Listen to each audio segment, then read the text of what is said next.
Welcome to the ultimate full stack Web3 blockchain AI and vibe coding full course. Here at Cyfrin and Cyfrin Updraft, we focus specifically on blockchain and smart contracts. We live and breathe blockchain and smart contracts.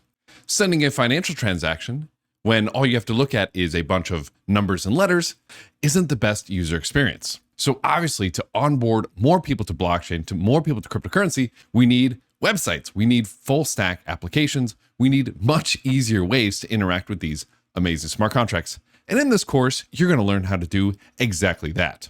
Now, with the rise of AI, coding websites has actually gotten much easier. But as you get more advanced and start building more complicated apps, AIs start to break down pretty hard. And for the foreseeable future, you need a human to be able to actually understand what the code is actually doing, fix it, upgrade it, improve it, maintain it, etc. So in this course, yes, we are going to very heavily rely on AI for a lot of what we're working with here, but we're going to make sure that you understand the fundamentals of these full stack applications so that when you want to re-architect something, when you want to make some advanced choice, when you want to change something, you don't have to spend years and years debugging because you actually don't understand what's going on under the hood. This crash course is designed to give you the fundamentals so that you can rock up to any blockchain or Web3 hackathon, which there are many happening at all times, and launch a project with a successful MVP, with a successful website on top of your blockchain applications. So by the end of this course, you are going to have the skills, you are going to have the fundamentals to take any blockchain application that you've worked on, you want to work on, or even somebody else's blockchain application, and put a website on top of it, either a simple one or a more advanced, complicated one. And we're going to give you all the different places to explore and learn and understand so that if you want to take this further with your journey, you can go deeper into the full stack world, you can go deeper into security, you can go deeper into smart contract, etc.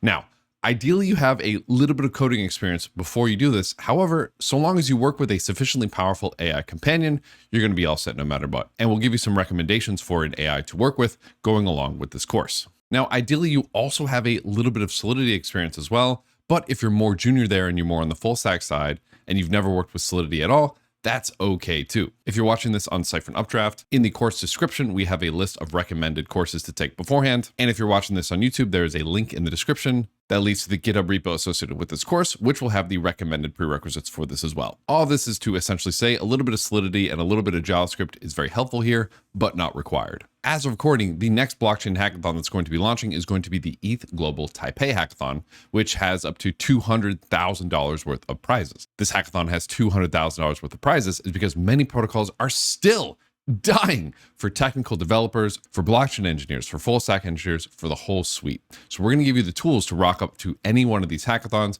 do well, and then potentially get hired as a full stack engineer, get hired as an AI prompting engineer, and just be very technical in the blockchain, in the Web3 world. We're going to teach you how to build and think creatively using AI to create powerful products in the blockchain space that you can impress your friends, use to build your portfolio, get hired, and so much more. In this crash course, we're going to be building 3 different projects. One with raw HTML and JavaScript to teach you the fundamentals of what's going on under the hood of a website.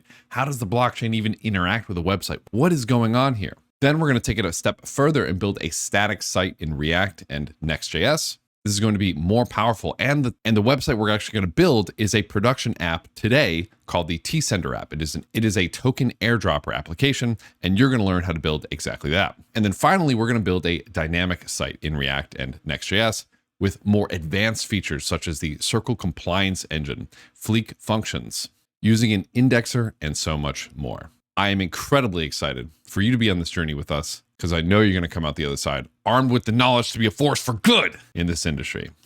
So before we get started here, let's go over some best practices for working with Cyfrin Updraft and for working with this course as well. And then we're going to jump right into it. Let's get froggy.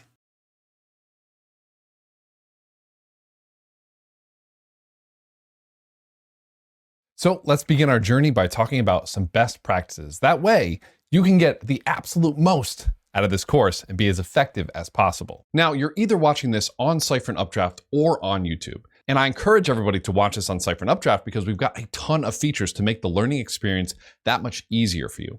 So if you are watching this in Cyfrin Updraft though, there's a couple links I need you to be aware of. The first one in the top right is going to be the GitHub resources page. This will bring you over to what's called a GitHub repo or a GitHub repository, or basically a site that has all the code and all the information and basically all the materials that you're going to need to learn everything in our curriculum. You could basically think of this as your Bible for the duration of your blockchain developer journey. Additionally, in this GitHub, there's a discussions tab right here that you can click on. And in here is where you can ask questions, discuss with other people taking the course, interact with members helping out, and it's where you can discuss anything that you're having trouble with. Then on the other side, you'll see this tab called Written Lessons. If you cannot stand the voice coming out of my mouth, you can just flip over to that and just read the course curriculum as well if you prefer the written content over the video content. And it's good to go over to the written lessons anyways to maybe copy paste some stuff. If you scroll down here, right now it's blank, but if anytime there's an update to a video, something's changed in the video and we haven't swapped out the video yet, you'll see a little updates section with information saying, hey, the video says this, but you should do this instead. Now, like I said, this is a very fast moving industry and sometimes things change and sometimes things need to be updated. So when you're watching one of these videos, be sure to look for the updates tab at the bottom. And then additionally, whenever you're working with the code that we're working with, I will give you a link to the finalized edition that you can use as a reference as well to make sure that the code that you're working with actually is going to match what we are going to build. Additionally, if you think you found something that is different or doesn't quite work, be sure to make a discussion for it in that GitHub repo. Like I said, it's going to be your Bible. Additionally, there's a link to join the GitHub discussions. This is your platform to ask questions, engage with the community, and learn with both other people taking the course and also our TAs who are going to be helping you out along the way. Additionally, there is a link to the Discord for more real-time communication. I urge you to ask questions in the GitHub discussions as well, because those are going to be indexed, going to make them much easier to Google search later and have them show up as opposed to Discord. Discord is still phenomenal for you to join them. For those of you watching on YouTube, hello, you should scroll down to the description. And in the description are going to be links to these resources as well. And additionally, a link to Cyfrin Updraft. If you've been watching, you've already seen some of the advantages that Cyfrin Updraft has, including written lessons, single videos, and there's also ways to track your progress instead of having to scrub on a giant YouTube video. So for all of you who are watching this on YouTube, definitely be sure to go over to Cyfrin Updraft, sign up there and watch the curriculum there because your learning experience will be much better. But leave this video playing in the background on YouTube so we get the bump from the YouTube algorithm. Thank you. That being said, as we go through this course, we're also going to teach you some best practices on working with artificial intelligence, how to best prompt these AI so that they can give you the best results. Just keep in mind, they sometimes get things wrong. And it's a good idea if you are going to use an AI to fact check it with a human or another resource. So be sure to say hi in the discussions and maybe meet some like-minded peers. And additionally, once we do get to the coding portion of this course, it's a good idea to code along with me as I'm explaining things. So having the video up as well as your coding screen is a good idea so you can follow along with me as I'm explaining it. If you're watching this on Cyfrin Updraft, you can just click the little video pop-out button and have the video pop out as such and code next to it. All of this is to say, if you run into an issue, jump to that GitHub repo and make a discussion. We will also be giving you some tips very soon about how to best make a discussion. Yes, asking questions to other human beings is a skill.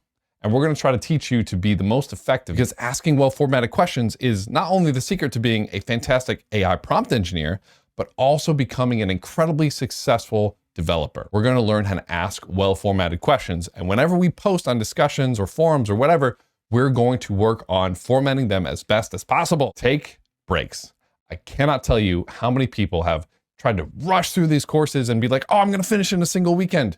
Your brain doesn't work like that. Your brain needs time to absorb the information. So take breaks.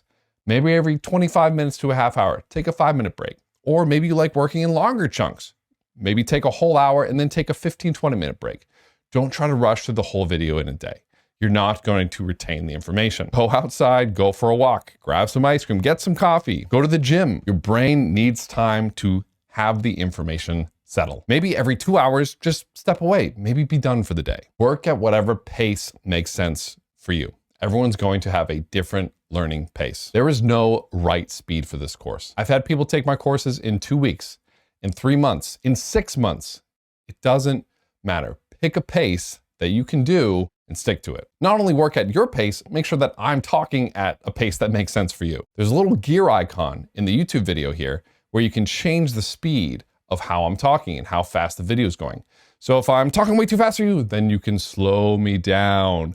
But if I'm talking too slow, then you can speed me up. And if you're watching this on Cyfrin Updraft, you have the same dials as well in the bottom right-hand corner. Additionally, if English isn't your native language, we have 7 different subtitles in the Cyfrin Updraft video player as well. So make the adjustments you need to make me go the speed you want me to go. And of course, this course is modular. So you can bounce around topic to topic and go to where you want to go. If you don't want to do any full stack stuff, then skip that section. If you want to go right to the advanced stuff, do that. Like I said, go the pace and take the learnings that you want to do. And after every lesson, it might be a good idea to go back and reflect on each lesson to really make sure the knowledge gets ingrained. Repetition is the mother of skill, and we're going to be repeating a lot of smart contract development. Now, the last bit here is in the Cyfrin Updraft platform, we're going to have quizzes that you can take to help see if you learned the knowledge that you were supposed to learn.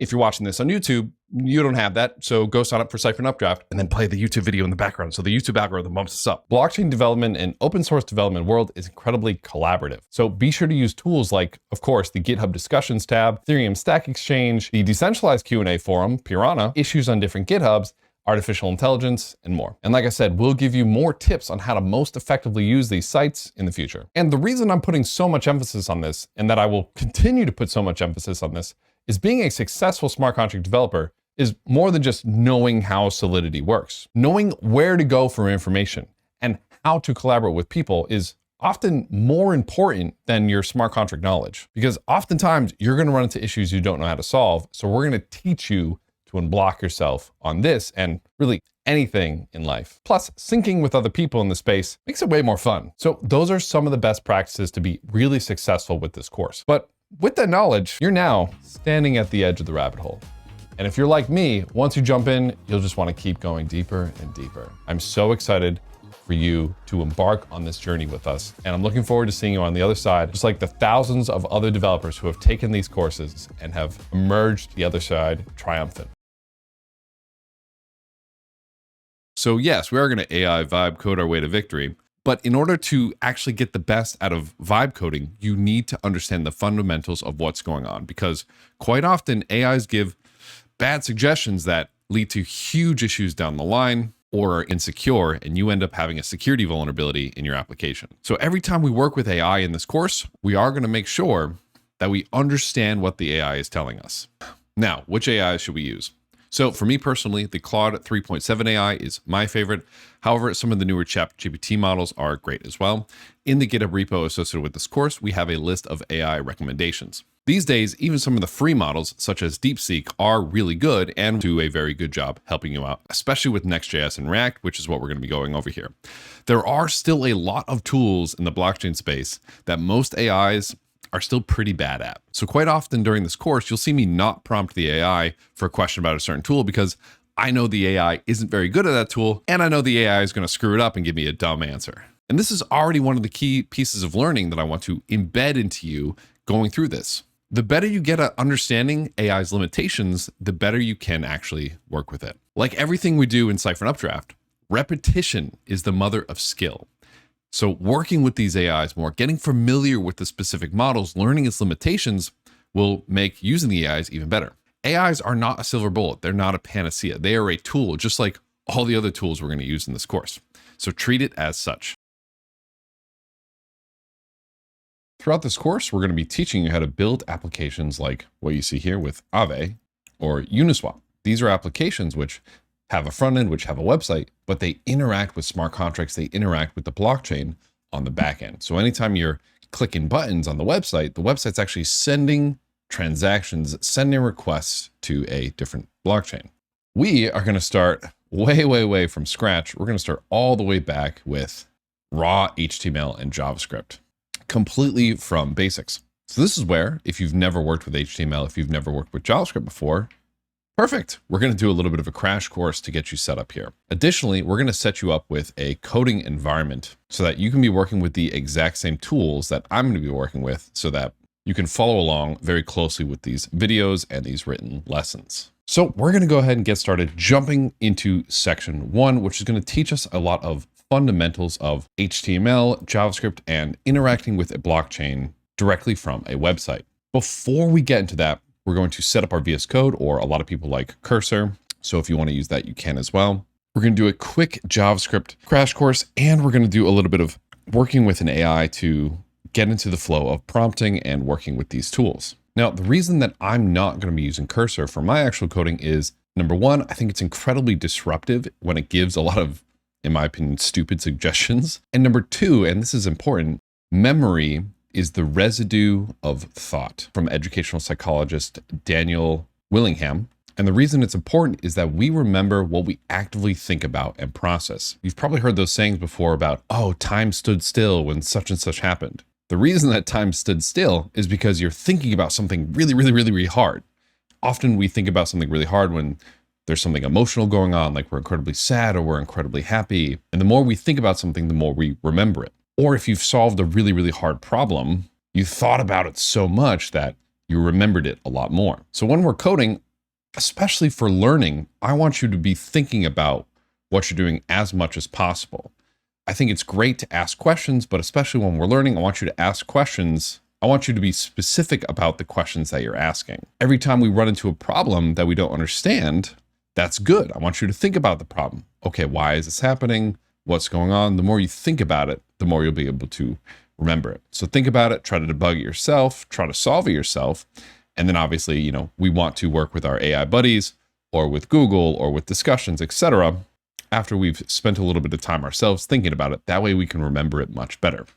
That way in the future, we have that piece of knowledge in the back of our mind that we can use to solve problems even more efficiently. So a lot of this won't make sense quite yet, but basically the reason I'm going to be using VS Code instead of Cursor is I think Cursor is very annoyingly disruptive. I want you to be very specific about the questions that you're asking, and Cursor gives answers without you even asking a question. I want you to at least ask the question yourselves first. And this will also get you better at prompting AIs, at asking AI questions as well.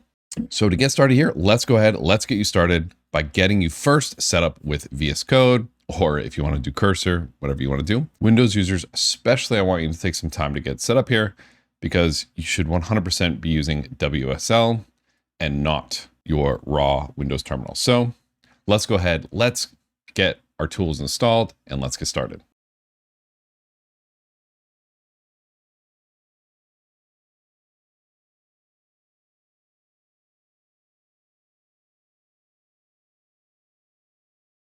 The first thing you're going to want to do is download the Mac, or if you're working with Linux, download the Linux installation of Visual Studio Code. Once you have it installed, it'll look a little something like this. And if it's a fresh installation, it'll even give you some tips and tools to actually get started. If you've never worked with Visual Studio Code before, I highly recommend going through any get started or getting instructions tips that come with opening Visual Studio Code.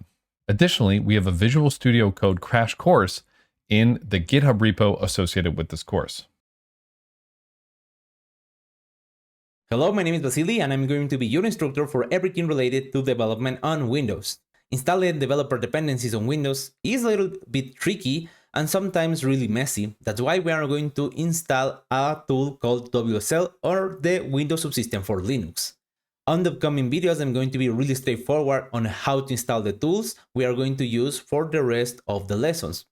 However, if you want to actually understand what WSL is, how it works, the basic command line tools, and a lot more, please be sure to check our 100% free crash course about WSL for smart contract developers we published on YouTube. With that said, let's get that Windows environment ready for development.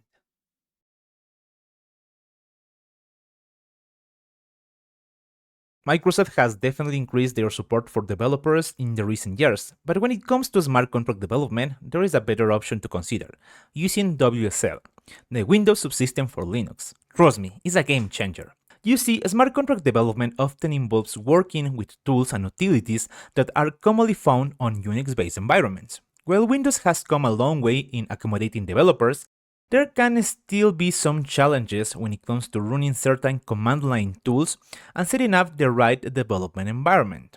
not mentioning that if you want your code to run on any machine using a Unix-based system, Mac and Linux, is better for your developer needs. Here is where WSL shines. By installing a Linux distribution through WSL, you gain access to a full-fledged Unix-like console right on your Windows machine. And don't worry, you don't need to be a hacker or wear a hoodie to make it happen. It's actually quite simple. So let's do it.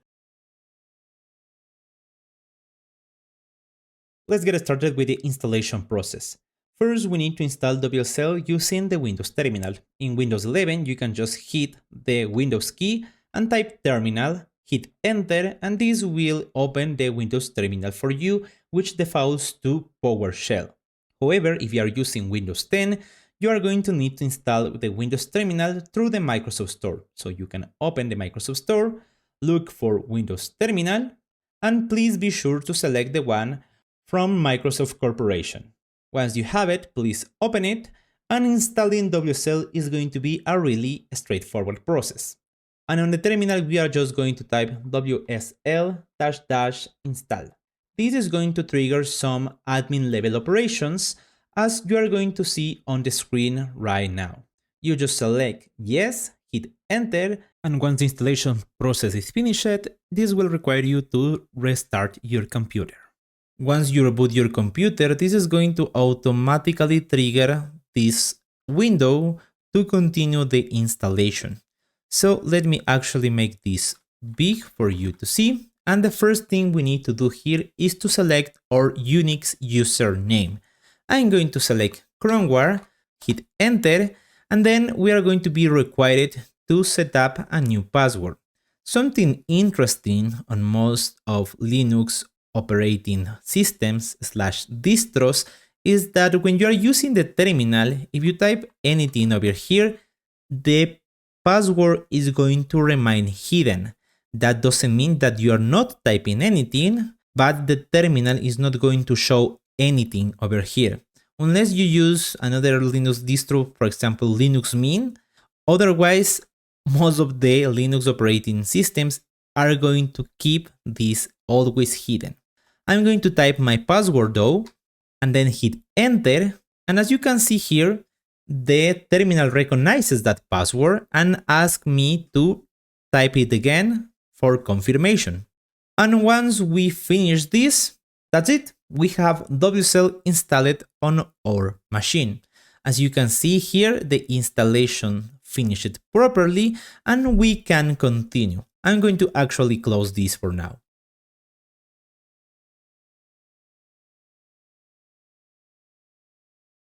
Now that you have WSL set up, you can go to the search bar and look up Ubuntu. You'll see either Ubuntu on Windows or something like Linux or an app like this. And if you click it and you start it up, you'll get dropped into a Ubuntu shell or a Ubuntu application. And it's in this type of shell that we're actually going to be doing work. Another way you can open this up, search bar, you can look for the terminal application. And this is what a lot of coding tutorials are going to teach you how to use. Now, the first time you open it, it actually might take a long time because your computer is booting up an entirely new operating system different from your Windows operating system. And that might take some time. When you open up your terminal, it will default you into this Windows PowerShell. This is not what we're going to be using. If anytime you see a PowerShell-like terminal, that should be your cue to know that we should switch over to a Ubuntu or a WSL or a Linux-like terminal. In PowerShell, you can actually select the drop-down here and switch over to Ubuntu in a new tab, and it'll give you that same Ubuntu setup. Now, you can work directly off of your Linux/Ubuntu setup, but we're actually going to be doing most of our work directly inside of the app Visual Studio Code. There are a number of ways to install Visual Studio Code. We'll let Vasily teach you how to install Visual Studio Code because there are multiple different ways that you can get it installed. There are plenty of ways to install Visual Studio Code, and I'm going to show you 3 of those ways on this video. The first one is going to be using the terminal. As we are going to spend a lot of time using the Windows terminal anyways, we can install it with the hacker/programmer way. For that, we are going to use Winget, which is a package manager pre-installed on Windows 11 for installing software. You can also get Winget on Windows going directly to the documentation. So for example, if I want to install Visual Studio Code using Winget, I just use Winget search VSCode. This is going to show me all the available packages to install Visual Studio Code. So for installing Visual Studio Code using this is going to be really easy. I'm just going to copy this and say Winget install and the package name I just selected. If I hit enter, this is going to start the installation of Visual Studio Code on my machine. As you can see, this is opening the installation for me. And that's it. This is how you install our code editor from the terminal. And if I go to the main menu, I already have Visual Studio here installed. The second way to install Visual Studio Code is open your favorite web browser. On the search bar, look for Visual Studio Code. Select the one from code.visualstudio.com. This is the official Microsoft one. You can click on download for Windows. This is going to automatically trigger the download and open it. This is going to start the installation process. And of course, we have the user and license agreement. Mostly no one cares about this stuff and no one reads it, but I highly recommend you to spend a little bit doing so as a good practice. I'm going to accept the agreement, hit next. This is going to give us the path, and the installation is almost the same as we did on the terminal way, but in this case is going to allow us to have more things like this: add open with code action to Windows Explorer file context menu. This will allow us to do a right click here and have the ability to open any folder using Visual Studio Code. I'm going to also create a desktop icon. Hit next and install. On the meantime, this is installing. I'm going to mention that if you are concerned about Microsoft having that much control over the data because they own Visual Studio Code, they own GitHub, they own a lot more of tools, and you want an open source version of Visual Studio Code, that will lead us to the third way, which is VSCode. VSCode is an alternative to Visual Studio Code, which is exactly the same, but without Microsoft telemetry, gallery, logo, and etc. So basically they take the basic Visual Studio Code build, remove all the Microsoft stuff from it, and change the license to the MIT license. So basically, if you are concerned about your privacy or Microsoft having access to your data, VSCode is a really nice alternative. The installation is exactly the same. You hit on install, you download the latest release. This is going to lead you to GitHub and select the one for Windows. In this case is going to be the one marked as VSCode user setup.exe. You hit this, this is going to trigger the download and you're going to have the package to be installed over here. If you open it, this is going to allow you to install VSCode, but as this is not signed by Microsoft, Microsoft is going to prevent to run this. You click on more info and run anyway. This is going to open the installation and the process is going to be almost the same because at the core, they are the same code editor. And this is how you can install Visual Studio Code in 3 different ways. Select the one you like. For this tutorial and for the rest of the course, I'm going to keep from the one coming directly from Microsoft, Visual Studio Code. Thanks, Vasily. I'm going to go ahead and install it directly from the website. Now remember, Visual Studio Code is actually very different from Visual Studio. Visual Studio is a completely separate app. Even though I know they have almost the exact same name, we want to use Visual Studio Code. I'm going to download it directly from the website for my Windows application. I'm going to go ahead and hit save. I'm going to open it up now. Accept the agreement. Next, next, next. Create a desktop icon. Add open with code actions to the Windows Explorer. Next, install. Finish, and let's go ahead and launch Visual Studio Code. Now, right away when you open up Visual Studio Code, you actually might even get prompted saying you have Windows Subsystem for Linux installed on your system. you want to install the recommended WSL extension for Microsoft for it, and you can go ahead and hit install. Now, if you don't get prompted with that, you can also go to this extensions bit on the left-hand side here and look up WSL in the extensions. And we want to install WSL here for Visual Studio Code WSL. Make sure you see the little blue check mark to make sure that this extension is coming from Microsoft.com. Let's go ahead and hit install. Now that we have this installed, we can actually reopen up our Visual Studio Code with a Linux or a Ubuntu terminal built directly into the Visual Studio Code. I'm going to go ahead and hit X here. What I can do is I can hit these three little drop downs and go to Terminal, select New Terminal. Now what's going to pop up is very similar to our terminal application. It's going to pop up in the PowerShell terminal here. Similar to what we did in the PowerShell application, we can hit this little drop down and switch to a Ubuntu WSL terminal instead. Again, this will take some time for it to actually start loading up. If I type cd in the command line, it'll bring me to what's called the home directory.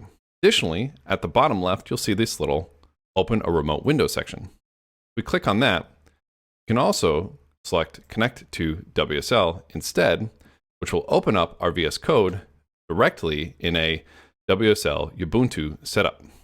Now, when I select the three dots and go to Terminal, New Terminal, it'll open us directly up in a Linux-like or a Ubuntu-like terminal instead of PowerShell. So your cue moving forward is that anytime we're working with Visual Studio Code on your Windows, you should see this WSL Ubuntu in the bottom left, because we're always going to be working with Ubuntu or WSL or this Linux-like environment and not the Windows-like environment.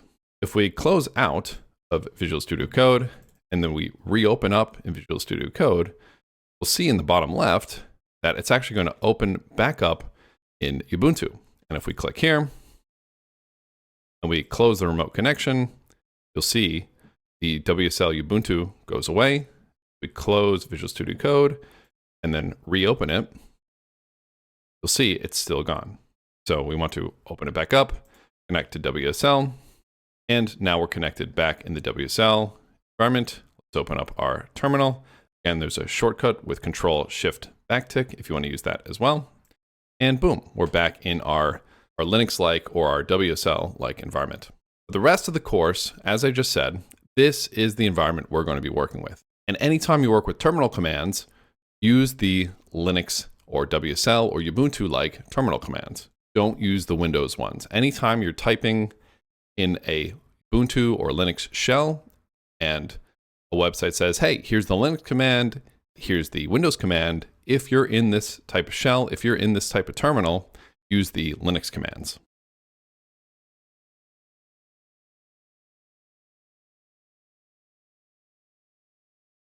Now, one of the awesome things about Visual Studio Code is it has this thing called terminals, which are command line prompts that allow us to run scripts. Basically, it's where we're going to be running all of our code. The way we can open up the terminal is we can go ahead and hit Terminal and select New Terminal. And you'll get something like this. Now, you might have Bash or ZCH or some other type of shell. The type that you have doesn't really matter because on Mac and Linux, it's going to be Linux based. And like I said, sometimes installing this can be the hardest part of this entire course. So don't get discouraged and please use Stack Overflow, Stack Exchange Ethereum, and the GitHub repo to move past any issues you run into. Now, if you're on Mac or Linux, you can actually hit Control backtick to actually toggle your terminal mode. This will pull the terminal up and down for you. Getting familiar with keyboard shortcuts will actually make your life a lot easier because you'll be able to move around Visual Studio Code much more effectively. We have a link to a list of keyboard shortcuts additionally in the GitHub repository associated with this section. As we move along, I'll give tips on different keyboard shortcuts that you can optionally use. Otherwise, you can just go ahead and click as well. You can click the trash can to delete the terminal, go back up, terminal, new terminal to pop it back up. Now, the next thing that we're going to need a little bit later, we're not going to need it for this section, but it's good to install it now, is going to be Git. We will have links to the installation instructions in the GitHub repository. Installing Git on Linux, you're going to use one of these two commands. And on Mac OS, if you just type Git on the command line, it should go ahead and prompt you to install it. So if we're back in our command line and we just type git, it should prompt you to go ahead and install it. And if you do git -- version, you should get something that looks like this. You can also use a macOS Git installer by clicking this link here and running through the installation process. All right, now that you have Git and Visual Studio Code installed, we can continue on to the next section. Awesome. If you're not planning on using Windows or Gitpod, feel free to skip the next 2 sections. So now we're opened up in VS Code. If you're on a macOS or a Linux machine, the bottom left-hand side should just basically kind of look like this. If you're on a Windows machine, the bottom left should say like WSL or Ubuntu or a combination of the two. But now from here on out, all operating systems can run the exact same commands, whether or not you're macOS, your Windows, or your Linux. We're always going to be using the Linux or macOS like commands moving forward. This way, the instructions will always work no matter what. Again, if we pull up our terminals here and we type echo $shell, it could say ZSH, it could say bash. There's many different types of shells out there that all work the same. Doesn't matter which shell that you're using, because the commands that we're going to run will all work no matter what shell you're working with. I've mentioned this a couple of times, but just to reiterate, oftentimes my terminal here will get kind of bogged down with a lot of lines. And what I'll often do to clear it is I'll either type clear in the command line to clear all those lines, or I'll type Command K for macOS, or this is also Control K for Linux or Windows. So the shortcuts are the only thing that will be a little bit different depending on if you're on macOS or Linux. Additionally, the trash can and the X here are actually very different. The trash can here means to delete the terminal. And anytime I say delete the terminal, that's usually what I'm referring to. If I just say like close the terminal, I often just mean hide the terminal. So if we were to do terminal, new terminal, let's pop up a new terminal, and I did a couple of lines here. If I were to hit the X here, I'm actually just going to hide it. I'm going to hide the terminal, but I could pull the terminal back up. Now, if I do terminal, new terminal, you'll actually see that now I have 2 terminals. If we scroll up here, we can see that this other terminal is the one with all the new lines, and I just created a new terminal here. So I can trash one of the terminals, and that one is now deleted. I can also create a bunch of new terminals, but typically most of the time we want to work with just one terminal. There are some scenarios where we want to work with 2. Now to toggle the terminal to basically hide it and then pull it back up, you could do Control- on a Mac OS. On Windows or Linux, it's going to be Control plus backtick. So Command backtick for Mac OS, Control plus backtick for Windows and Linux. And this is the same as hiding the terminal and then hitting view and selecting terminal. So again, Command backtick, this will toggle hiding and showing your terminal. You can also do view terminal to hide it and then view terminal again to show it. And hiding it is equivalent to pressing the X button here. I'm on a Mac OS and I also use Command J a lot, but that keyboard shortcut might not be the same for everybody. Now, this is very different from the trash can icon here. If I hit enter a whole bunch of times, and then I go ahead and do trash can, and then I toggle or re-show the terminal, you'll notice that those new lines are no longer there.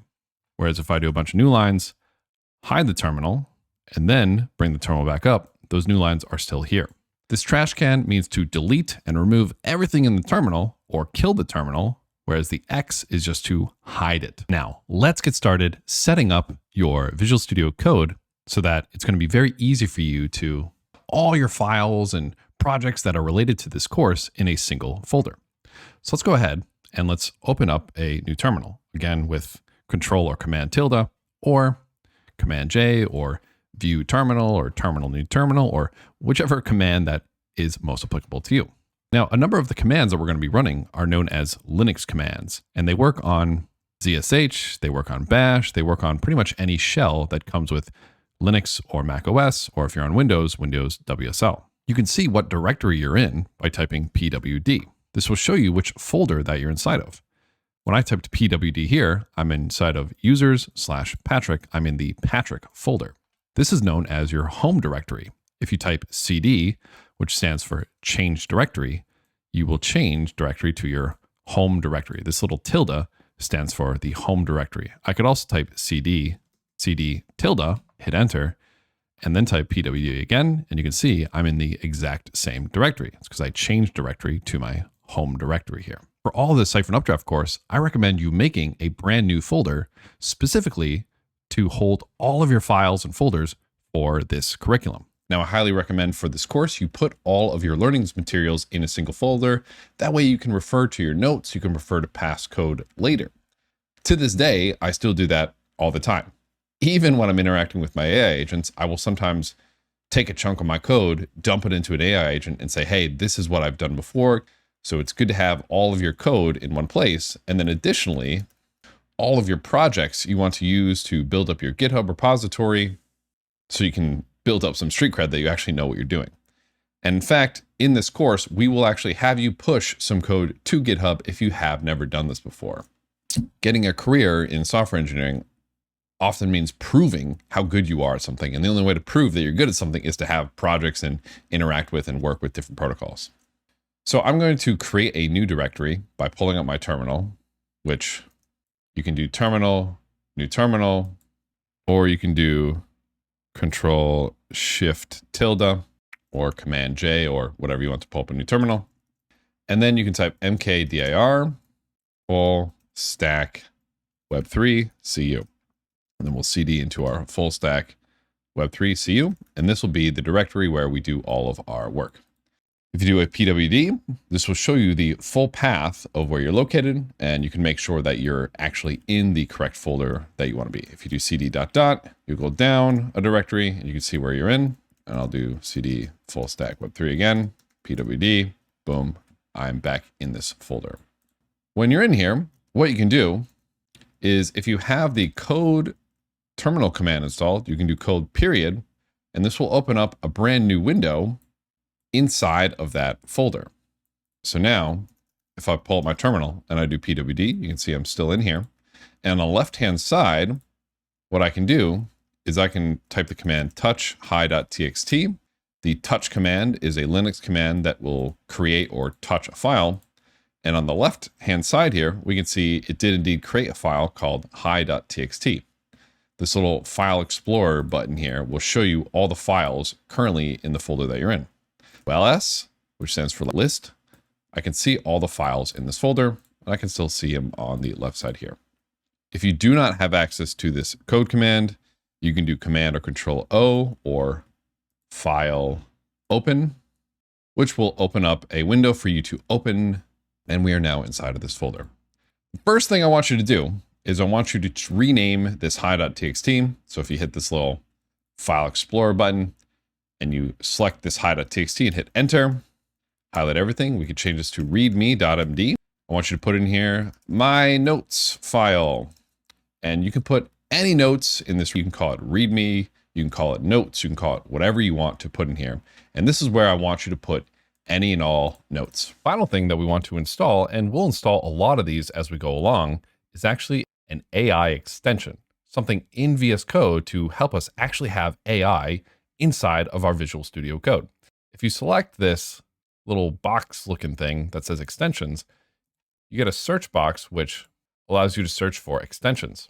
The AI that I work with the most is GitHub Copilot, but you can use whatever AI you want, or you could just not even use an AI. GitHub Copilot does cost money to use, so feel free to also not use it. There's some other free VS Code extensions that use AI, so feel free to browse around and choose which one you like. For me, I'm going to go ahead and install GitHub Copilot.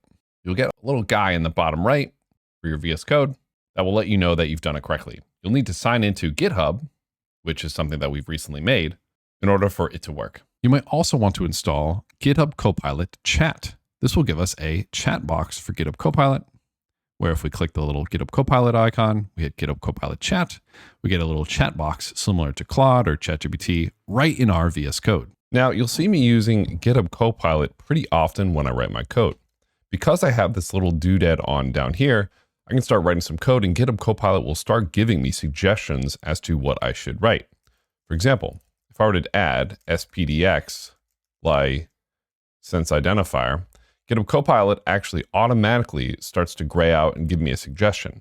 If I hit tab, I can auto-complete my code with GitHub Copilot suggestion. You can go ahead and click the little doodad, go to GitHub Copilot chat as well, and you'll have a chat box very similar to something like ChatGPT or Claude or whatever. You can also choose the different model by hitting this little drop down, and I know mine kind of pops off the screen here, but you can see there are different models that you can use. GitHub Copilot does cost money to use, so please use the AI of choice that you prefer to work with. Like I said, for me, Claude is also one of my favorite AIs, and I will be using it pretty extensively. GitHub Copilot allows you to change your model as well if you want to change a model that you want to work with. For this, I'll try as much as possible to work with the free editions of these plans, and DeepSeek is going to be another popular option as well. So once again, feel free to use whatever AI assistant that you find best, and you should use an AI assistant especially, and I'll show you when and where to use these assistants. Now that we've done all this setup, now that we're about to code, and I'm going to stop you once more, I want you to actually take some time and write out why you're taking this course. Because guess what? Software engineering, even with the help of AI, is tough, especially in the blockchain world, where this is one of the most adversarial environments on the planet. Security, especially with these websites, is incredibly important. As of recording, just a month ago, there was a $1.5 billion hack that happened. $1.5 billion was stolen from a project because their website wasn't secure. They had all these tools, they had all these AI things at their fingertips, and yet they had a massive vulnerability, and it resulted in the loss of $1.5 billion. So getting this stuff right, doing this stuff well, takes a lot of skill. And to get really skillful, it can take a lot of time and it can be hard. So there will be times where this course gets hard. I'll try to be as funny as possible. I'll try to be as charming as possible to keep it engaging, but there will be times when it gets hard. I want you to have a list of reasons that are so rock solid where you get tired, you get frustrated, you can fall back on these. Maybe you take a day, you take a break, go with the pace you need. But when you need that motivation to not give up and not be a quitter, no matter how bad you want to just fall flat on your face and collapse, you can come back to these and remind yourself. And the only thing I'm going to ask you is to be honest. Be honest with yourself. If you want to make a bunch of money, if you want to get a better job, write that. And I would even say be more specific. Maybe you might write down, I want to have a 100K salary in 2 years. Maybe you're just starting college, or you're looking to start college, or maybe you graduated college, or maybe you're down in your luck, or maybe you're already making this and you say, I want to have a 200K salary in 2 years. Come up with a specific date, come up with what you're looking to do. And even if it's not wholesome, that's fine too. Maybe you just want a better life for your family. That's great. Write that down. Write down who, my wife, my sister, my brother, etc. Who are the people that matter to you? Why are you taking this course? Maybe you just want to be a part of the history in this amazing blockchain industry. Write down all these reasons why. If you want to go the extra mile, also write down what will happen if you don't finish this course, if you continue on the pattern of life where you're currently on, if you don't get better, if you don't make yourself better. Make this list of reasons, save it here, and every time this course gets hard, and anytime anything gets hard in life, come back to this list of reasons. And maybe every 6 months to a year to 2 years, come back and update this list of reasons. Why are you doing what you're currently doing? So yes, I want you to pause the course, pause the video, fill this out, write why you want to complete this, why you must complete this, and then we can keep going. All right, welcome back. Did you actually write your reasons out? Well, you better have, because I'll tell you what, the people that do a lot better in this course and do a lot better in this industry. All right, well, now that we've got that out of the way, let's do a little bit of a JavaScript crash course to get started here. Now, AIs are phenomenal at JavaScript. Ready? Watch this. I'm going to ask DeepSeek to write me a JavaScript code base that will tell me the square root of a number. And boom, it's given me the entire code base for such a function. So AI is really good at JavaScript. So if you have a hard time with JavaScript, be sure to ask questions. Ask a lot of questions. Every single line of code in our code bases, we should understand, and we should understand what it does. So ask your AIs, and if your AI doesn't know, Google it, go on Reddit, go to the discussions, go to the other help forums that we've given you in this course. Now, a lot of what we're working with is we're going to be working with this project called Node.js. Node.js is a JavaScript runtime environment. Now that's really confusing, but basically the JavaScript that runs a website, like kind of what you're seeing here, is different from the JavaScript that can run a file or run a server. So JavaScript on a website just kind of works. To do any JavaScript in like a script, you need to download a runtime environment that can run JavaScript. So in order for us to continue, we want to download Node.js. Downloading Node.js is, in my opinion, the hardest things to do to even get started here. Same as installing VS Code. If this takes you a little bit to install, no worries. Take your time. If this takes you a whole day to install, don't sweat it. We can use our terminals in our VS Code to actually install this. If you go to the nodejs.org website and install it, it'll give you a script to actually download and install it here. So check out your operating system. If you're on a Windows machine, you should be using WSL. So use the Linux script. If you're on a Mac OS, you can go ahead and use the Mac OS script. I do recommend using NPM, and you can use NPM. For this course, we're going to be using PNPM. So if you want to change this from NPM to, please go ahead and do so. This will take some time, but once you run that script, you should have two what's called executables in your terminal. So you can go ahead and trash your terminal and restart your terminal just to make sure it's a new terminal. And you should be able to run node -- version and see an output that looks something like this. You can go to the pnpm.io site to install pnpm as well. All right. Well, now that we have Node.js installed and npm installed, we can do a little bit of a JavaScript crash course. Once again, if you already know the basics of JavaScript, feel free to skip this section. But let's go over a couple of things real quick. So if we're in our full stack Web3 Cyfrin Updraft folder here, if I open this up to the side, I create a new file by right-clicking, hitting new file, and I'll create a file called mycode.js.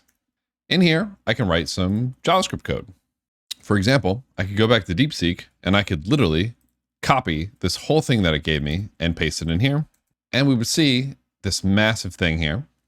And if I pull up my terminal, I can actually run this code by typing node and then the name of the file, mycode.js. Remember, you need to be in the same folder where that file exists. So if I type ls, I can see mycode.js there. So I know that I'm in the correct folder. And now I can run node mycode.js. And we see the square root of 25 is 5. So if your AI gave you something else, don't worry, I'll show you some other stuff in a second. If I change this to 16, we'll see how good the AI did. We'll run this again. The square root of 16 is 4. Great. Now I'm going to delete everything in here, and we're going to start from scratch. Pretty much anything I want in here, any valid JavaScript. I can do console.log. Hi. Console.log is an example of printing this stuff to the terminal. So if I pull my terminal now, let me clear everything in here. I pull this down here. I'll run node mycode.js. It'll just say hi, because I told it to console.log hi. I told it to log the string hi to the console. I can say console.log bye. Run node mycode.js, and now it'll console.log bye to the console. Whenever you see these quotes, this is known as a string. A string is basically just some alphanumeric text. You can have many different types in JavaScript, and you can save them as something called a variable. So I can say let my var equals hi, and this is me saying I now have a variable called my var, which represents hi. Now if I do console.log my var, and I run this node mycode.js, it'll now print hi, because I'm doing that console.log thing again, but instead of having hi directly in here, I have my var, but my var represents hi. So this line is the exact same as if I just did this. Now you'll notice a lot of times in JavaScript that these little semicolons are at the end. I hate these semicolons, and this is one of the frustrating parts for me about JavaScript, is that it lets you do kind of whatever the hell you want, and that can sometimes result in really weird scenarios, but I digress. For some reason, we decided to let the world run on this language that is very bizarre, but you'll see how bizarre it is much later on in the curriculum. If you do let, it means that we can actually change this. We could do my var equals hello. So it was hi, and then we changed it to hello. Now, if we console.log it out, you'll see we now get hello. But if we did a const instead of a let, if I tried to run this now by running this again, we're actually going to get an error. And the error is assignment to a constant variable. And this is already where working with AIs is really helpful for really simple errors like these. Often what you could do is you can copy the error, go to your AI, say, I got the following error. Shift enter, 3 backticks, shift enter, paste that whole error, shift error, enter, 3 backticks. These 3 backticks tell your AI that whatever's inside of these backticks is going to be code or something associated with code. Do shift enter twice, say, what is going on here? How do I fix this? Enter. And it'll actually tell us right away what the error is. The error occurs because you're trying to reassign a value to a variable declared with const. If we go back to our code, we can see that's exactly what happened here. We have const myvar equals hi, and then we try to reset it to hello, like what we did before. The const keyword stands for constant, which means it cannot be changed. So we actually can't go from myvar hi to myvar hello because myvar is a constant. So DeepSeek is exactly correct. Const creates a constant unchangeable variable reference. So we actually cannot change it to this. So what we could do is we could do what's called commenting out this lines. Now on a Mac, I can do command / to comment out this whole line, or you could just, type / and then a little space here, and then hit command S. Now, before we can run this, if you see this little white dot here, this means that this file is not saved. I'm going to hit command S, or you could hit control S or file save. In order for us to run this, we always have to save it. If I have console.log hi, and I were to write console.log by, and I were to run node mycode.js, it still prints out hi, even though it clearly says by, but the reason for that is because I forgot to save it. So I'm going to hit command S or control S or file save. Now it's saved. I no longer see that white dot. Now, if I run this, I actually correctly see the by in here. So these 2 slashes mean that this line will not be considered code. We can do 2 backslashes and write whatever the heck we want here. And JavaScript will basically say, okay, cool, and skip right over that. Comments are incredibly helpful for us because we can say this next line does, X, Y, Z, or prints out my var. These are helpful for us as humans. These are great places to take notes. And as you code, I highly recommend you write comments in your code so that you can refer to these later and know what they're doing in your own words. So now with all these comments, we have myvar equals hi. We have this line commented out. I can now run node mycode.js. And actually what you're seeing here is I'm typing my CO and hitting tab, and my terminal will actually autocomplete this. And I hit enter. It now is typing out hi. We can have lots of different types in JavaScript. I can say const true false equals true. Now I have a variable named true false, which is set to what's known as the Boolean true. It can be true or false. I can do a console.log true false, and I'll see what this prints out. Obviously it prints out false because this is false. I can also do console.log type of true false like this. Let's clear my terminal, run this again. Type of is not defined. No, this should be lowercase. Now I'll do node mycode.js, and it'll say, hey, true false is a Boolean. A Boolean means it's a true false. Now I've said const true false equals false, but I put these parentheses around it. Now when I save this, clear my terminal, rerun, it now says it is a string. So this true false variable, this here is a string. It's a text.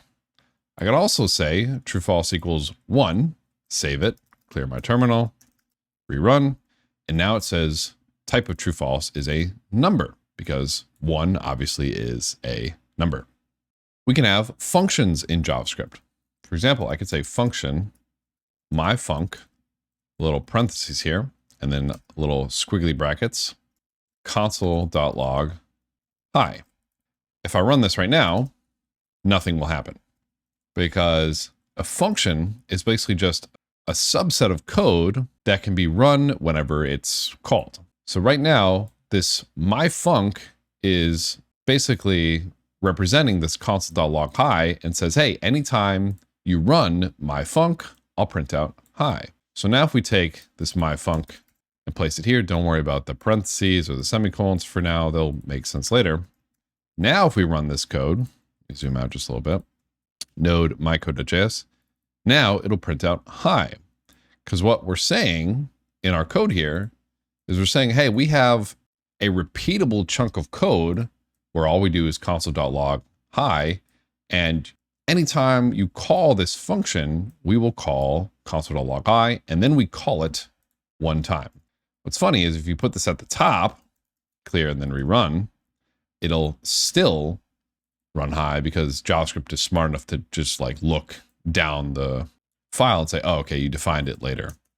If we were to call myfunc a bunch of times, you know, like 1, 2, 3, 4, 5 times, and we ran node mycode.js, we would see hi. Also, another quick little terminal tip. If you're in the terminal and you hit up, you can very quickly cycle through your most recent commands up and down. And this is one of the quickest ways to kind of just run a command you just recently ran. So node mycode.js, hi. Great. Now we are going to be working with TypeScript. And once we get to the TypeScript parts, we'll talk about TypeScript there. And if you already understand TypeScript, you can obviously skip that section. But I do want to talk about asynchronous programming and a couple other things real quick. So we're going to watch a video that I made on this topic a few years ago. So the terminal will look a little bit different than it does now, but all the content is still exactly the same. So let's give this a watch.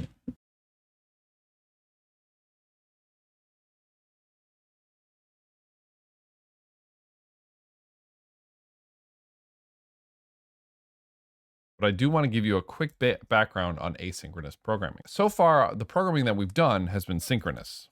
And Solidity is an example of a programming language that's synchronous. Synchronous means it just goes one line after another. If our code looks like this is synchronous, right? Our main function is the first thing that actually gets called. Then we do console.log, let variable equals 5, and then console.log again. This is synchronous programming in JavaScript. All of our Solidity is synchronously programmed. There will be some exceptions to this when working with oracles, but for now, everything is synchronous. JavaScript can be asynchronous, meaning that we can actually have code running at the same time. Good example I like to use to understand the difference is with cooking. In synchronous programming, for cooking, you might put popcorn in microwave, wait for popcorn to finish, and then maybe you'll pour drinks for everyone. And now this is synchronous programming. Now it might be a little bit weird for you just to put the popcorn in the microwave and then just stare at it, waiting for it to finish, and then pour the drinks. You typically can pour the drinks while your popcorn is in the microwave. And this is where asynchronous programming comes in. If setting up for this movie night were asynchronous, what you would do is you'd put popcorn in the microwave, and while the popcorn is in the microwave, pour drinks for everyone, and then you'd wait for popcorn to finish, since there's nothing left for you to do. But it doesn't make sense for you to wait for the popcorn to finish to pour your drinks. You can just go ahead and pour the drinks right away and then wait for the popcorn to finish. So asynchronous programming is a way for us to do stuff without waiting around for things to finish. And this is really advantageous. And JavaScript by default allows us to do this asynchronous programming. However, sometimes we do want to wait for our popcorn to finish. For example, if instead of just pouring drinks, maybe the next thing instead of pouring drinks was place salt on popcorn. Of course, if we want to place salt on our popcorn, we do have to wait for the popcorn to get out of the microwave. So even though placing popcorn in the microwave has this wait time, we need to be able to tell our code, I want you to actually wait for it, or no, you're good. You can go on and do another task. So that's kind of the difference here. And I'll leave some links in the GitHub repo associated with this course to understand this a little bit better. Functions that come with this waiting period return something called a promise. If put popcorn in the microwave was a function in JavaScript, it would be a promise-based function. A promise can be either pending, fulfilled, or rejected. And this is how we know if our popcorn is done. If our popcorn was a method, putting popcorn in the microwave were a function in JavaScript, when we're waiting for the popcorn to finish, it's in a pending state. When the popcorn is finished, it would be fulfilled. And if we aborted halfway through and we stopped waiting, it would be rejected. So putting the popcorn in the microwave returns a promise. With this promise, we have to tell our code, hey, we want you to wait for the popcorn to finish, or you can go ahead and you can just keep doing stuff. So let's put this all together with some JavaScript syntax here. Let's say, again, we're going to be setting up this movie night and we need to cook popcorn, pour drinks for everybody, and then we need to start a movie. So let's write some pseudocode to pretend what this code would look like if this was actually a function. So we'd create some function called setup movie night.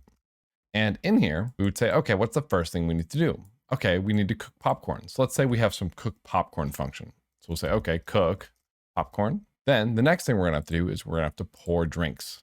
Pour drinks. So we'll call some pour drinks function. Now, here's the thing. We only want to start the movie once our popcorn has been cooked and once our drinks have been poured. So if either one of these returned a promise,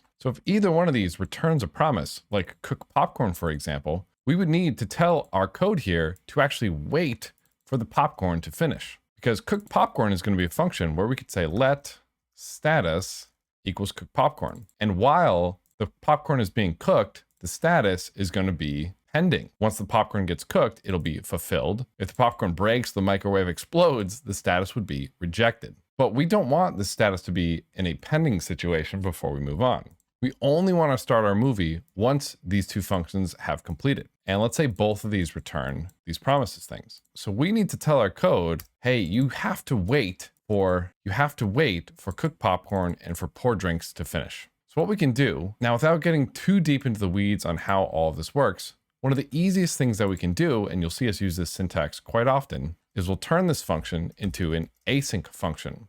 When our functions are async, we get access to a keyword called await. The await keyword tells any promise-based function to wait for that promise to be fulfilled or rejected. So we say, okay, we want to await for our popcorn to cook, and then we want to await to pour our drinks, and then we can just go ahead and start the movie. And we only start the movie here once these two have been completed. And this is why throughout all of our code, you'll see this await keyword used a lot, but it can only be used in async functions.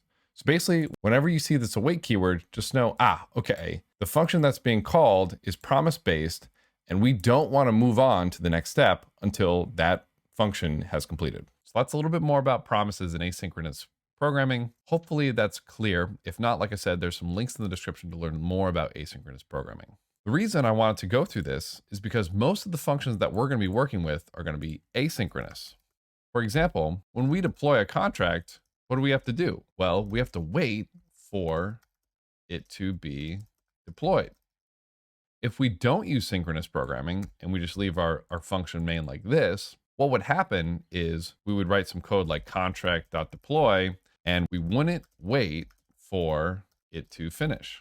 Obviously, if we don't wait for it to finish and we try to run some code on a contract that hasn't finished deploying yet, it's not going to work. So we want to do this. We want to have our main function be an async function so that we can wait for our contracts to deploy. We can wait for things to happen. We can wait for our popcorn to finish. We can have the flexibility to tell our code to either wait for our popcorn to finish or continue on. So now that we have our main function as an async function, we're going to add some code to our main function down here. And the code that's added here is some syntax for working with asynchronous functions. And if this part is confusing, I'm just going to say for now, absolutely don't worry about this. If you want to try to understand it later, that's fine. But for those who are following along, we're just going to add then catch.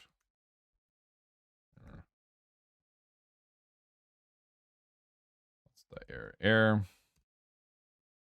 You can follow along typing this yourself, or you can just copy paste it into your code. Basically, what this allows us to do is we have our main function that's an asynchronous function. So when we call the main function, this is some other syntax for waiting for it to basically finish and then printing any errors it gets. And that's why we do this. But again, if this big lump of code, if you're like, what is going on with this big lump of code? Honestly, for now, just copy paste it. So great. We have our asynchronous function main, we have some code, and then we have this lump of code, which basically just calls our main asynchronous function. Okay, great. I'm going to delete all this for now, but you can still find that comment in the GitHub repo associated with this course. Awesome. Okay, so now that we have our real basic setup, let's go ahead and start coding. And if this setup part is confusing and the async await stuff is confusing, don't worry too much about it. It'll make more sense as we progress. Now, the final piece of the crash course is all websites every single website you interact with is essentially the combination of three things: JavaScript, HTML, and CSS. HTML is what the site looks like. And if I right-click a site and hit inspect, in this Elements tab, I see this doc type HTML. And this is essentially the code of what this website looks like, what is being displayed. If I go to sources in here, I can see kind of all the different files that represent this website. And in some of these files, there are these .js files, which stand for all the logic. So the HTML is essentially what the site looks like. The JavaScript is the logic of the site. And then there's something else we'll talk about later, which is the CSS, which is kind of the beautification of the site. HTML is the layout and the look of the site. JavaScript is the logic of the site. And CSS is the beautification of the layout. Or you can almost think of CSS as like what it looks like, number two. When we build a protocol, like what we're going to be building in this course, it's the exact same thing. HTML, JavaScript, CSS. That's it. But there's a lot of tools that we can use that make rendering and interacting with and working with these websites much more functional and much easier and much better. But a really basic HTML site, if we right click, new file, my site.html, we can create and we can actually make a minimal site ourselves right now. We type exclamation mark, little caret here, doc type HTML. I'll put a little backslash HTML. And in here, I'll just say body. In my VS Code actually auto-completed there, a little backslash body. I can just say hi in here. And this is a valid website. This is valid HTML for a website. If I click on my site, what we can do now is in our extensions, there's an extension called Live Server. And if you install this, you'll get this little Go Live button in the bottom right. Now, what we can do is we can actually just be on our mysite.html, select Go Live, and it'll spin up a little server for our website, which it just says, hi. And then I could go back, I could change this to bye, a little mark, remember to save it, go back, and it now says bye. Now we can click this little click to close server button, and it'll stop the server. And now if we refresh, it'll just say, site cannot be reached. Now, optionally, because HTML is purely HTML, one of the cool things you could do is you could right click, reveal in Finder or open in folder or whatever you want to do. And you could even just double click on your site itself and it'll still render. And in the URL bar, you'll see kind of the path to your file in the URL bar. Now this is different Windows to Linux to Mac, etc. So if you're on a device where this doesn't work, sorry, too bad, I guess. Just use the live server feature instead. So that's it for our crash course here. We will be walking you through actually putting JavaScript directly into the HTML. And like I said, as we go along, if any of this is confusing, please be sure to use your AI of choice to help you understand what's going on. I'm using DeepSeek for this because DeepSeek is free and does a really good job for being a free model. All right, so with all that being said, let's finally jump in to our HTML/JS Buy Me a Coffee raw website where we're going to learn how to interact with a blockchain, build a website that interacts with a blockchain, and learn some of the key features to make sure our site does what we want it to do. So this has been the JavaScript crash course. Let's now jump in to the actual site.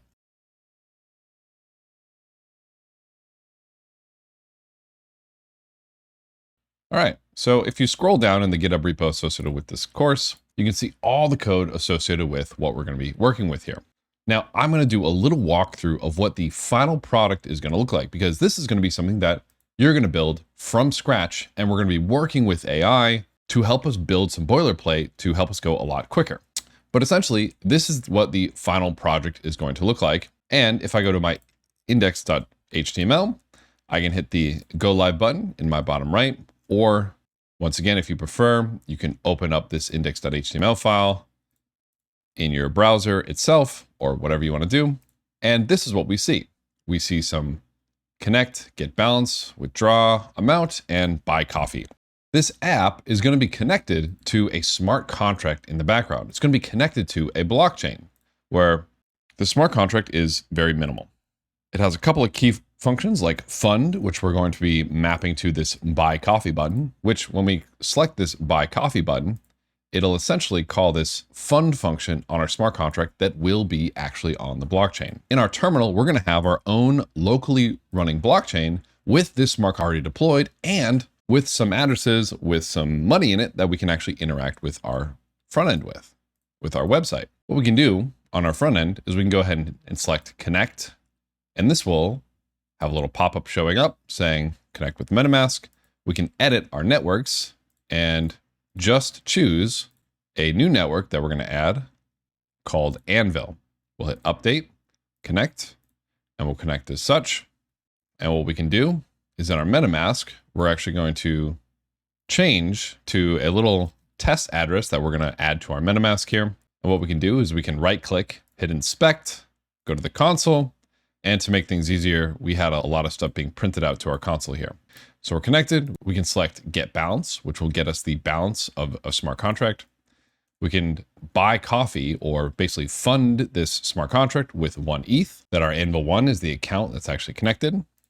Then we can call this buy coffee function. We'll select the button. MetaMask will pop up saying, hey, do you want to actually send this? It'll have all of our data. We'll go ahead and confirm. We'll get a little console output here saying transaction processed with the hash of the transaction. Now, when I select get balance, it'll show that we now have a balance of 1 in this contract. I'll hit buy coffee again to fund it with another ETH in this contract. Transaction will go through. I'll hit get balance. Well, I'll process the blocks one more. I'll hit get balance now, and we see we now have a balance of 2. I can also optionally withdraw all the funds out of the smart contract. Transaction will go through. If we get balance now, it actually says 3. It's because I gotta mine a block real quick. You'll understand what this means in a second. But now if we hit get balance, we do indeed see that the balance of the contract is 0 and we have withdrawn all the funds out of the contract. So this is what we're going to be building, a very simple application, but we're going to learn all the fundamentals of actually interacting with our blockchain application through a MetaMask or through whatever browser. We're going to learn how to connect, how to make calls, such as reading the balance of a smart contract, which is going to be a function on this Solidity smart contract. So we're going to learn how to interact with these contracts that are on the blockchain.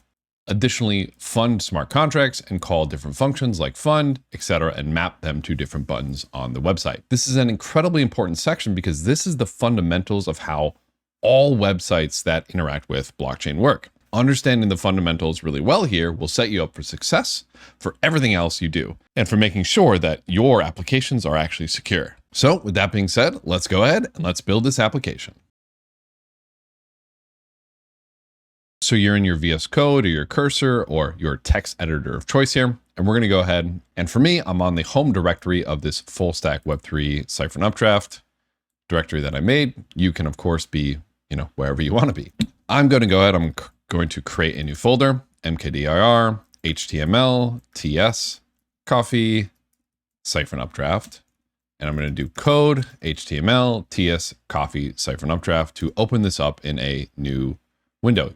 You can, of course, as we showed before, do file open to open this up in a new window as well, whatever you'd like to do. We can open our terminal and type pwd to make sure we are indeed in the folder that we just created. To get started, let's go ahead and create a new file with a right-click new file. We'll type a little readme.md and we'll write the task out that we are going to do. So here's what we're going to be making.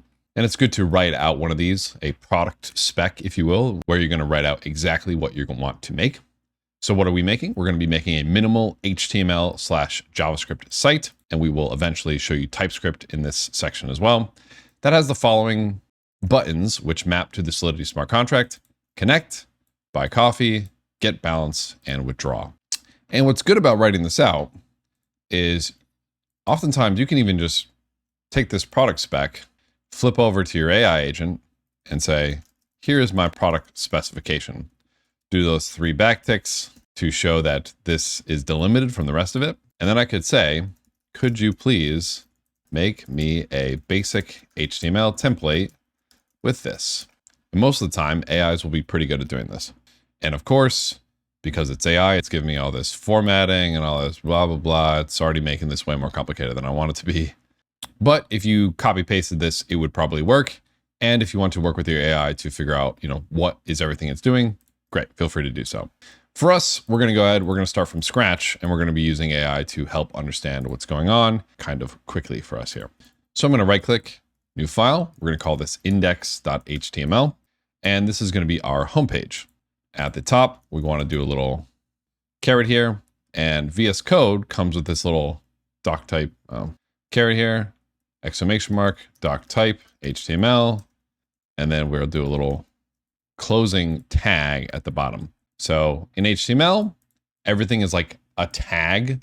So you have an opening tag and a closing tag. You kind of think of it as like an open parenthesis and a closing parenthesis, but they're tags instead of parentheses.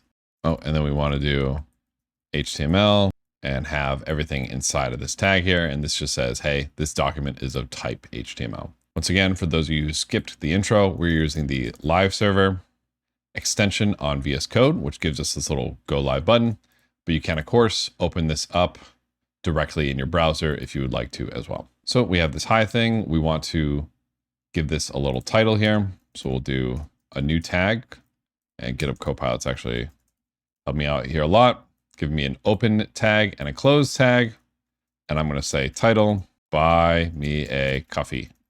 Title like this. I'll save it. If I come back and I refresh, I now see buy me a coffee in the little tab for my project here. Cool. So now let's set up a little bit of boilerplate. We'll do another little body tag here. And this body tags is going to be basically kind of the meat of the site. And we're going to create some buttons. So in HTML, you can do this little button tag and you can say like hi in here. And now we have a little button we can press. Right now it doesn't do anything, obviously, but we want to make a few different buttons.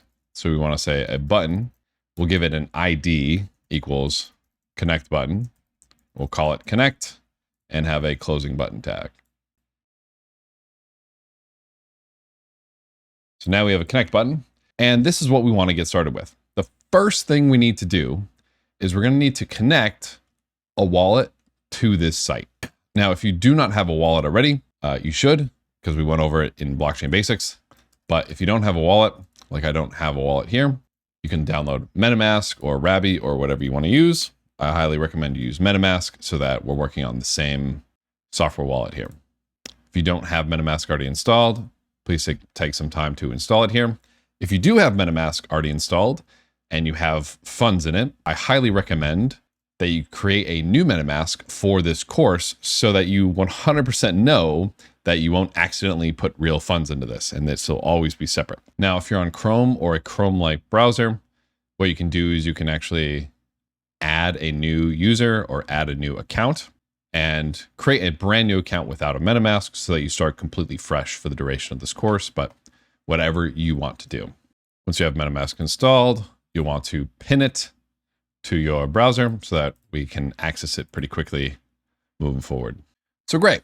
So now that we have this basic HTML up and we have everything kind of set up, first question we want to ask is, okay, how are websites connecting to the blockchain here? How does this work? Well, in the little demo, I showed you, hey, we can click these buttons, we can do these functions, and the MetaMask really felt like the gateway to the blockchain. So I'm going to show you a short video that I recorded a few years ago, where once again, the fundamentals are still 100% the same. What is actually going on when your MetaMask connects to your website? So let's go ahead and watch this video, which will explain what's going on under the hood of connecting to a blockchain. All right, so here we are with a website or a front end on top of some smart contracts that we've deployed. Doesn't really matter what it is right now. This is typically the interface that you'll see, boiled down to a really minimalistic level. Typically, you'll see something like a connect function, right? And MetaMask or some other wallet connector thing will pop up. We'll hit next, we'll connect here. Might even say something like connected, and we can also execute functions. We can interact with our smart contracts, we can confirm, etc. Right? This is something you might see something like Aave, right? I'll hit connect on the Aave application. It'll say, hey, how would you like to connect? I'll choose MetaMask. I gotta change my MetaMask to mainnet, but you get the picture, right? This is a simple example of what that would look like. So what is actually going on in the browser when we connect? What is actually going on, and what do we actually need to do? We're gonna right click, hit inspect, And on the right side, we're going to see our debugger here. Now, if we go over to sources on the top of our browser, you'll see a few things if you look down over here, right? We'll see this URL, right, which right now is going to be my localhost. And we'll also see MetaMask and Phantom and a whole bunch of other stuff. These other things that we see here are going to be what's injected from our browser extensions. The reason we see this MetaMask thing here is because I have MetaMask installed, right? The reason I see Phantom here is because I have the Phantom app installed. MetaMask, of course, being an EVM wallet and Phantom being a Solana-based wallet. Now, what happens when we have these extensions installed is they automatically get injected into a window object in JavaScript. And in fact, if we scroll down to here in the console, again, you can find console, you can click it here, you can click anything up there. And we type in window, we'll see we have this big window object with all this stuff, right? This window object represents our window, basically, right? Now, if we scroll all the way to the bottom and we do window.ethereum, we also see an object here. Now, this window.ethereum object only exists if you have a MetaMask or MetaMask-like browser. Or if you want to look at some other Web3 wallet, you do window.solana, right? And we see this window.solana. Now let's look at a browser that doesn't have MetaMask or Phantom installed. What do you think is going to happen in the window now? Let's go ahead, right click, hit inspect. We'll go to the console. Now let's see what's going on in here. If we go to sources, first off, we don't see that MetaMask or that Solana source here. And if we go to console, we still see window. Let me zoom in a little bit. We still see window here. But if I do window.ethereum, we get nothing. Or if I do window.solana, we also get nothing. So in order for our browsers to know that there's a MetaMask or that there's a Phantom, those extensions automatically add these to our window objects. And that's something that we can check for in our JavaScript. The reason these wallets are so important is built into them underneath the hood, they have a blockchain node connected to them. And in order to interact with the blockchain, we always need a node. And you might have seen URLs from Alchemy or Infura because you need them to interact with the blockchain. Alchemy and Infura are examples of third-party blockchains that you can interact with and basically rent, right? But you need them to create a provider or a node to send your transactions to. So you could do it in JavaScript, like something like this is the Alchemy documentation, where you take that Alchemy URL, you stick it into some object and use that to send your transaction. This is a way that you could do it in the back end. But on the front end, what you normally want to use is you just want to use the user's MetaMask or their Solana or their wallet as the main wallet. Now, there are a ton of other different types of wallets to connect, like Ledger, Mu, Coinbase, Wallet Connect, etc. And there are different ways to set those up, but they all do the same thing where they expose some URL. They expose some node under the hood. They give us that URL. They give us that provider. The way MetaMask does it is with window.ethereum. Boom. This is now our URL. This is now our connection. In fact, if you go up to your MetaMask, hit the little three dots, expand view, hit add network, and then just hit the X so we can get to networks. You can see all of these blockchains that I have in here all have an RPC URL. This is the HTTP RPC URL connection of the blockchain node that's running. I happen to have one running locally right now. All of these also have a node RPC URL, and you can actually see them right in your MetaMask, right? This is connected to Infura. These are all connected to Infura. It's all the exact same thing. MetaMask just has a really nice way of taking that URL, sticking it in the browser for us in this window.ethereum or window.solana, or whatever. So this is the main thing that we need to know. We always need a connection with the blockchain, and these browser wallets are an easy way to do that. Make sense? Great. Let's take this knowledge now and let's apply it.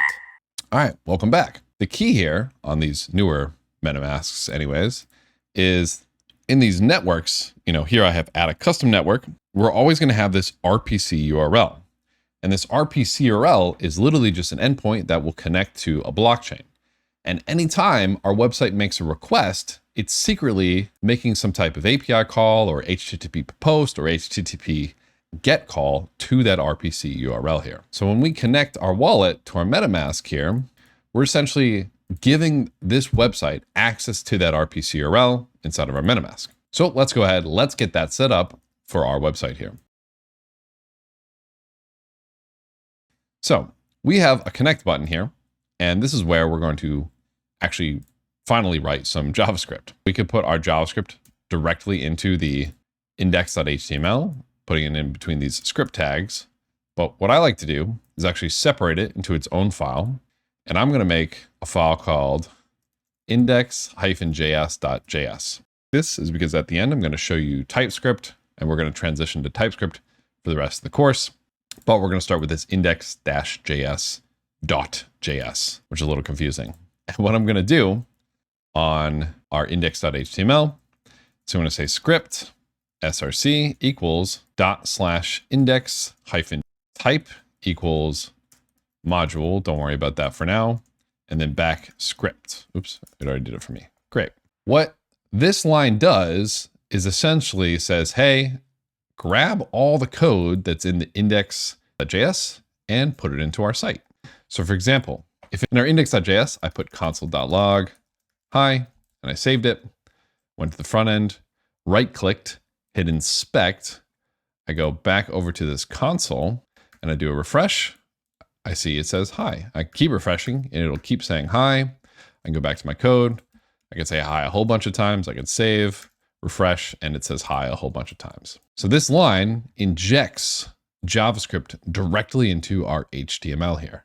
And this is how we can add logic to our connect button, right? Because right now we hit connect and it does absolutely nothing. So we need to give this button some logic. So in our index.js, let's go ahead, let's create that logic. So in here, we're first going to get that connect button. So I'm going to say const connect button equals document. And this document is a JavaScript keyword, basically saying kind of this document here. Document.get element by ID. And I'll say connect button. So we gave this button an ID of connect button. So it's saying document.get element by ID connect button. Now in our JavaScript, this connect button variable represents this button here. So what we can do now is we can say connect button dot onClick equals, and then we can do something here. I'm going to say connect, and I'm going to create a function connect like this, and I'm just going to say console.log hi. So this code basically means this variable now represents this button here. Here, let me move this up to the top to make it easier. Connect button dot onClick equals connect. This line means anytime somebody clicks the connect button, we're going to call this connect function. And here's the connect function. And all it does is console.log hi. So if we go to the front end, every time I click this, we should see hi show up over here. And that is indeed what we do see. And we see this kind of this number, keep going up. Every time I click it, it goes up, up, up, up, up, up, up. Refresh, goes back to 0, boom. And that's working great. Okay, awesome. I'm going to put this back at the bottom because at the end, we're going to do that. Okay, great. So now we have this connect function, which right now is printing hi, but we want this to connect to our MetaMask. Now we saw in the little video before that if we do window.ethereum, enter, great. We see this little object. So this is what we want to go ahead and connect to. But we first want to make sure that somebody has MetaMask or some type of wallet. So what we want to do is we can do first say if type of, and just roll with me here for a second, window.ethereum not equal undefined. We can do console.log hi. Otherwise, we could say connect button inner HTML equals please install MetaMask. This basically says take that connect button and change the text to this. So on a browser with MetaMask installed, if I connect, right now it'll print hi. But if I go to a browser that doesn't have MetaMask installed, like this one, the text changes to please install MetaMask. But on a browser that does have MetaMask installed, connect, it says hi. Okay, great. So we have a way to actually check if somebody can even connect at all. And if they can connect, we'll do some stuff up here. So if they can't connect, please install MetaMask. If they can't connect, do whatever we say here. Next, now my AI is already starting to give me some suggestions of what we want to do. And we could hit tab and try to do what it's saying here, like window.ethereum.request. Our MetaMask has this request button where we can send it this ETH request accounts, which would request. However, this window.ethereum object comes with a lot of functions that we can call, like request. But what if somebody rolls up with a Solana wallet or a safe multisig or a hardware wallet? There's lots of different types of wallets that can connect to a website. Window.ethereum is kind of a specific keyword for MetaMask. So it's great if they have MetaMask installed, but we want to be able to handle more types of wallets that connect. So the tool that we're going to be actually working with is this tool called VM. Like I said, this is a JavaScript tool that's going to help us build and work with these contracts. Another tool you can use is something like Ethers. You could use either one of these. We're going to be working with VM because later on, it's going to be VM under the hood that's going to be powering some of our more complicated apps. So I want to show you now. Now, right up at the top, it's going to say, hey, here's how you get started. We're actually going to skip that because our website is just a raw HTML JS site. So we're going to import our VM project directly from the website itself. And if we hit get started in the documentation, for more advanced projects, we're going to do this setup. But for now, I'm going to show you a different way to work with this VM project. So for us to connect to MetaMask, we're going to use this VM tool. Right at the top of our index.js, we're going to import this little squiggly bracket here. And we'll import this thing called create wallet client from, it's going to be https://esm.sh.vm. And we can even copy this esm.sh.vm. /VM, not .vm. We could even copy this, paste this in our browser here. And we can see that importing this line actually imports all of these lines. Now, if we want it to be even more specific, we could find all of these pieces of code and then copy paste them into our project here. But for now, we're just going to make our lives a little bit easier and do it like this. But if we want it to be even safer, having this line of code here means that we're relying on this esm.sh website to actually give us the correct code. If we want it to be safer, we would just go and copy paste the correct code into our website ourselves. But for the simplicity of the tutorial, we're going to do it like this. Now, this create wallet client, if we go to the VM documentation, go to the search bar, paste in create wallet client, you can see how this is actually used. We can go down to clients and transports, where it'll tell us a little bit about what these clients and transports are.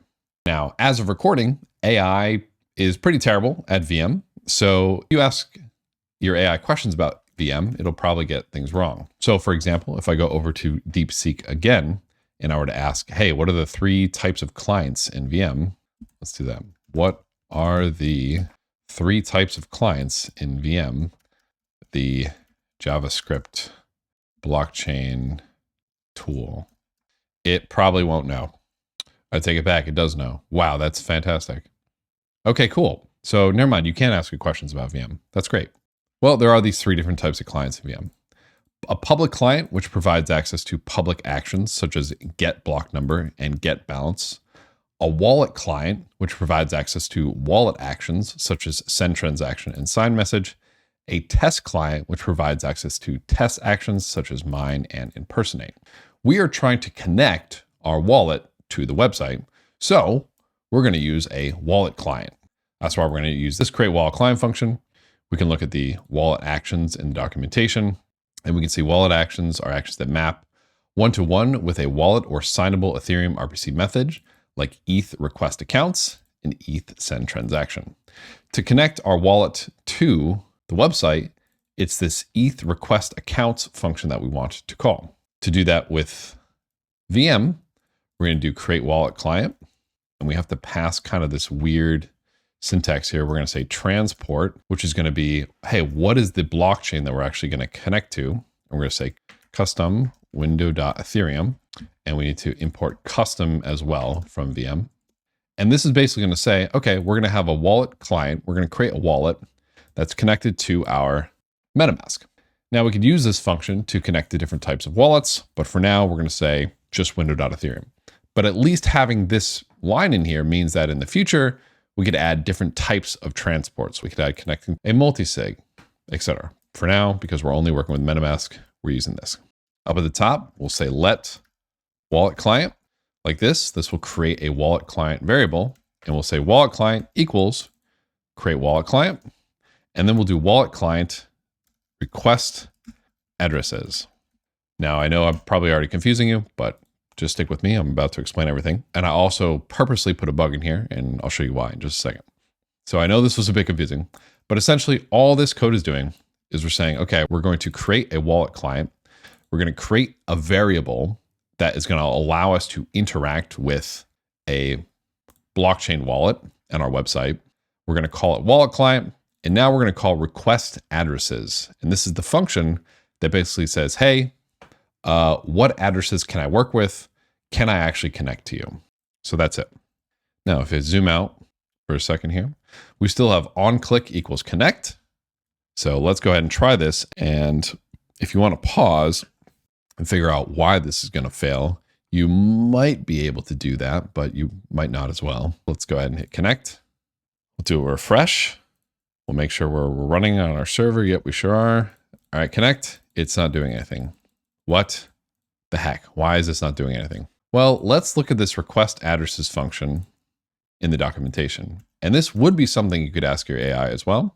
It says request a list of accounts managed by a wallet. It says sends a request to the wallet asking for permission to access the user's account. If we look at this example down here, notice anything different about this? It's using this await keyword. So if I scroll over this request addresses function, you can see it says request addresses as this little parentheses here, this weird arrow syntax, which is a JavaScript thing. But this weird arrow syntax means that this request addresses function returns, and this is what it returns. It returns a promise that eventually gets resolved to this type. So since this is a promise-based function, we need to add this await keyword, and we need this to be an asynchronous function. So I'm going to change this from function connect to async function connect. And now I'm going to call await wallet connect request addresses. We need to add the await keyword to say, hey, don't just give me the promise, like actually run the code that I want you to run. And, let's get on with it. So now that I've added that, I've saved it. I can refresh my front end. You can see what the issue is. And just one other note, I'm using Brave. And since I'm doing developing, I'm going to want to turn the Brave shields down for the moment. So for these demo sites, these locally running sites, we want to make sure we have these shields actually down for these so that we can actually interact with our application here. So now that the shields are down and we've changed this to an async function, if we run connect now, this will work kind of, but let me cancel and let me show you something. I'm going to refresh now. I'll go back here and I'll do console.log hi, save it, come back here. Now I'll hit connect.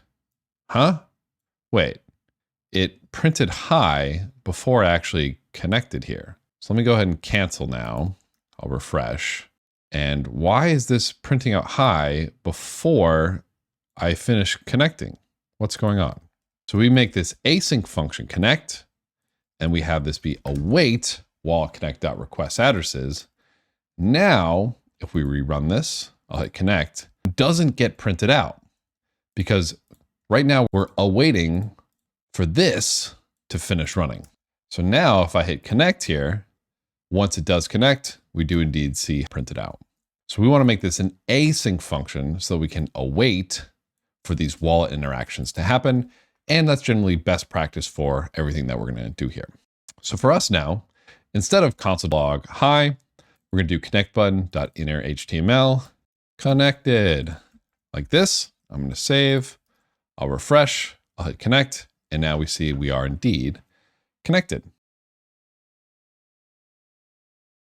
Now, if we click our MetaMask, click this little button here, we can change which accounts are connected, and we can also change which networks are connected. So if I want to change accounts, I got a whole bunch of different accounts in here. I could change the accounts that are connected. I could change which network is connected, or I could just disconnect completely. If I disconnect completely and then I hit refresh, it'll now not say connected. But if I connect again, connect, it'll now say connected. Now, if I refresh again, it doesn't say connected, but if I hit connect, MetaMask doesn't pop up. This is because there's a whole bunch of logic that goes into connecting after refreshing that we're not going to focus on here. Basically, if we wanted to custom build it, this connect function would be absolutely massive, and we're not going to deal with that. We're going to have some package deal with that for us in a later section. But at this point, what's really cool, I go back here, click this little thing. I can now hit a connect button, and I can now connect my MetaMask to my website. And because my website now has access to a MetaMask, I can now start sending blockchain transactions and reading from the blockchain. This is so exciting. All right, cool. So now we have our connect function. Great. What's next? Well, this is where we consult the README. We have created a way to connect our wallets. All right, great. So now let's figure out how to buy some coffee. So we're probably going to need to make a button to buy coffee, and we're going to need to call a function on a smart contract. Ooh, that means we're also going to need to have a test blockchain that we can call. Yikes. Okay, there's a bit more going on here than what meets the eye. Well, let's go ahead and let's get cracking away. So if we go back to the GitHub repo associated with this course, we scroll down in here. At the top, we see this is a website for the minimal code from the Foundry full course, in specific, the FundMe code base, which can be found here. So if we look at this smart contract, we go to the SRC folder. You don't actually have to understand Solidity for you to be able to read the functions here, but it does help. But essentially, if we scroll down in here, we have this function called fund, which is going to send money to this smart contract. It's going to send Ethereum to this smart contract, and we're going to call the fund function to do this. Now, if you decide that you don't want to become a smart contract developer and you don't really want to understand most of this, well, that's fine. You can pop this into your AI and say, hey, what's this do? What are the functions I need to call? Or if you're working with a smart contract developer, you can just ask them, hey, like, what do you want the buttons to do that the website's going to do? You don't really even need to understand Solidity. You just need to understand what functions you're going to call. So this fund function is going to send money to our smart contract that's deployed on the blockchain. And we want to read how much of a balance this smart contract has. How much ETH is in this smart contract? Remember, even smart contracts can have a balance of ETH and also a balance of tokens. They can have a balance of anything. Most smart contracts also are wallets themselves. So we want to create at least two more buttons here. One of them is going to be a balance button. So we'll say button ID equals balance button. And then we'll also have a form to buy coffee, or call this fund function. And you'll see why we need a form in a second. So now if I save this, I go to our front end again.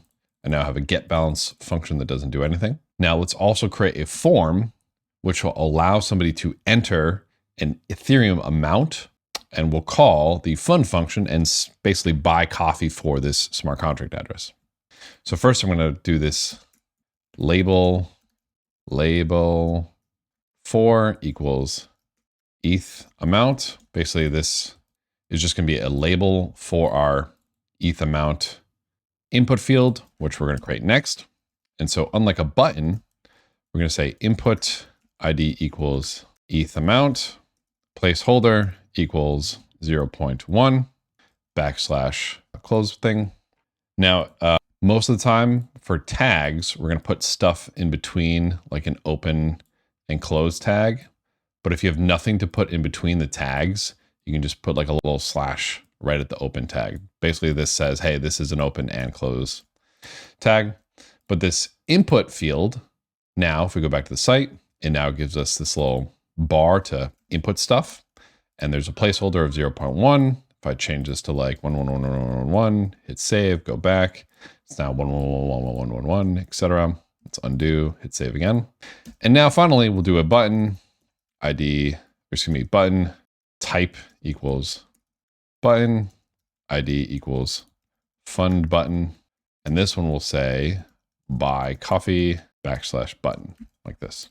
Now, if we go back to the site, we now have a get balance button that does nothing, a label for our input here, an input amount where we can input how much coffee we want to buy, and then a buy coffee button. And obviously none of these actually do anything yet. But cool. So we have all this functionality here. Now we want to go ahead and build it. Well, let's go ahead and let's get started with the get balance. This way that when we actually, fund or buy coffee for this smart contract, we can actually check if the balance has indeed gone up. So since get balance is going to be 0 until we are actually able to fund it, let's create the fund or the buy coffee function first. So at the top, we'll do const fund button equals document.get element by ID fund button. Remember, because on the index.html, we gave this the ID of fund button here. And down at the bottom, we'll say fund button.onClick equals fund. And now we'll create a new function called fund, which will do the actual logic to call this fund function on our smart contract. So let's create this fund function. So let's go ahead and do async function fund. Now we could do a regular function, a non-async function, but as we saw above, we're probably going to be working with a lot of promises. So it's just going to make sense for us to do async right from the get-go. And the first thing we want to do is figure out, okay, how much money are we funding the smart contract with? And we want to basically get how much is put in this little input field. So I want to get what's in here. And to do that, in my JavaScript, once again at the top, I can say const eth amount input equals document.get element by ID eth amount, like this, right? Because on our index.html, we say have input ID equals eth amount, boom. So this is the ID. So we want to get the amount of money that's in here. In our fund function, we can say const eth amount equals eth amount input dot value. This actually gets the value of whatever's in this input field. And then we can say console.log, little backtick. This will allow us to put variables inside of a string. Funding with, and then a little $, squiggly bracket, paste eth amount.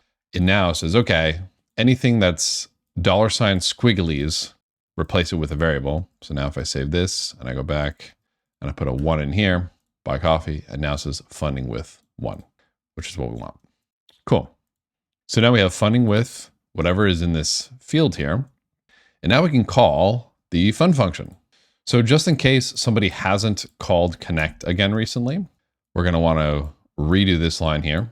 We're going to actually, let's redo this whole thing. We're going to copy this whole thing, paste it in here. But instead of doing await wallet connect.request addresses, we're going to delete all that. And we're going to create this wallet client. Basically, we're going to connect to MetaMask again. And now that we're connected to MetaMask, we can actually simulate calling this fund function. The reason we want to simulate it first is we want to make sure that when we call this fund function, the transaction actually, passes and goes through. So what we can do, so now let's go ahead and continue with this. We'll do the await wallet client.request addresses like this. And that's good. So now when we call fund, we'll go ahead and be connected. Now we need to go ahead and actually call the fund function on the contract. Now, if we go back to the VM documentation, we scroll back down in here, go back to the getting started, we go back to the introduction on clients and transports. Like we learned about before, the wallet client provided access to wallet actions, such as getting access to the wallet. When we send a transaction, this is actually going to be a wallet action. However, before we send the transaction, we want to simulate it. We want to simulate the transaction actually works and will actually go through. That way we don't send a request to the user's wallet. That's going to... Now to simulate a transaction, we actually want to use a public client. So if we select a public client, we can see how we can create a public client. So now we'll go back to our code base here, and we're going to want to get this create public client function from VM. So we're going to import it, create public client like this. And now after we get and create the wallet client, we're going to want to create a public client. And I like to just have it out here, like public client, but you could just as easily have it inside the function. But since all of our functions are going to be sharing the same clients, I like to just keep it outside like this. But now what we can do is we can say public client equals create public client. And this is actually going to have the exact same setup as the wallet client, where we're just saying, hey, the transport or the node, the blockchain node that we're going to connect to is inside of the window.ethereum. So that RPC URL is inside of it. And that's where we're going to create our public client. Now, this public client, if we go back to the docs here, if we look up simulate contract, there's a function here called simulate contract, which simulates / validates a contract interaction.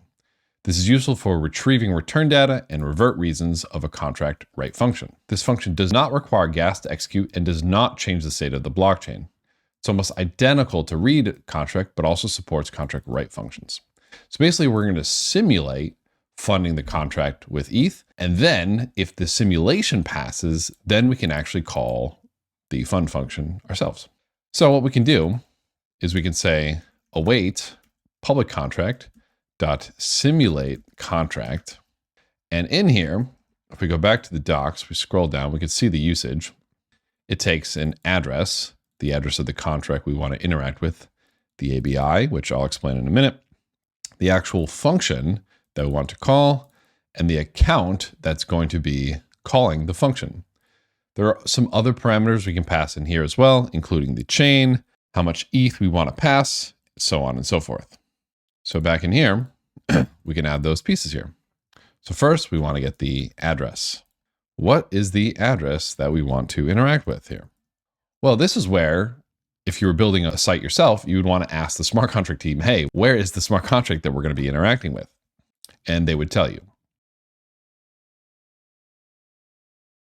Now, because most contracts are actually deployed on different chains, it's a good idea to have some type of file or struct that tells you where contracts are deployed on different chains. If you deploy a contract to ZKsync and you deploy a contract to Ethereum, they're going to have two different addresses.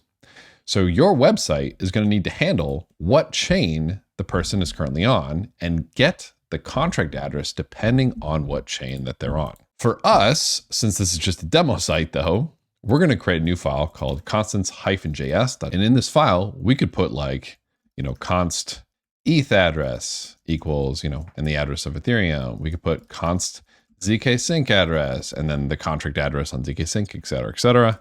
For us, we're just going to be working with a locally running blockchain. So we're going to work with a single contract address. For now, to make life easier, if you go to the GitHub repo associated with this section, if you go to the constants-js, I already have that contract address in here. And you can go ahead and actually, just copy the whole file for now, because I'll explain what's in here. So you can hit this copy raw file, go back to here and paste it in here, and I'll explain what's going on. So first off, we have our contract address here, which is going to be this one. Since we're only going to be working with a local blockchain, this is always going to be the contract address that we're working with here. And we're going to export it so that other files can use this variable. The next thing we're going to need in here is called the ABI, or the Application Binary Interface. Now, this is essentially just a specific format that tells code bases what functions are available on a smart contract and how to interact with that smart contract. Most of the time, whenever you compile smart contracts, the ABI is given to you as well. We'll see in one of our later sections, we will actually manually get the ABI from some compiled code. You need this ABI anytime you want to interact with a contract for the most part. There are some very low-level technical ways to interact with a contract without an ABI, but for now, just assume anytime you want to interact with a smart contract, you're going to need the ABI, or the Application Binary Interface. So great. So now that we have this contract address, back in our index-js, we can import that. So up at the top, we could do import contract address from /constants-js.js. That's this file right here. So we're going to import this variable. Now that we have the contract address, we can go back to our fun function, and we can say, okay, the address is going to be this contract address. We could also have just as easily done like let contract address equals, and pass a contract address in here. But this constants setup is something we're going to reuse in the future, so it's good to have it in its own file. So great. So address is going to be this contract address.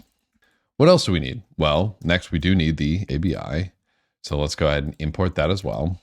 This object notation here, and the key and value are the same. You can just do this, but if that's kind of confusing to you, just be like, okay, the ABI is going to be our ABI. So the ABI of simulate contract is going to be this ABI here. And if that's too confusing, you could even go back and call this coffee ABI, copy this, make sure to save, call this coffee ABI here.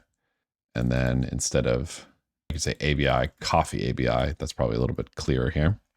Next, it's going to be function name. What name are we calling? Then we want to get the account that's going to be simulating this. We're going to be calling on whatever account we connect to the website. So to get the account, when we do await wallet client.request addresses, this actually returns a list of addresses. So we can say const connected account equals this. And we put it in these little brackets here because this actually returns a list. And this is kind of a shorthand way to just say, okay, the first item in the list, we're going to call connected account. And so in our function here, we could say account. It's going to be connected account. And then we just have to pass the chain and the value. Now, here's something I don't love about this VM thing. I would love to just kind of pass like an RPC URL here and it be smart enough to know how to do this. But VM, as of recording, you have to define any custom chain that you create. So for the purpose of simplicity, if you want to get a repo associated with this section, go to index-js, scroll to the bottom. There's this function, async function get current chain that we're going to copy. And in our code base, we're just going to paste it in here. So essentially what this does is, since we're only working with Anvil, we're going to define this Anvil custom chain. And basically we're going to say, hey, the current chain is just going to be called custom chain with whatever chain ID the current chain has. So kind of annoying that we have to do this for raw VM. You'll find that later on we won't have to do this. So if this isn't making too much sense, don't worry, it's not really important. But in our simulate contract, we do have to add a chain here. So right below where we make the connected account, we'll say const current chain equals await get current chain. And we need to pass the wallet client in to get it. But now in our simulate, we can pass the current chain. And finally, we can pass the value, which is going to be this ETH amount here. Except there's an issue with this. On our UI, if I put 1 in here, I want this to represent 1 Ethereum. Now, 1 Ethereum is represented in code as this much Wei. So 1 Wei is the smallest unit of measurement of Ethereum. And this Wei unit is how most applications understand, talking about Ethereum amount. So if I were to pass the ETH amount here and somebody put a 1 in the front end, they would be thinking we're doing 1 Wei, which is like 0.0000001 Ether. So what we want to do is we want to actually get the ETH amount. So what we can do is there's a function built into VM called parse ether, where it'll convert the Ethereum amount to its Wei equivalent. So we can just wrap this like so. And if we want to see it, let's go ahead and even just comment this whole thing out. What I could do here is I could do like a console.log parse ether ETH amount. And then the UI, I'll do a little 1 buy coffee. Funding with 1 defined chain is not defined. Oops. Get current chain. Oops, that's because we actually need to get defined chain from VM as well. So comma defined chain. Now let's try 1 again. Funding with 1, and we see this is the representation of 1 ETH, right? And this is what we want. It has 18 zeros, and this represents 1 Ethereum. 1, 2, 3, 4, 5, 6, 7, 8, 9, 10. 1, 2, 3, 4, 5, 6, 7, 8. Boom. This is how you represent one Ethereum in the blockchain units. Anyway, so let's delete that. We'll uncomment this. And now we actually will have a way to simulate this transaction on the chain that we're connected to. So let's go ahead and let's run this. And we're going to get an error. Make sure we're connected. Great. I'm going to hit buy coffee. And I get an error. I get this crazy output in my console. If I scroll up, I can see contract function execution error. The total cost of executing this transaction exceeds the balance of the account. Well, it's because I'm connected with one of my dummy MetaMask accounts. And I'm also currently on the Ethereum chain. That's not where I want to be. I want to be on our little fake chain that we can use to interact with this contract. So how do we do that? Well, let's go back to the GitHub repo associated with this section. We scroll down in here. Remember, there's this fund me code base. And if we click on this, this is all the Solidity code associated with this fund me contract. And in here, there's this script called deploy_fundme.sol. When the smart contract developers deploy this contract, and they'll run this on Ethereum, on the ZKsync, on Anvil, on whatever they want. For us, we could say, hey, smart contract devs, where did you deploy this contract? So I can actually test it in my, and they can say, oh, cool, we deployed it to Ethereum, and here's the Ethereum address. And you could 100%, get this hooked up to Ethereum and test this on Ethereum. But that would really suck for you, because if you had to test this on Ethereum or even on ZKsync, you'd have to spend real money to make sure that your website worked correctly, Maybe you said, hey, after this transaction goes through, then do this cool animation on the side. It would be awful if you had to send real transactions to test that out. So we want to run our fake dummy blockchain. And we want to run it with this smart contract already deployed. So what smart contract developers can do, and what they should do, is deploy it to an Anvil instance with saved state. So in the GitHub repo associated with this section, there's this file called fundmeanvil.json. And if you look in here, it's kind of this massive file of seemingly nonsense. But this represents the entire state of a fake blockchain with our contract deployed to it. So what we can do is we can actually copy this whole file, and in our code base, we'll create a new file called fundmeanvil.json and paste this whole thing in here. And this whole file represents the state of the blockchain. So what I can do now is I can run a blockchain node, connect it to this file, and basically have a blockchain that gets populated automatically with contracts already deployed on it. And I know this is kind of abstract here, but let me take a step back here. So first off, before we go any farther forward, you need to make sure you have this Anvil tool installed. So if you type Anvil, you should get an output like this. And if you do Command-C, you can kill it. If you do not have Anvil installed, you need to go to Foundry, Book. Again, a link to this can be found in the GitHub repo associated with this section. And you want to go ahead and install it with whatever is in the installation. Once you install it, you should be able to run Anvil-help like this. When I run this keyword Anvil and hit enter, I get a fake little blockchain running in my terminal. And this is great. And what I can do is I can add this fake little blockchain running in my terminal to my MetaMask. So down at the bottom, it says listening on this address here. I can copy this and I can go to my MetaMask, go to my accounts. I can even expand the view here. We'll go to the networks. We'll do add custom network. And we can add a custom network to connect to our little fake blockchain here. I'll call it Anvil. For RPCURL, I'll hit add RPCURL. I'll paste that address in here. And then at the front, I'll do http:// and then RPC name, I'll call it Anvil. The chain ID will be 31337 or whatever it says for the chain ID of Anvil in your terminal. The currency symbol will be ETH, and there will be no block explorer. I'll hit save. And now in my networks, I now have this Anvil chain that I can switch and connect my MetaMask to. Well, that's pretty exciting. Well, what else? Anvil comes with some available accounts with 1,000 ETH in each one of them, and private keys associated with each account. So private key 0 obviously is associated with account 0 here. So what I can do now is in my accounts, I can select accounts, do add account, import account. I'll copy this private key, paste it in here, I'll hit import. And now I have this account in here imported. And if I'm on my Anvil chain, it says I am a super bajillionaire. I have so much money, so amazing. Because if I go to tokens, I have 10,000 Ethereum in this account on the Anvil chain. So now on my website, my MetaMask, I have an account that I just imported from Anvil, connected to Anvil with all this money that I can use to interact with this website. If I Control C and kill this, my MetaMask will start to, have issues. Like I won't be able to send anything because the blockchain is down and it's going to get real confused. So we can restart it. And this blockchain is actually empty.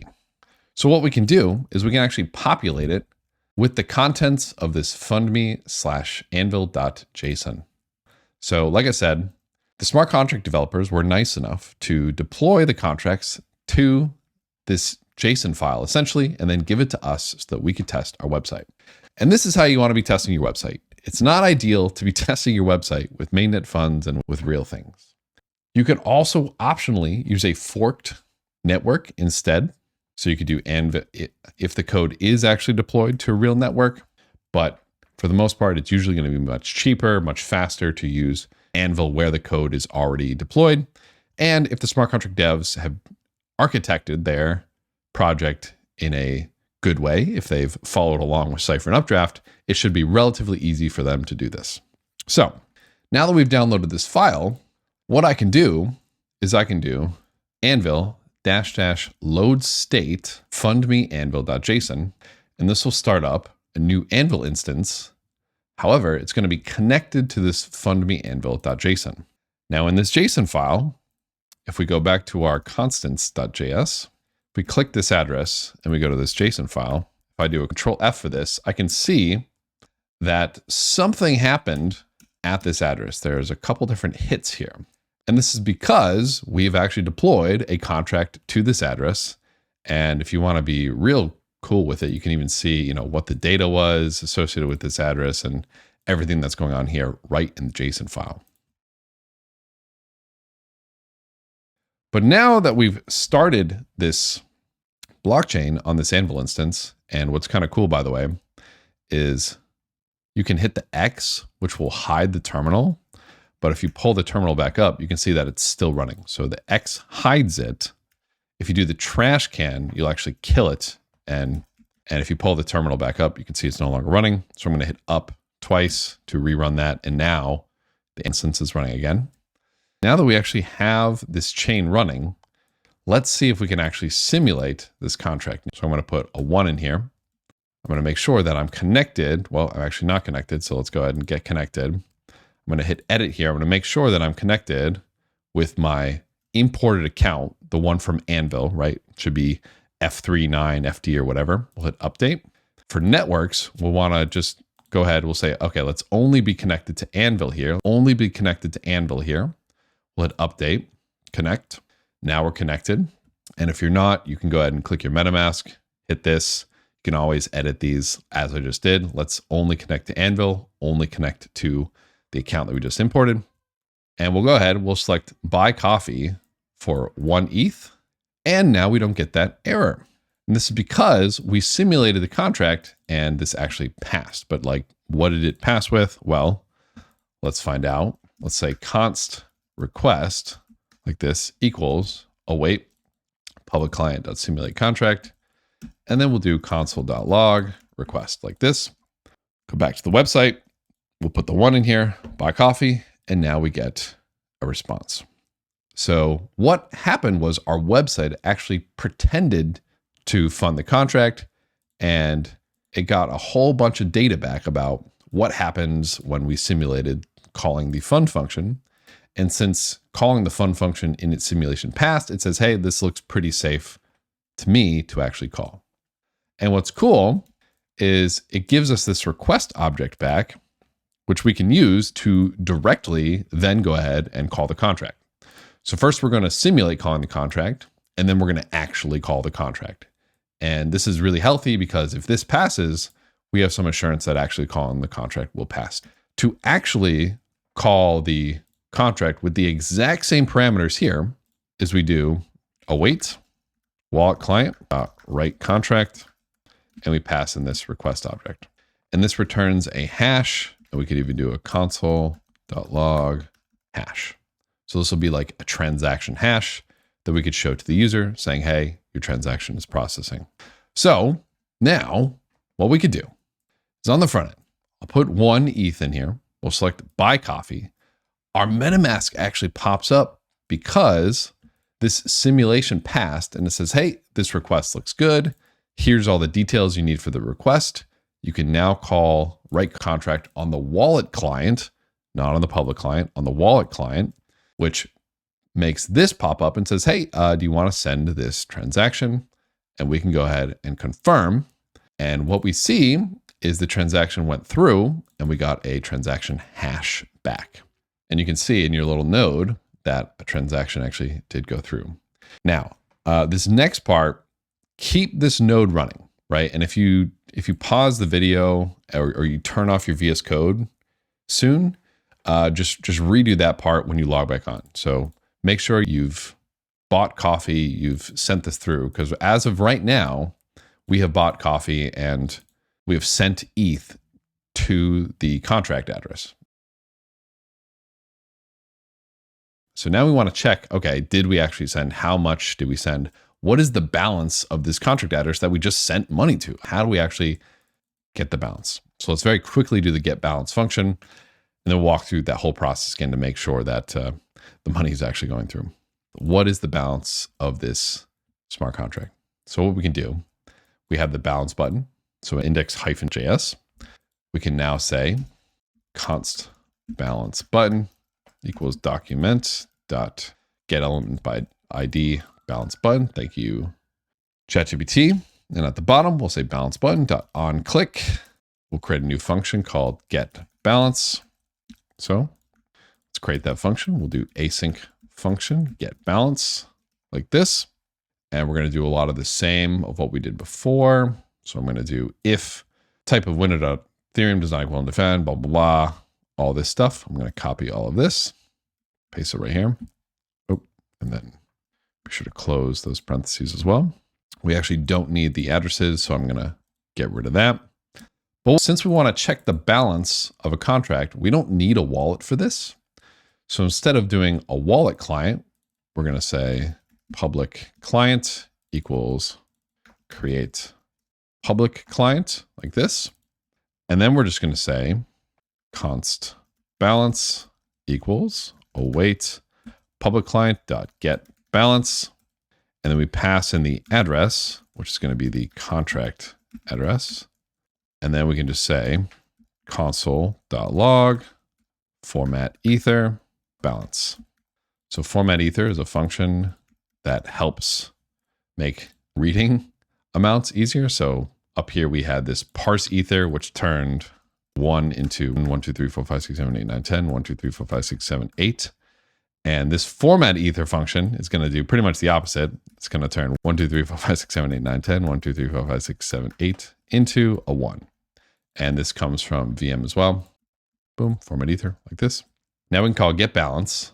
We can see our node running here. And this is the transaction where the coffee was actually bought. Oh, and we want it to be contract address spelled correctly.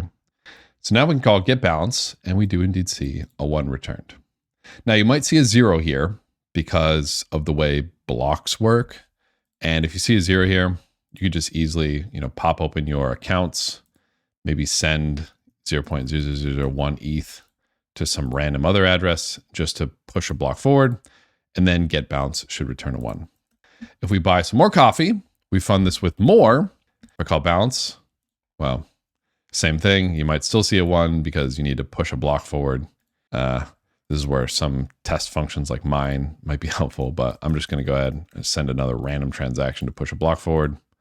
Now, if I call get balance, I get a 2, and so on and so forth. I could put 2 in here, buy coffee, confirm, funding with 2, transaction hash, and maybe I just want to push a block forward here. So let's go ahead. We'll just send a tiny amount to some random address as well. Now I call get balance and we see it's indeed 4. If you don't want to have to kind of do that bit that I just did, what you can do is Control C, kill your blockchain, rerun Anvil --load state fundme anvil.json --block time 5. And this will mine a block every 5 seconds, but it'll start from that original state. So now what we can do is we can hit get balance. And since I reset the blockchain, it's now reset to 0. I call buffy1, confirm, transaction hash. That means it goes through. And so long as I wait 5 seconds, another block will have mined. I can even kind of look at my node here. I can see, okay, transactions here. A new block came here. This transaction was on block 6. We're now on block 7. We're now on block 8. So if I call get balance, I guess there was a little bit of a delay there. So I could do it again. Buy coffee, confirm. Now it should be 5 + 1, which should be 6. I guess I have to wait a little bit for enough blocks to be mined. Maybe I should make the block time much faster, maybe like 1 second or something. But eventually I get the 6 amount here, which is very exciting. And almost accidentally, so let me go ahead and kill this. And remember, every time you kill the blockchain and restart it, if I go back to my UI, hit get balance, it gets reset to 0, right? Because the only state that's automatically loaded is the contract being deployed and our wallet's having some money in it, right? So every time we reset the whole state of our smart contract, which is good because that's usually what we want to test anyways. So let's go ahead and kill this so it doesn't keep running. And let's go to our README and whoa, we accidentally did a bunch of stuff on this list. We now have a button to buy coffee. We have a function we called the function on a smart contract, and we have a test blockchain that we can call. Oh, okay. We're going through a lot of advanced stuff really quickly. So let's just take a second to go over a lot of the things that we just learned. Oh my goodness. Oh, we're almost done. All we need to do is add a withdrawal. Whew. So let's take a second and just kind of review everything that we went over because it's a lot. And remember, if you get stuck, if you have questions, ask your AI, jump into the discussions, jump on Twitter, jump into Discord. There are tons of people learning all this fantastic stuff. Oh, you picked the best time to get into blockchain tech. Whew, so exciting. Anyways, let's go over everything we just talked about. Okay, so we learned how to connect our wallets to our website. This enables us to interact with a MetaMask from our website. We know that we can interact with it because we have this window.ethereum object, and this window.ethereum object gives us access to the blockchain node that is inside of the MetaMask. Once we connect our wallets, we can start calling functions on different contracts. We played around with calling the fund function on a contract. To call the fund function, we set up a wallet client, which was a client to interact with a wallet, and we set up a public client. Before we called the fund function, we simulated calling the fund function, and then we actually called it. Now, the way we tested this was we ran a locally running blockchain called Anvil, and we loaded it up with this fundme Anvil that our smart contract developers were so gracious to already deploy the contract to at the address that they told us. This fake chain has access to a couple different accounts that we loaded into our MetaMask so that we could actually interact with the website. We were able to buy some coffee by calling buy coffee, putting a 1 in the, or however much amount. And if it gets stuck, just give it a little refresh here and confirm. And if we bought coffee again to just push a block forward, we hit get balance, we see the balance of the blockchain actually increase. We're able to get the balance of the blockchain because we added another function called get balance, which all it did was call get balance on a specific contract address, which returns the ETH balance of that address. And then we know if we were to hit Control C and kill our locally running Anvil node, if I were to call get balance on the front end now or buy coffee, just nothing's going to happen because it's like, hey, you're not connected. There's no blockchain running. I'm erroring out. Great. So now is a great time to maybe take a break. I highly recommend taking breaks throughout this course and throughout every course. Your brain cannot absorb hours and hours and hours and hours of information in one sitting. It's best to take breaks and come back. I usually say if you go 30 minutes and take a 5-minute break, that's pretty good. Or if you go for 55 minutes and then take a 10-15 minute break, that's pretty good too. But be sure to take breaks. Or maybe you go 30 minutes and be done for the day, or maybe you go 55 minutes and be done for the day, whatever pace works for you. So now's a great time to take a break, go get some coffee, maybe go to the gym, let this information digest, and I'll see you in a bit. All right, welcome back. Let's keep going. So we have one function left to do, and then I want to show you converting all this to TypeScript and what the difference is working with TypeScript. All right, welcome back. We only have 2 things left to do. Just add a withdraw function, because right now we can deposit money to a contract, but we can't withdraw it. And then upgrade over to TypeScript and show you a lot of the differences between JavaScript and TypeScript. So, all right, let's jump in. So withdraw. So let's go ahead. I killed everything. Let's rerun that node. Anvil load state fund me right here. And on our front end, I'll do a little refresh. We'll connect, get balance is 0. Let's go ahead and fund it with 1, confirm. Get balance is still 0 because of the block stuff. Let's fund it again. Okay, now it's 1. So it's now funded with 1. It's technically funded with 2, but it has some ETH in it. So now we want to get that ETH out. And we can leave our terminal running, and we can leave the blockchain in this state here. So now that we've done the fund function, we just need to redo this for the withdraw function.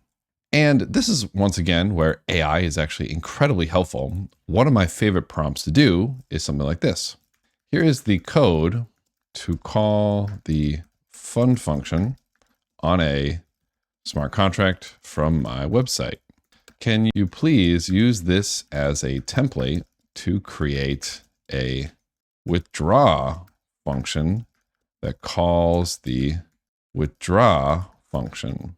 It should send 0 value, because in here we have value where we send some value. And now we basically want to just do this exact same thing, but call withdraw. And so I'll do 3 backticks. I'll paste my code in here, 3 more backticks, hit enter, and let's see what it gives for me. Once again, if your AI gives you something great, go ahead and run with it. If it gives you something terrible, try to figure out why it gave you something terrible.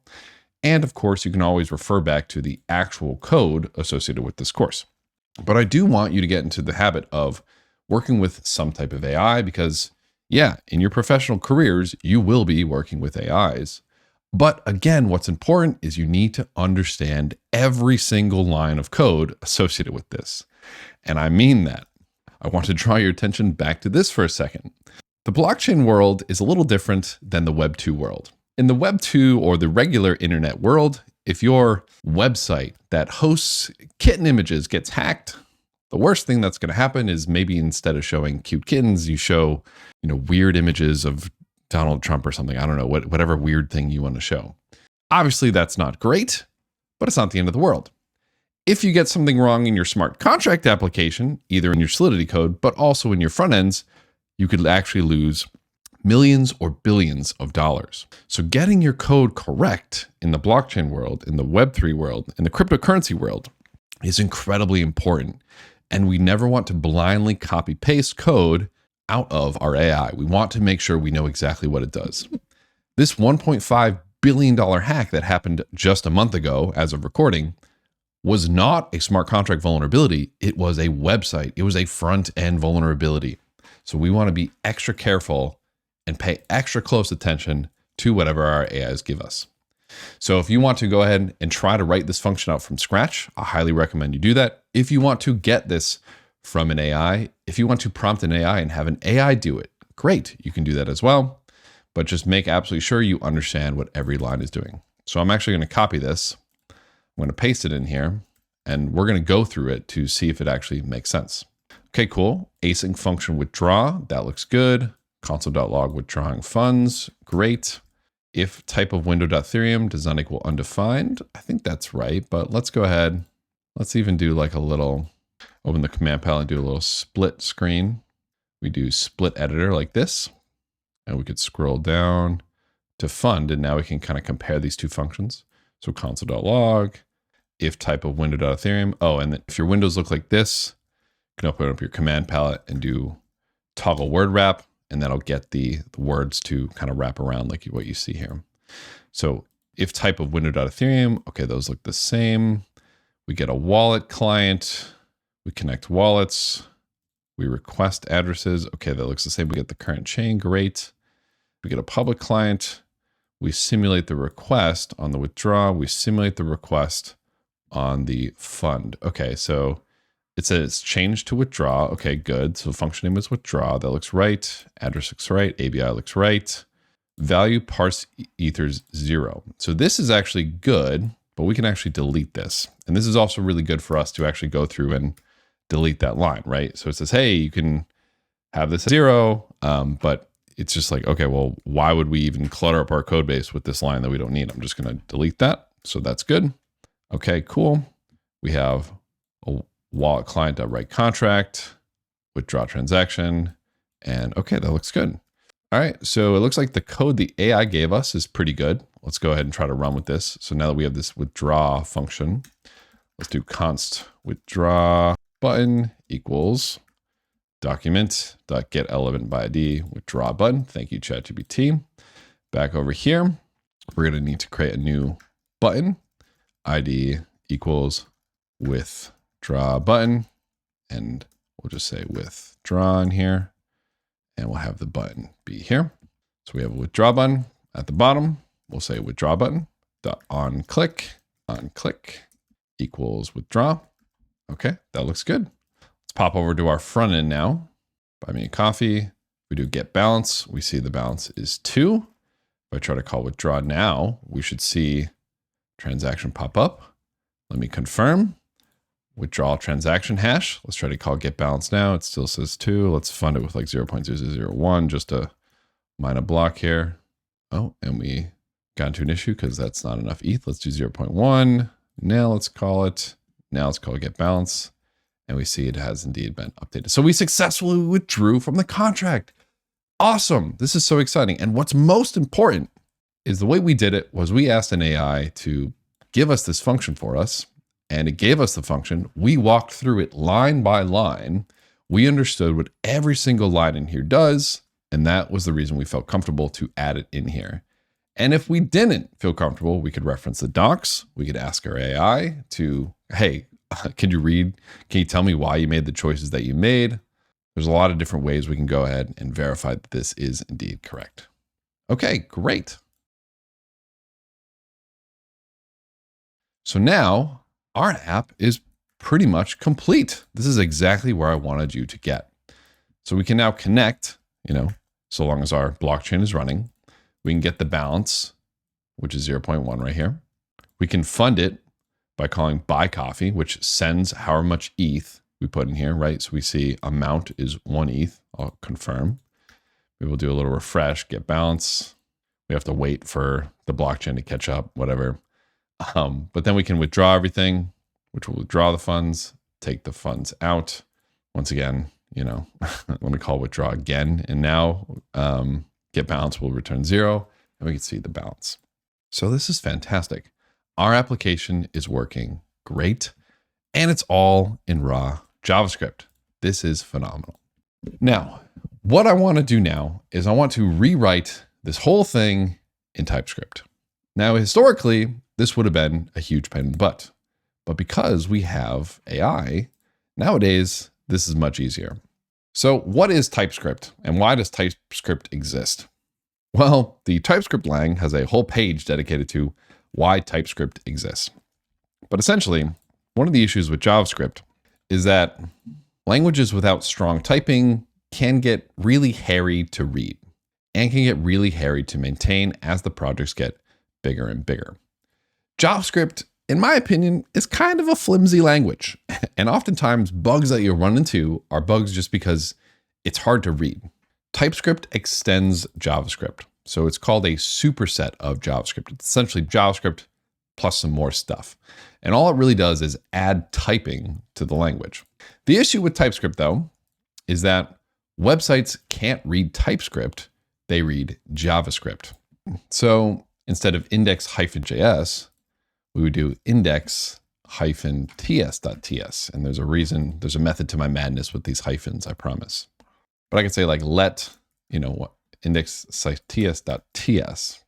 With this ts, I can now do my num of type number equals 1. Save this, and I don't get any weird squiggly underlines because this is valid. I cannot do script src equals index-ts, the same way we did it with this JavaScript line, because your browser will just kind of freak out. We can even try it. Ready? Watch this. ts, save, go back to our website, refresh it. Failed to load module script. Expected a JavaScript module, but the server responded with a blah, blah, blah. Basically, it's like, hey, I expected JavaScript and I got some other weird nonsense. It's because TypeScript is not JavaScript. So we'll undo, we'll resave, and that error goes away. So Patrick, you're telling me we want to work with TypeScript, but TypeScript doesn't even work with HTML. What the hell are you talking about then? Like, what is there to do? So here is what there is to do. When you write in TypeScript, whenever you want to write your code in TypeScript, you actually need to first compile it to JavaScript and then use that file. So for example, this like let my number equals 1, we can actually compile this file from TypeScript to JavaScript. So I'm going to stop this node. And now what I'm going to do is I'm going to install TypeScript as a dependency. So I'm using pnpm. And if you don't have this installed, do pnpm -- version.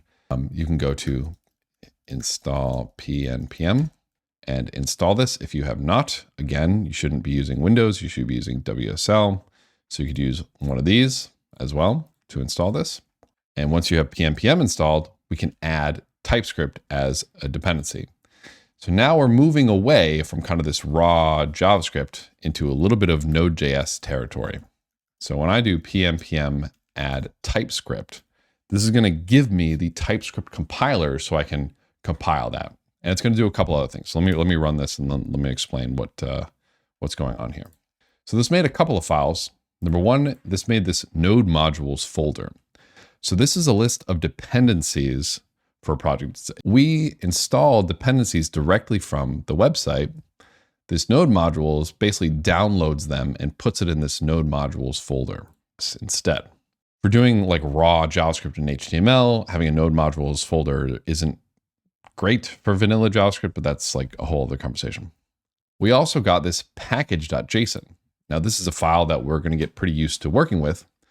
And in here, it's just a JSON file with all these squiggly brackets, but we get this section called dependencies TypeScript. This means that our project now depends on TypeScript, and it'll install all the stuff associated with TypeScript in this node modules folder. So now what we can do though, because we have it installed, we can run pm tsc, or this is the TypeScript compiler. If I hit enter, it'll print out kind of the help command for this. So I can now run pm tsc index-ts, and this will compile index-ts to index.js. So this was our original file, right? And we just compiled it with tsc index-ts.ts to index-ts.js. So what it did was it compiled this TypeScript to this JavaScript. And you can kind of see they're basically the same. Obviously, this is valid JavaScript, this is valid TypeScript, and that's how it gets compiled. So if I went back into our TypeScript file and I did like let hello string equals hello, and I were to compile this again, now in our index-ts.js, we see that it gets compiled in here. So if we want to use these TypeScript files in our in our HTML here, instead, what we would want to do is we would rewrite our index-js.js all in TypeScript, compile it to JavaScript, and then in here, use the compiled version. So it would be like index-ts.js. So hopefully that's a bit clear. Now, what's great about AI is these days, what you can do is you can copy this whole thing, dump it into AI and say, rewrite this in TypeScript. 3 backticks like that, enter. And it'll do a pretty good job of rewriting this. Once again, my favorite at the moment is Claude 3.7. However, DeepSeek is free and should do a pretty good job. Let's see how it does. And once again, if it does a bad job, you can always come back to the code base that I have in the GitHub repo, which will have what is correct, essentially. Now, once again, as this is printing this out, exact same as with the JavaScript, and we're working with AI, especially in the blockchain world, we do want to go through this line by line and make sure this is correct. So I'm going to copy this, bring it over in my index/ts. I'm going to go ahead and paste this whole thing in, and I can already see there's a couple of squiggly lines for a number of good reasons. Number one, with TypeScript, the import syntax is going to be a little bit different. So in our JavaScript, we imported like this, but in our TypeScript, we're going to import from our node modules. So we need to get this VM package. So we're going to do pm add VM like this, and this will install the VM package in our node modules as well. Next, it's mad about this Ethereum thing. It says property Ethereum does not exist on type of window and type of global. The reason is because we need to import another thing from VM that tells TypeScript about this window object. In TypeScript, you can't just have random stuff kind of float about. You need to be very specific. So we need to import a different window object. So we're going to do import VM/window, save that. And now if we open up our command palette and we do restart TypeScript server, those errors go away because this VM/window has all the window.ethereum stuff for our TypeScript. You'll notice in here that we have some types now. So we have as HTML button element. This is basically saying our connect button is of type HTML button element. Our wallet connect is of type wallet client, which is imported from VM. Our connect function returns a promise. It's an async function that returns a promise. The rest of the code is pretty much the same. The get current chain says the client is of type wallet connect. It also returns a promise here. We have get balance, which returns a promise as well. And that's pretty much it. Now, if you want to take some, now we could also rewrite constants in TypeScript and in the GitHub repo associated with this. We did do that. You don't have to if you don't want to. But now is a good time where you can do one of three things. Number one, prompt an AI to get this. If you don't feel like doing that, just grab the file in the repo associated with this course, copy paste it in here, and try to understand what the difference between the TypeScript and the JavaScript is. Or write this from scratch yourself. Remember, repetition is the mother of skill. And I actually do think it's a good exercise for you to maybe just delete everything and say, okay, I'm going to try to build this myself. What do I need to do? And then use AI or, use the code that we're working with as context. So if you want to pause the course, pause the video, now's a great time to do that. Okay, welcome back.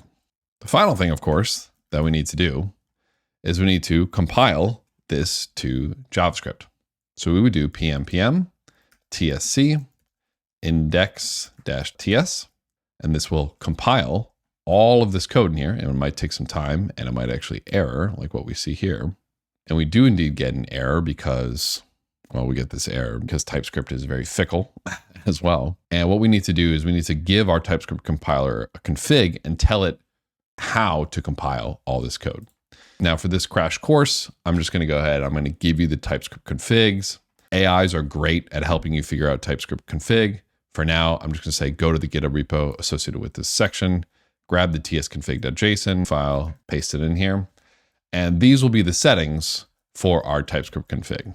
Now, when we rerun this compiler, it's going to read directly from here. I forgot in my config, I told it JavaScript is no good. So we do need to rewrite constants-js in TypeScript, which I'm just going to make your life easier. I'm just going to say, you can copy paste it from here as well. It's basically the exact same thing. We just put the word export. There's almost nothing different here. So, but we'll just do constants-ts.ts, paste it in here. And now, instead of importing from, and now in our index-ts.ts, sorry, I know this is a bit confusing. We can just import from /constants-ts, and then we can just restart the TS server, and that little squiggly line will go away. So The way we did our TypeScript config is we're basically only working with TypeScript files. So TypeScript is looking to import from TypeScript. And instead of calling it coffee ABI, I just called it ABI in this file. Sorry. So we got to scroll down then and change this to ABI. And then we should be good. Okay. So now if we compile this TypeScript, it'll give us a new file or it'll error again. So now if we compile this, it'll actually error again because of a whole bunch of other reasons that are not super important to go deep into. But you can actually see, if you go to TypeScript-ts.js, we now see this huge massive file. And this is basically the JavaScript code that our TypeScript compiled to, which is pretty cool. Now, doing kind of these compilations can be a huge pain in the butt. And I forgot about a couple of other things that doesn't really make sense for you to learn right now because it's not super important. You can kind of work with an AI to do a lot of this. So instead of doing kind of all this hard compilation, what we're going to do is we're just going to use a bundler that's going to do all this for us. We're going to use a tool called Vite. So we'll do pm add Vite, which will install this Vite thing. And now what we can do is we can just do pm Vite, and this will do pretty much everything we want it to do. And then running pm Vite, if we go back to our index.html and we change this to index.ts, what Vite will do is it'll see this line and it'll go, oh, this is TypeScript. TypeScript doesn't work in HTML. So here's what I'll do. I'll compile this for you and I'll put the JavaScript in here myself because compiling the TypeScript is a pain in the butt. So what I could do now in here is I could do like a little console.log hi from this TypeScript file, save it, go back to the UI, refresh, and I can see the hi being output here. So Vite is a little bundler, which helps compile the TypeScript from TypeScript to JavaScript and put it in our HTML for us. Now in the future, all the tools we work with are going to do this for us, and you're basically going to not know that that's even what's happening. But that's what's happening. Under the hood, the React and the Next.js is compiling the TypeScript to JavaScript and then sticking it in the website here. And with that being said, we've now done everything that we want to do here. So congratulations for getting this far. And let's do a quick little refresher on everything that we just learned, because we just learned a ton. And I'm going to switch this back to JS just because it's a little simpler. I'm going to stop and then restart. Great.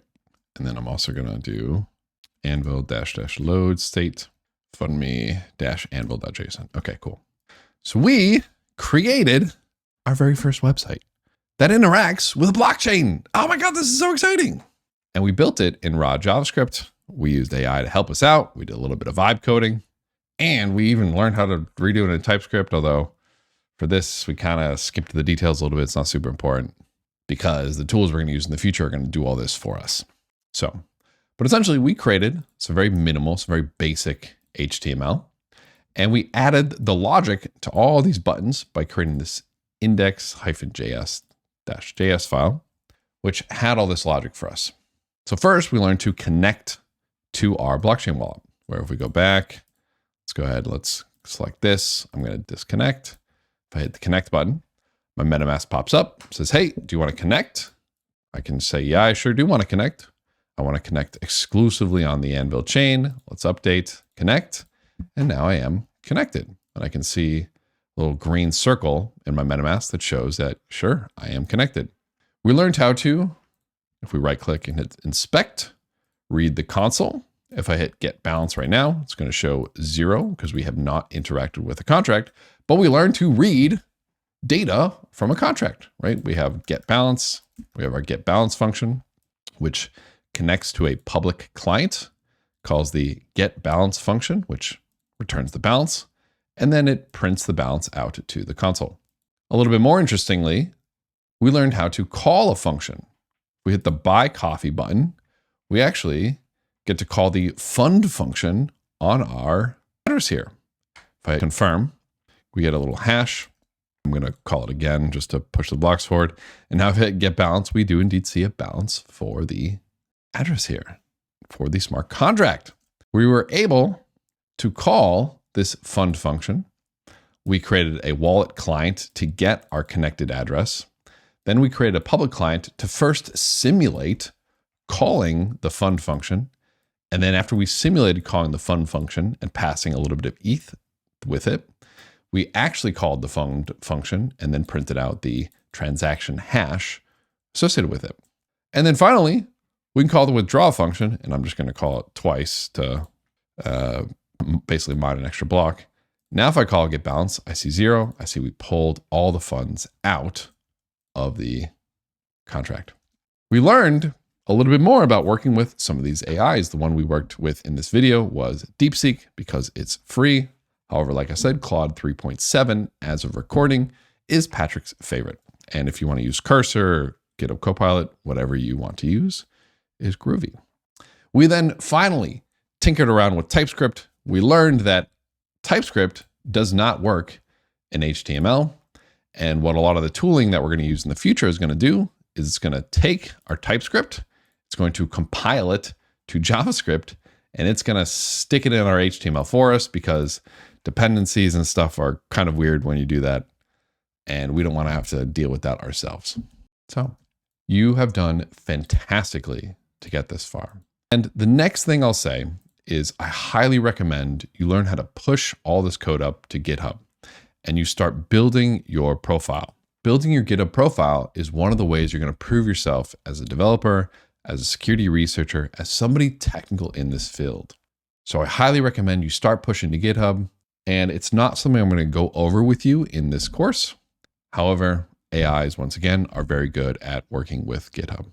So now's a great time to take a break, go for a walk, get some coffee, get some ice cream, because we're about to take this to a whole new level in our next section. So take that break, and I'll see you soon.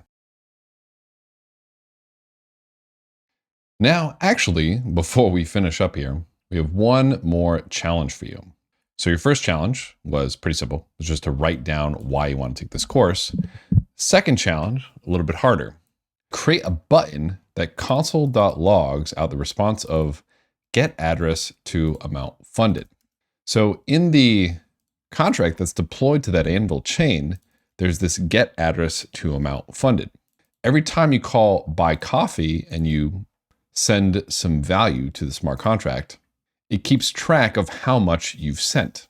So if you have a few different addresses funding, you can tell how much each different address actually funded the contract.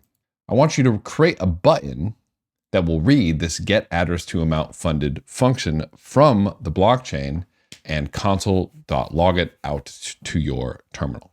So it'll be just another button here. You'll click it and some stuff will show up out here. And that's going to be your challenge. It's going to be a read only. So that's going to be your challenge here. It's going to be a little bit different because you're not going to be writing it's going to be a little bit different than what we did because instead of writing to the blockchain, we're actually reading from the blockchain. So you might have to read some documentation. You might have to work with the AI a little bit, but that's going to be your challenge here. So pause the course, take some time to do that. Be sure to work with AI, be sure to work with the docs, and that is your challenge.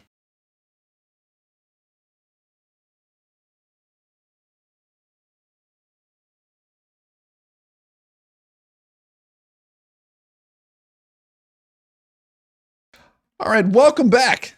Welcome to section 2 of the AI vibe coding full stack Web3 developer crash course, where once again, just want to remind you, we need to get things correct here because if we don't, we run the risk of getting hacked for billions of dollars. And we don't really want to do that. We're going to be leveling up a lot here. There is a lot we're going to be learning. And we're going to be building a site that actually exists today. tsender.com is an actual website you can visit where we can go ahead, we can connect our wallet, connect to MetaMask, connect, and we can actually send transactions, and we can actually airdrop a ton of ERC20 tokens to different people. There's a safe mode and an unsafe mode. On this site, we have some different supported chains, including Ethereum, Optimism, Arbitrum, and of course, ZKsync. And we have an Anvil connection as well for testing. Now in our MetaMask, if you do not have ZKsync, one of the things you're going to want to do is scroll down. There will probably be a button to add ZKsync. If you scroll down in your MetaMask, MetaMask actually comes with ZKsync built in. You can just click add and approve, add it to your account, and it will be on ZKsync here. What we can do is we could look up like the USDC address on ZKsync, on the ZKsync tokens explorer. We could grab the ZKsync address here, paste it in. And what we can do is we can type in a list of recipients to receive this token and a list of amounts.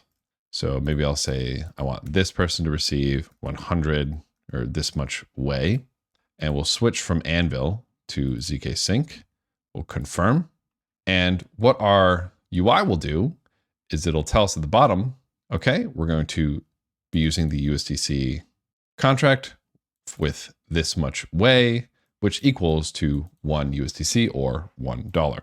And then you'll click this button, which will call a function to approve the contract, and then a function to actually send the tokens to this list of addresses. If you have multiple addresses and multiple amounts, the bottom here will add them up, and you will airdrop the amounts to each recipient here. This is the tool that the CodeHawks team actually uses to airdrop tokens to the winners of the different competitive audits. So you're getting a little bit of a sneak peek into some of the behind the scenes of how CodeHawks and the Cyfrin team build different tools, both for internal use and of course for external use. This was the code base here. The code base for this is on this tsender GitHub repo. The smart contracts for this are in this tsender GitHub repo.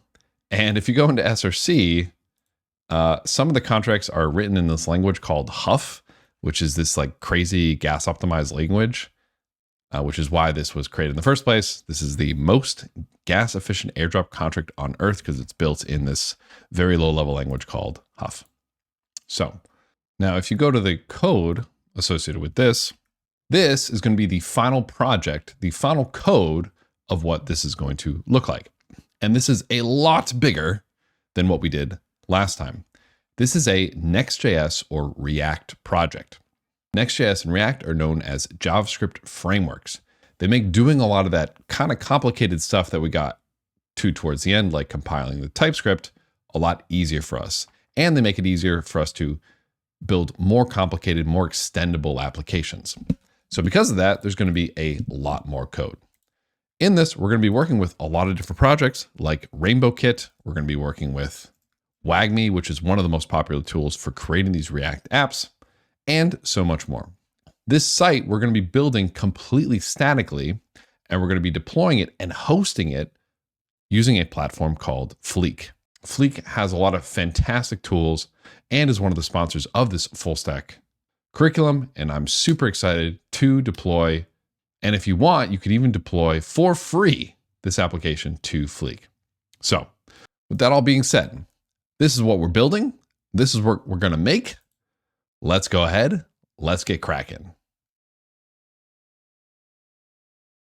All right. So here we are back in our code base in our VS Code. We're going to go ahead and get started setting up this new project. If you haven't already turned off your live server from the last project, now is a great time to do so. I'm going to cd down a directory, do pwd, make sure I'm where I want to be, and now create a new directory called ts tsender UI cu, which stands for TypeScript tsender UI Cyfrin Updraft. I'll hit enter and I'll do code ts tab tsender UI Cyfrin Updraft, or once again, we could do file open to open this up in a new window for us to focus on. We can go ahead and click the final code here, scroll down in here to click on this to see the smart contract code as well, if we would like to. So let's talk about what are we going to do here. Let's create a new file, readme.md, enter. What are we building? Well, a whole bunch of stuff, but this little image here kind of gives us an idea of what our website needs to do. So let's write it out. So number one, and if we go to the actual code base, the smart contracts are here. We can go to the tsender. If you go to SRC, actually don't go to protocol, go to reference. You can see kind of a Solidity written implementation, which is really, really, really simple for this smart contract. The main function that we need to implement is just this one single function. airdrop ERC20. It takes as inputs an ERC20 token that's going to be airdropping, a list of recipients, a list of amounts, and a total amount. So an ERC20 token, now for those of you who are unfamiliar with what an ERC20 token is, in the GitHub repo associated with this section, there's a video called Create Your Own Blockchain ERC20 Token, where you only got to watch like the first like 2-3 minutes to see what an ERC20 token even is. There's a link to this in the GitHub repo associated with this course if you're unfamiliar with a token. The quick explainer is essentially an ERC20 token is a contract deployed to a blockchain that represents a token. That's pretty much it. So yes, Ethereum is like a cryptocurrency in that we use to pay for gas, but you can also deploy tokens to the Ethereum chain as well. So each one of these chains have their own contract address because a token is essentially just a lump of code. So we need to pass which token we want to airdrop to people or send to multiple people, a list of recipients, and then a list of amounts. So this token address is going to be the ERC20 token.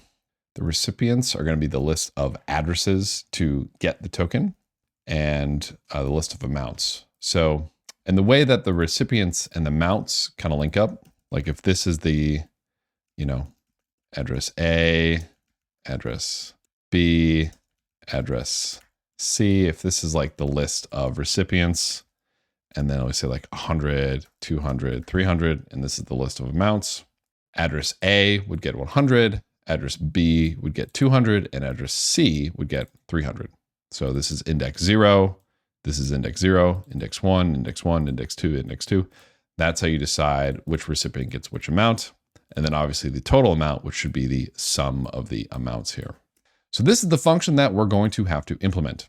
So right at the top, we can just say implement this function.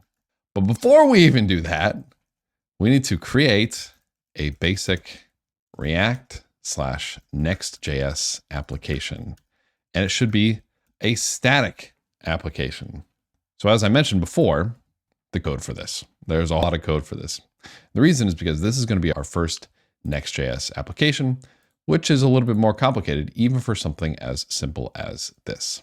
So we're going to have to create some boilerplate code, and then we can implement this. We're not going to worry about the static part for now.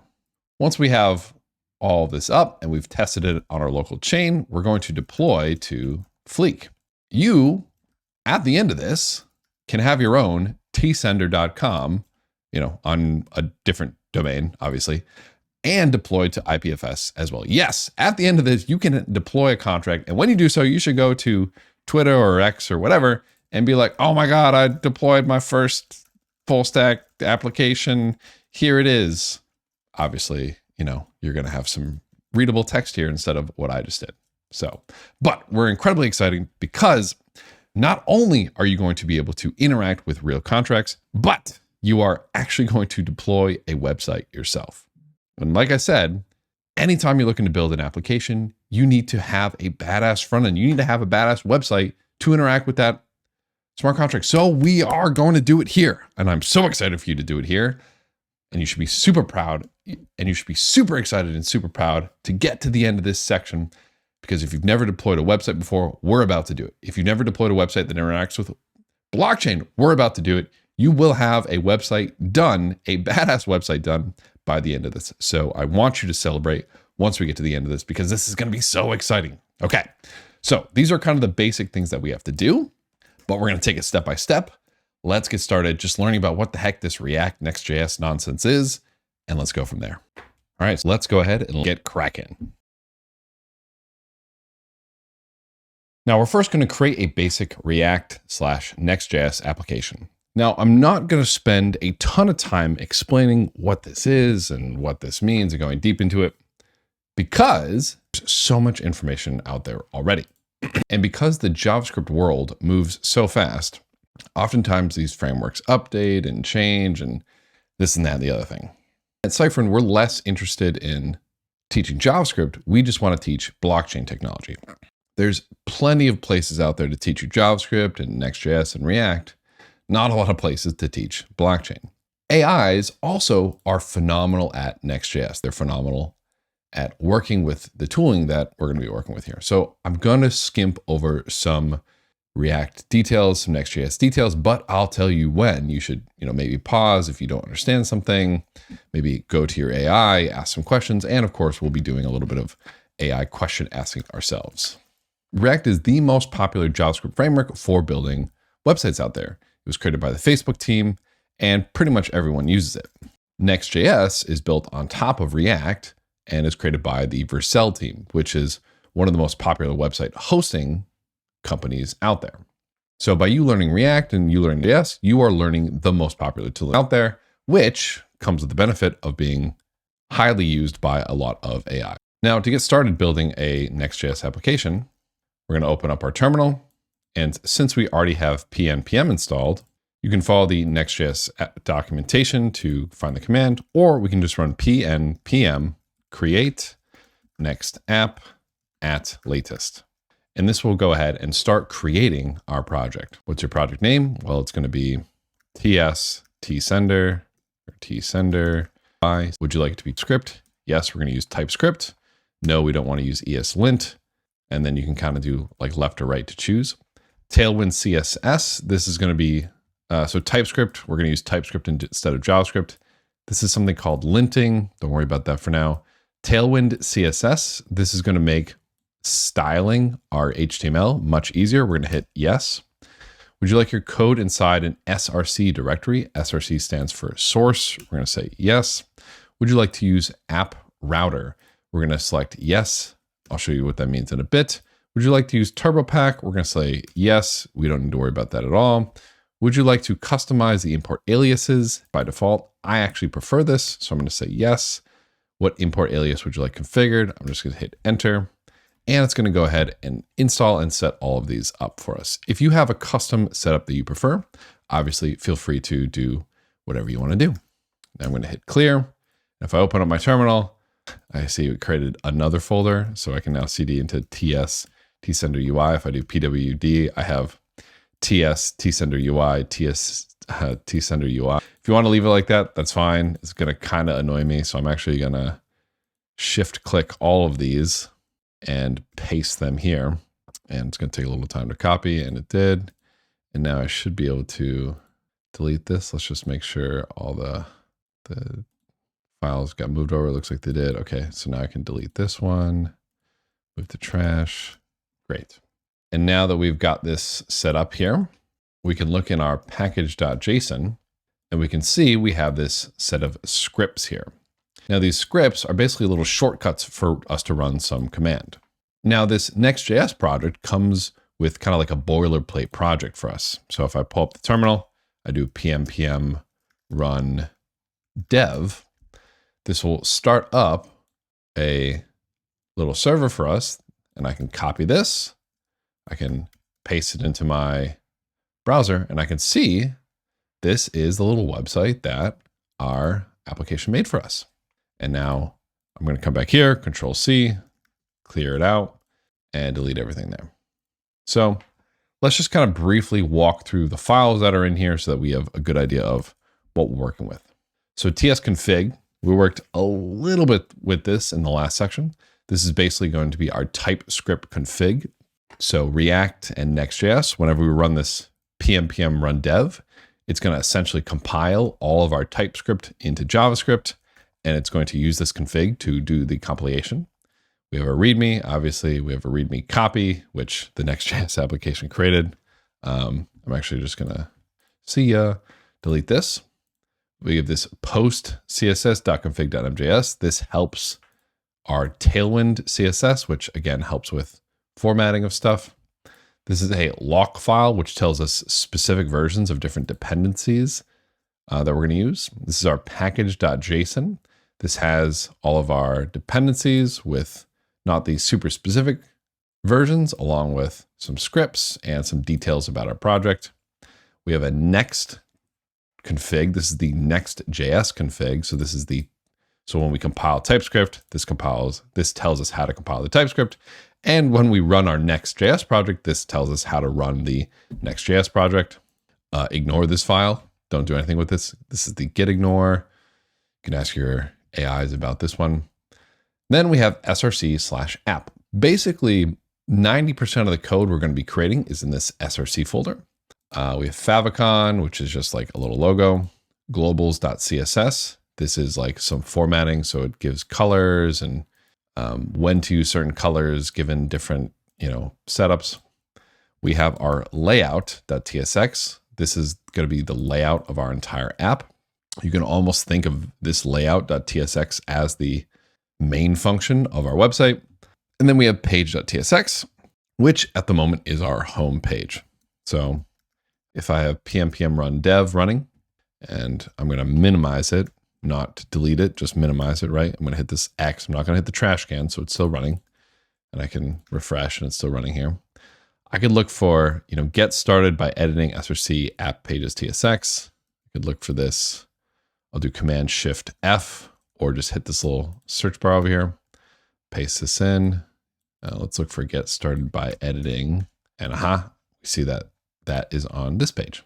So what's interesting about a lot of these files is that these are TSX files. And, let's say instead of get started by editing, I wrote, hello, I saved it. I go back to our front end. Now it just says hello. What's interesting about these files is that they're in TSX instead of .ts. So you might see that and be like, what's the difference between .tsx and .ts? .ts is TypeScript, so what's .tsx? Well, this is where we can ask our AI. So .ts is a regular TypeScript file. .tsx is a TypeScript file that includes JSX or React components. So in these TSX or JSX files, we're allowed to create these things called React components. You'll notice that like in this export default function home, we almost have like HTML and JavaScript. So React.js allows you to create these React components, and they're essentially these different functions which are a weird combination of HTML and JavaScript. And it's one of the reasons why React became so popular, because essentially, back in our raw HTML and JavaScript project that we did recently, we had our HTML in one section, we had our JavaScript in another section, and we combined them at the end. In these JSX or TSX files, you can kind of combine them even more. And it's pretty interesting. You'll see as we play with it more and more, what it looks like. But essentially, there's a lot going on here for us to start with. So we're going to cut everything down. So I'm just going to say, okay, delete all of this. Goodbye. Goodbye, all this. See ya. And I'm just going to do div hi, hit save. Now if we go to the front end, let's look for this. Now it just says hi, great. Layout, we're going to change. We're going to delete all of this here. We don't want any fonts. We're just going to make this super, super minimal. Instead of create next app, we're going to say tsender, no description. We're going to get rid of all this here and refresh, and that looks good. So cool. Much more minimal layout, super minimal page. We can even get rid of this top one. Globals.cs can stay the same. But okay, so this is what your layout.tsx should look like, and this is what your page.tsx should look like, and this is where we're going to start from. Now, if you want to take some time, pause the video, pause the course, and start playing with this and start trying to build this yourself, I highly encourage you to do so. But if you want to code along with me, let's do it. Like I said, we are going to be using AI to help us out a lot here. So great. So now we have a super minimal React site that does pretty much nothing other than say, hi, let's go back to our README. What are we supposed to be doing? Create a basic React.js application. I guess we did that. Great job. So next is we want to implement this airdrop ERC20. Now, obviously this comes with a ton of stuff. We first off need to connect our wallets. So before we even implement this, let's connect our wallet with a nicer connect application. So let's walk before we can run. Let's connect our wallet. So back in our HTML TS Coffee CU, we had this connect button, and it wasn't very good, right? If I pull this back up here, when we connected, it would say connected, but it would still be a button if I refresh the page, it would no longer say connected, but then I would hit connect and it would be connected. But then if I disconnect, it would still say connected. But if I hit connected, then it would show up and I would connect and then it would be connected. And it just wasn't quite right? Remember, right? I just refreshed again. It says it's not connected, but it clearly is connected. So we want to have a much better, nicer interface for users to connect their wallets to our application. Because what we currently have going, because the way we did it kind of stunk. So what we could do to do this, and let me just put a couple of notes here.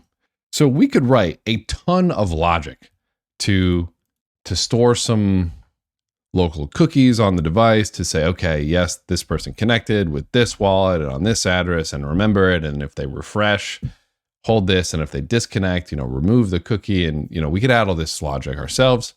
We could just use a package that already has all this logic. And that's what we're going to do instead, because we want to work incredibly hard to be incredibly lazy. And I want to make this a little bit nicer than what you see here, right? You go to Aave, we open the app. One thing that they have that's really nice is they have this header up at the top with this connect wallet. If I connect with MetaMask here, MetaMask pops up, I can connect, and they give me this fun little address thing here. Oh, it says I'm connected with this address, and then I can disconnect, I can reconnect. Oh, wow, that is so nice. If I refresh, it remembers that I'm still here. I want that. How do I get something like that? Well, there are a lot of different wallet libraries out there that automatically do a lot of this for us. And the one that we're going to be using is this library called RainbowKit. Why are we using RainbowKit? Well, quite frankly, it's because I liked it. And because it works great with this tool called WagMi, which is what we're going to be using. So for those two reasons, it works well with WagMi, which is a tool we're going to be using. And I just kind of like it. That's why we're doing it. So we're going to go ahead. We're going to copy this line at rainbow.me, rainbowkit/latest. And this is at rainbowkit.com, or, use whatever is in the GitHub repo associated with this course. And we're going to stop our website here. And we're going to do pm add at rainbow.me/rainbowkit@latest. Now, as of recording, we're using version 2.2.4. So if you want to use the exact version we're using in this video, you can do pm add at rainbow.me/rainbowkit@2.2.4 like this, instead of doing @latest. So that's how you can get a very specific version here. So now that we have this installed, we can go ahead and actually get set up with creating a header, which has this. We can go ahead and get started creating this wallet. So if we go to the docs, it looks like we actually have to install a couple of other components as well. These ones right here. So I'm going to go ahead and copy those, and I'm going to install those as well. pm add WagMi VM and TanStack. So we're going to add those as well, and those will show up in our dependencies here. Then if you want to pause the video, follow along with the docs, feel free to do so, or you can kind of follow along with me what we're going to be doing here. You can follow along with the docs, but I prefer if you just follow along with me here, because I'm going to be doing it a little bit differently than what the docs do. So to work with RainbowKit, you want to come up with a config first. And it doesn't look like they have okay, so they have a little bit of information on the config here, but we're going to create our own config. So in the src folder, not in the app folder, create a new file called RainbowKit config.tsx. And this is going to have the code to tell our website what kind of chains we can connect to, how to connect to our site. So first at the top, we want to say use client. This tells a React component that we want this stuff to run on the client side, aka in the browser, which is what we want. And we're going to do a little bit of boilerplate here. So we're going to do import get default config from at rainbow-me/rainbowkit. And then we're going to import our set of chains that we want to use. For us, I'm just going to say Anvil and ZKsync. We'll say from WagMi/chains. And then we'll say export default, get default. And this will be our config for our wallets. So these will be the allowed chains that our application will allow. And we're going to say our app name. It's going to be tsender. We're going to have a project ID, which I'm going to leave blank for now. You'll see why in a minute. And then we're going to say the chains, which for us is just going to be Anvil and ZKsync. And then SSR is going to be false. SSR stands for server-side rendering. At the moment, we're going to try to make this a static site. Now, what is project ID? So according to the docs for this, every dApp that relies on Wallet Connect now needs to attain a project ID from Wallet Connect Cloud. This is absolutely free and takes a few minutes.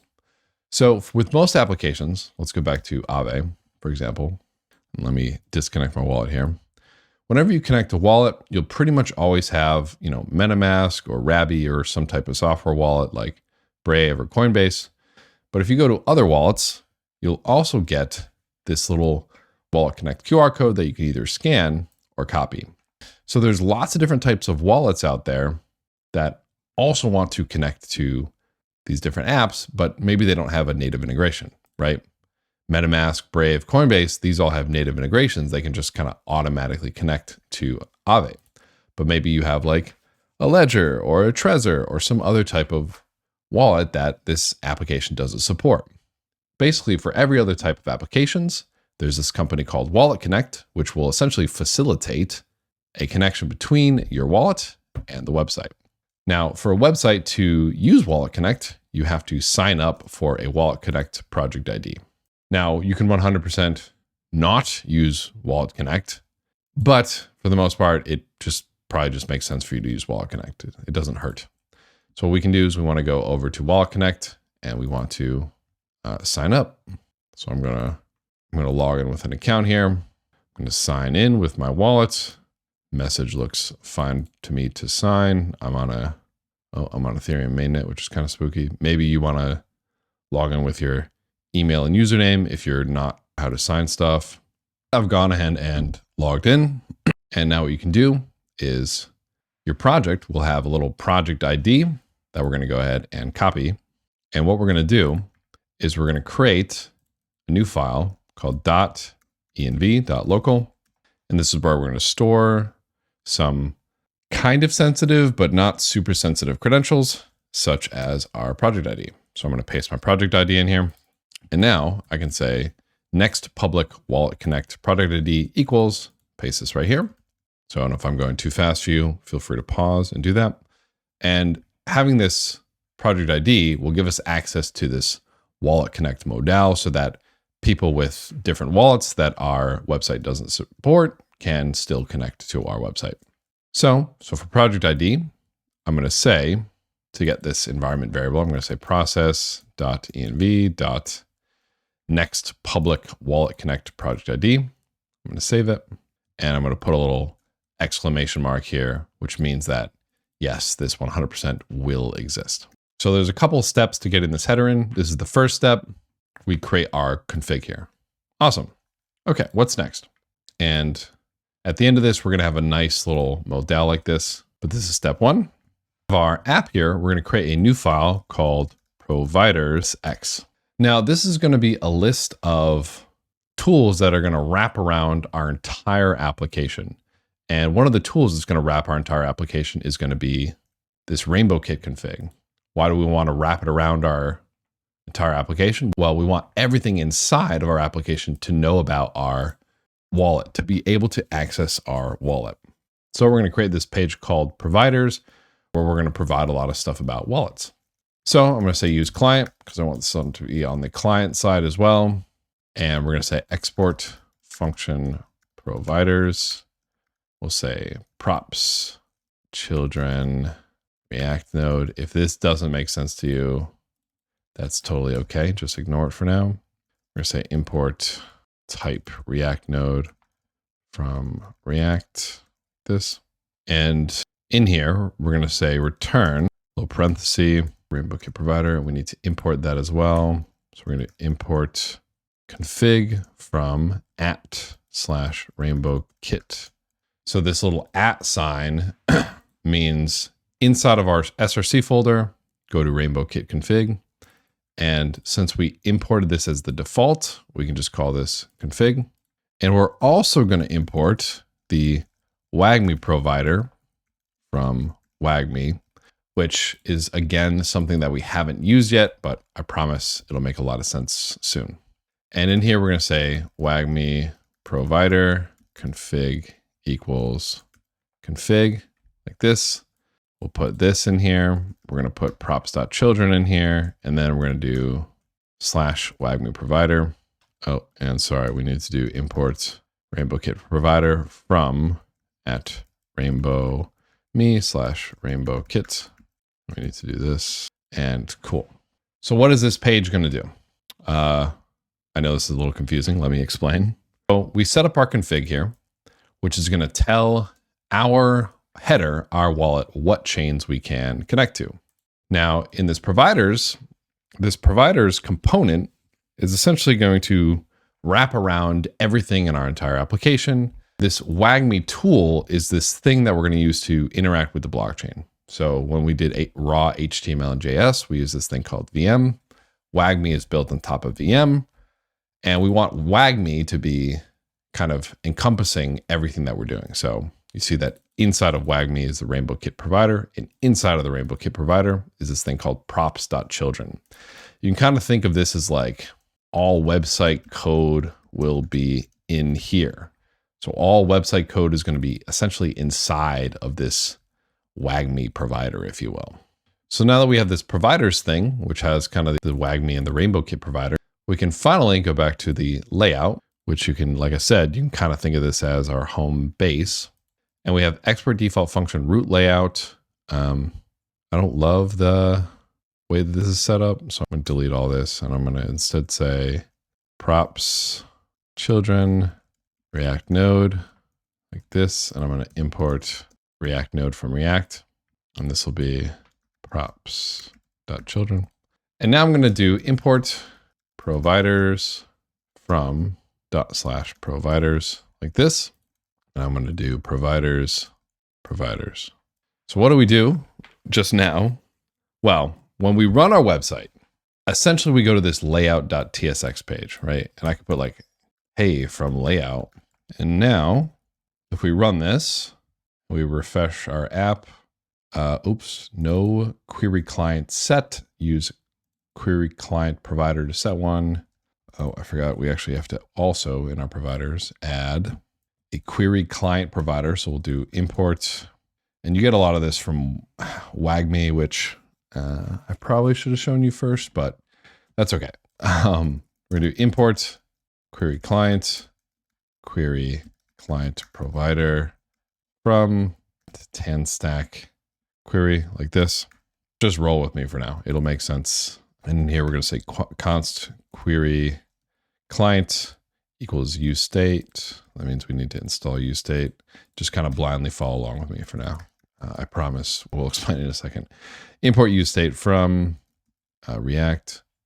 Okay, is new query client. And then finally, inside of WagMi, we're going to do query client provider. Client equals query client / query client provider.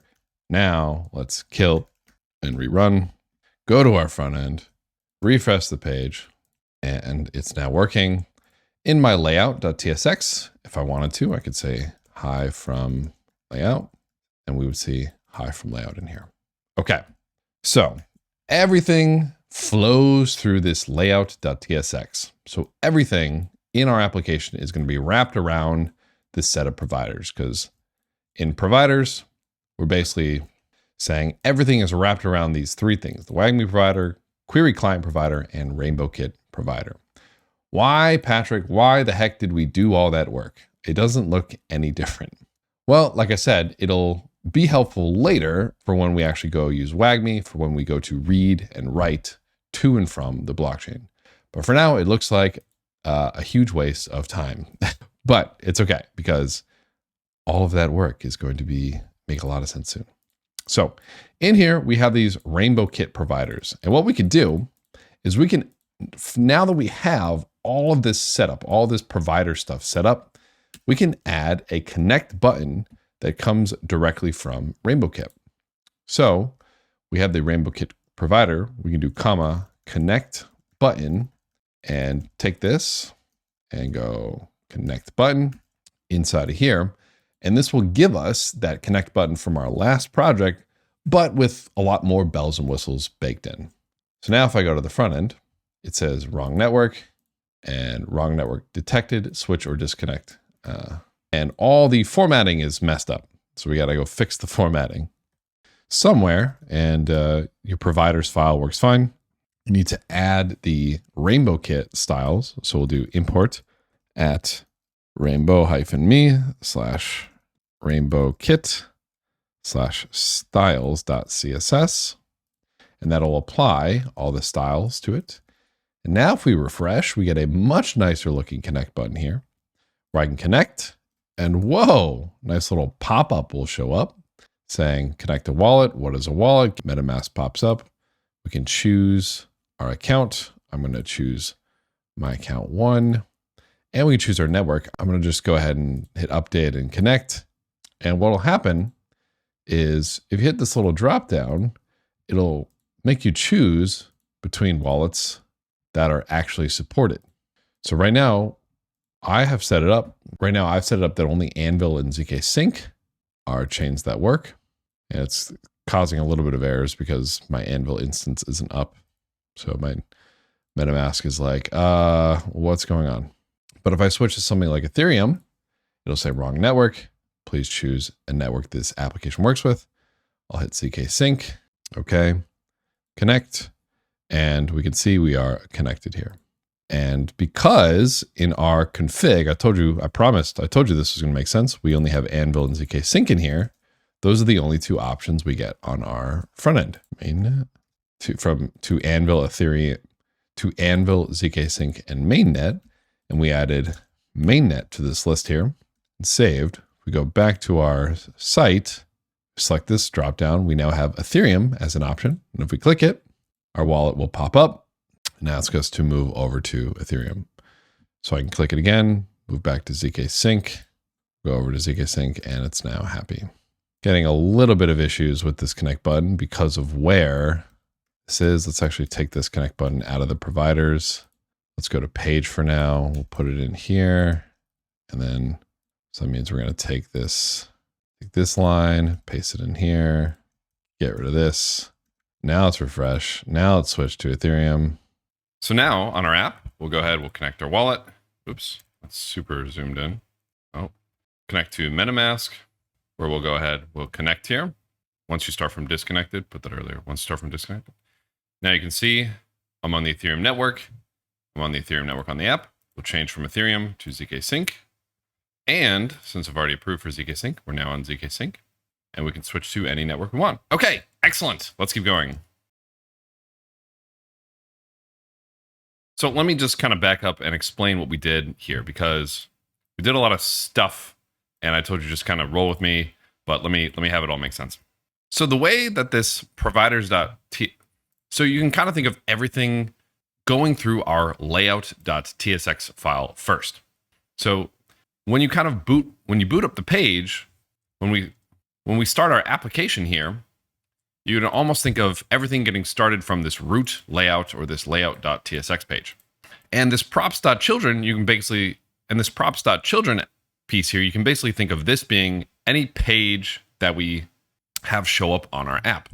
So, for example, page.tsx, this is what's going to show up on our app. And you can almost think of kind of copying this thing and pasting it here.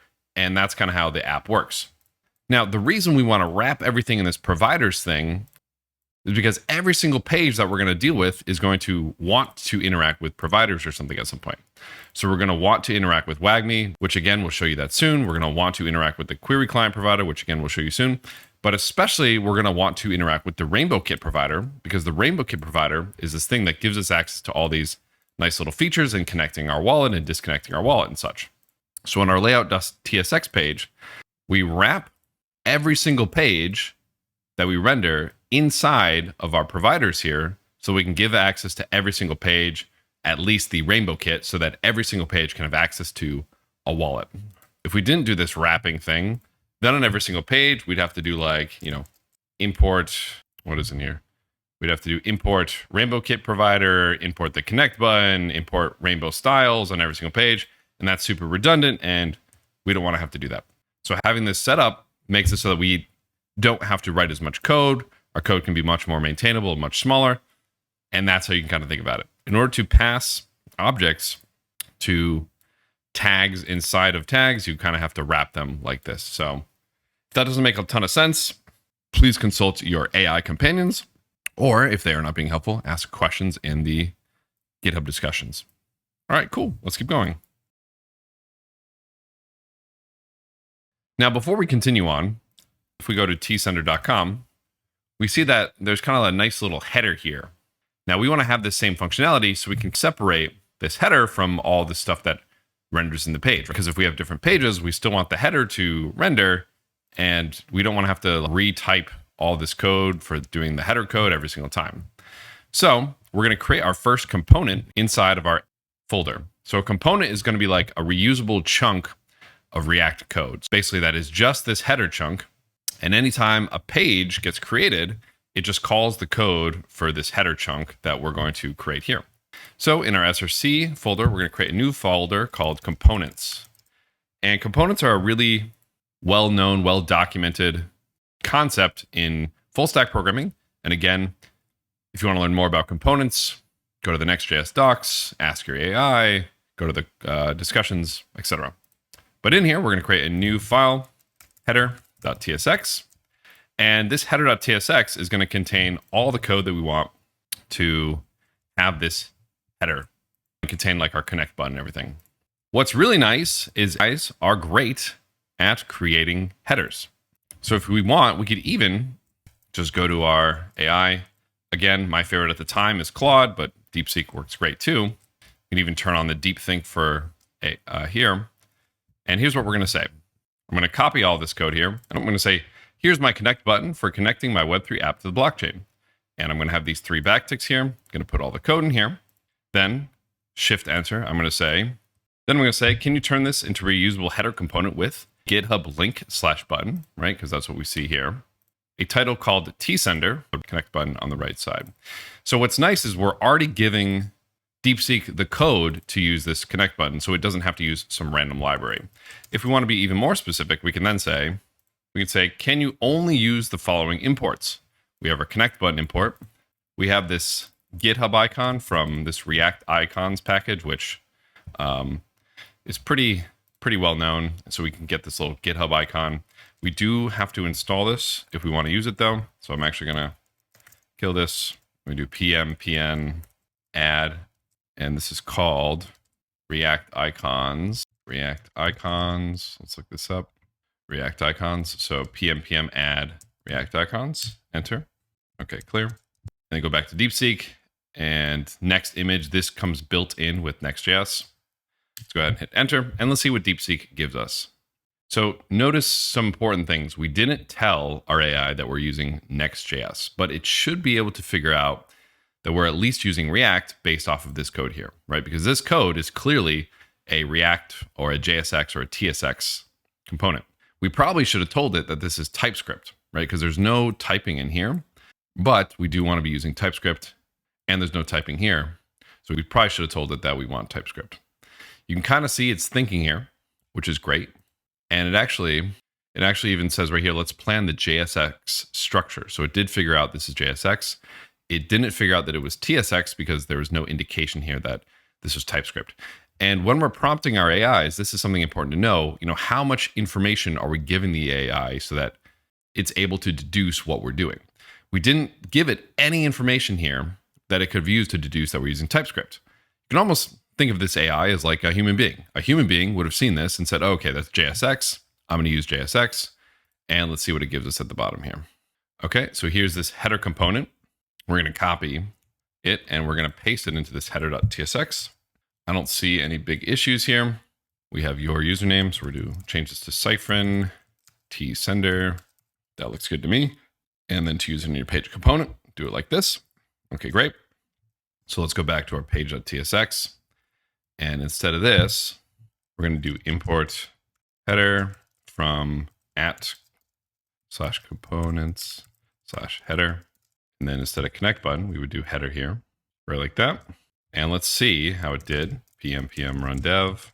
Do a Do a little refresh here. And that looks pretty good. A little GitHub icon here, tsender, a little bar. This is great. If you want to add more styling to this, you can, but this is a pretty good example of our AI giving us some pretty good code here, right? This header component is relatively minimal. And what's important, again, as I've said many times, anytime your AI gives you something, you want to make sure you understand everything that's going on. All of these class names here, these are styles associated with Tailwind. So if we go to like Tailwind docs, go to the documentation, we want to go to Tailwind version 4, get started. You can see that Tailwind has a list of all these different keywords that they can use in your code, like background color. So if I did like BG red 50, right, as a class name, so I'll put BG red 50, I'll save it, go back to tsender. So for example, I would have changed this from BG white to BG red 500, which stands for background red 500, and go back to the front. I now see this header is now completely red, right? Because that's the Tailwind class name CSS. So, okay, cool. So I understand what all these are doing. We could go to the Tailwind documents and figure out which each one of these lines are doing. But again, it's just some styling. We have an A tag, which is going to be a link. We want to make sure we understand what all these are doing. Target equals blank, which means it'll open it in a new tab. Rel equals no open, non-refer. This is some helpful tooling for kind of preventing tracking. Class name, hover, text, gray, 600 transition colors. This is so that when we hover over it, it changes color, which is pretty cool. And the like. So you want to make sure, like I said, anytime you're using AI generated code, you understand what every single line looks like. These lines look pretty good to me. So great. Now we have a header component. We can actually reuse this all over our project, but I'm going to go one step further because I don't want to have to, go to every single page and do import header, blah, blah, blah. So instead, the last piece that we're going to do is we're actually going to write in our layout.tsx because every single page is going to come with a header. We're going to do import header from /components/header, and we're going to stick the header right above props.children. So now every single page is going to automatically come with the header, automatically come with the connect button, which is going to make navigating our site much easier. And we don't have to keep importing the header into every single page that we create. Now, if we go back, we obviously have double headers here. On the page side, I'm just going to remove the header, export default function home, and now we just have hi. Nice. Now, if your AI didn't give you a good suggestion, you can always come to the Sender UI Cyfrin Updraft course and grab the header that is located in here instead. So feel free to always refer back to this if your vibe coding doesn't vibe that well. Okay, so step 2 is done. Connect our wallet with a nicer connect application or a nicer connect feature. We are now connected. This is fantastic. Now, step 3, implement this function. This is a pretty overloaded step. There's obviously a lot to do here. We want to call airdrop ERC20 from this website. Remember, if we go to the actual website, we have a form to take a token address, a list of addresses, a list of amounts, a little transaction details here, a send tokens, and then we have a safe mode and an unsafe mode. For the purpose of this course, we're going to ignore the unsafe mode. That's kind of like an additional feature that the actual site has. We're just going to focus solely on this safe mode. So we don't need this back and forth bit. We're only going to focus on interacting with one single contract. So obviously, to do this, we're going to need a number of things. We should make a little component, just like we made the header, right? So the header component is going to be this top part here. And then we'll make a intake form component, which will be this bottom part here. And then we'll combine the two on our page. So in the layout, we'll have the header here. And then on our page, we'll have it render the intake form. And then if later on we want to extend the application, we can have that form show up on multiple pages. We could just implement the intake form here, whatever we want to do, but I want to have it a little bit more modular. So I'm going to create a new component called airdrop form.tsx. Now, if you want to try to vibe code your way to victory here, feel free to do so. However, for a big page like this, in my experience, I found AI can get a lot of things wrong. And if you don't really know what you're doing, it can be really hard to debug what the AI gives you and get it to be correct. So we're going to start building most of it ourselves, and then we'll flip back to AI to help work with the AI a little bit later. Because there's a lot of new concepts in this airdrop form that we're going to be working with, and we're finally going to work with WagMi. So let's just go ahead. Let's get started here. Let's create this component, export default function, airdrop form, and then let's just have, for now, let's return a little div, closing div. We'll just have it say hi. And now let's stick this airdrop form in our page.tsx. So I'm going to say import airdrop form. Oh, thank you, GitHub Copilot right here. And then we'll just do like a little auto closing tag here, airdrop form. Oops, this goes here. And we'll refresh. Hi from airdrop, I should say, save from airdrop. Okay, great. Okay, so in here, we're going to want at least 3 input fields, a token address, recipients, and an amounts. Now, to make this kind of standard, what we can do is we're going to create a little new folder in the components called UI, and we're going to create a new component called input field.tsx. And this is just going to be some code for us to make a nice little input field. Now, some boring template like this is something that AIs are great at doing. So we want to just be very specific, and we want to tell our AI exactly what we want this to look like. So let's go ahead and try that with DeepSeek. Again, at the time, my favorite is Claude v3.5. If you want, there's a link to this leaderboard in the GitHub repo associated with this course called the AI leaderboard, the Chatbot Arena LLM leaderboard. It's a community-driven evaluations for best LLMs and AI chatbots. For us, we specifically care about the coding chatbots. And if we scroll down in here, we can see what the leaderboard has for the top models and their rankings. This is good to use kind of as a rule of thumb, but as you can see, it has ChatGPT 4.0 latest as the number 1, Gemini 2.5 is number 2. I personally still think the rank 9 Claude 3.7 model is the best.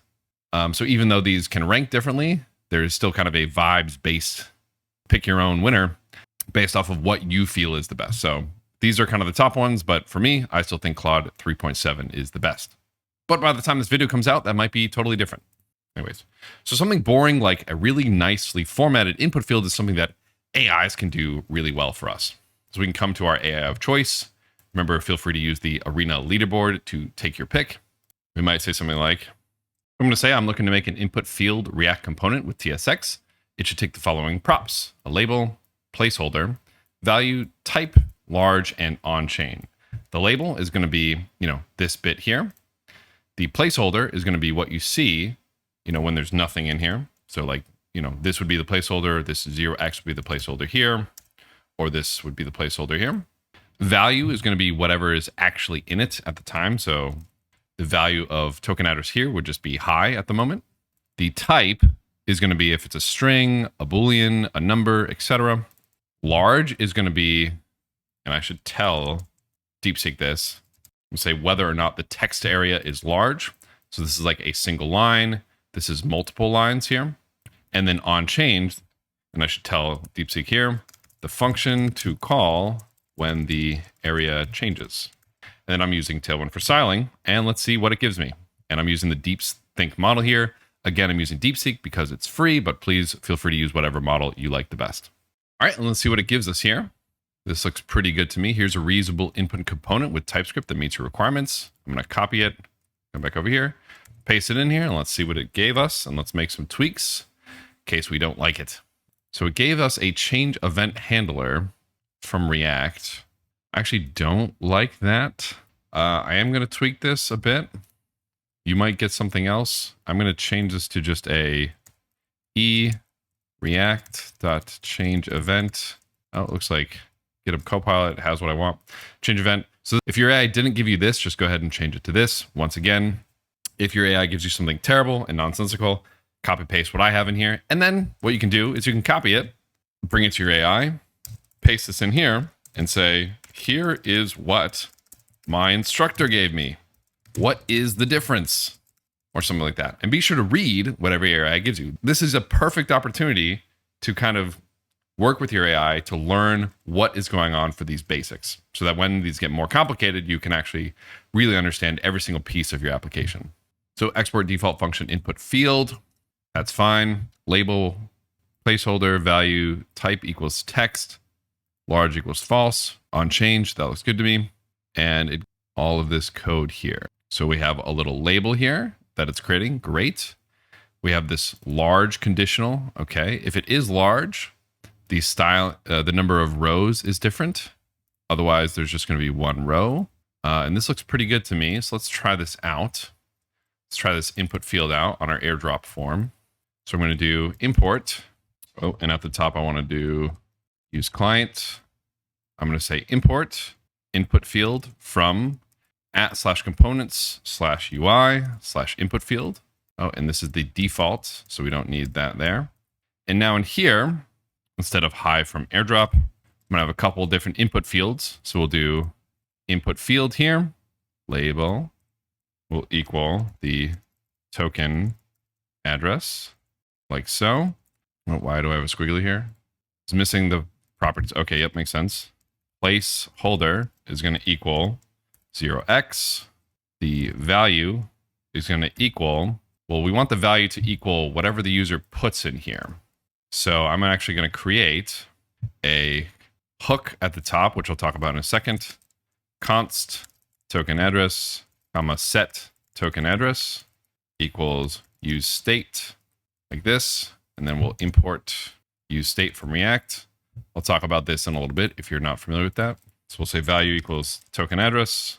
We'll say on change equals e arrow function set token address e.target.value and backslash like this. Okay, cool. So on our UI now, we now have a little input field where we have this little token address label. Okay, cool. So this actually looks pretty good. Thanks, DeepSeek. Now let's briefly talk about this use state thing here. If you're unfamiliar with React, this is called a state hook. In normal JavaScript, whenever we want a variable, we would just say let token address, var equals this.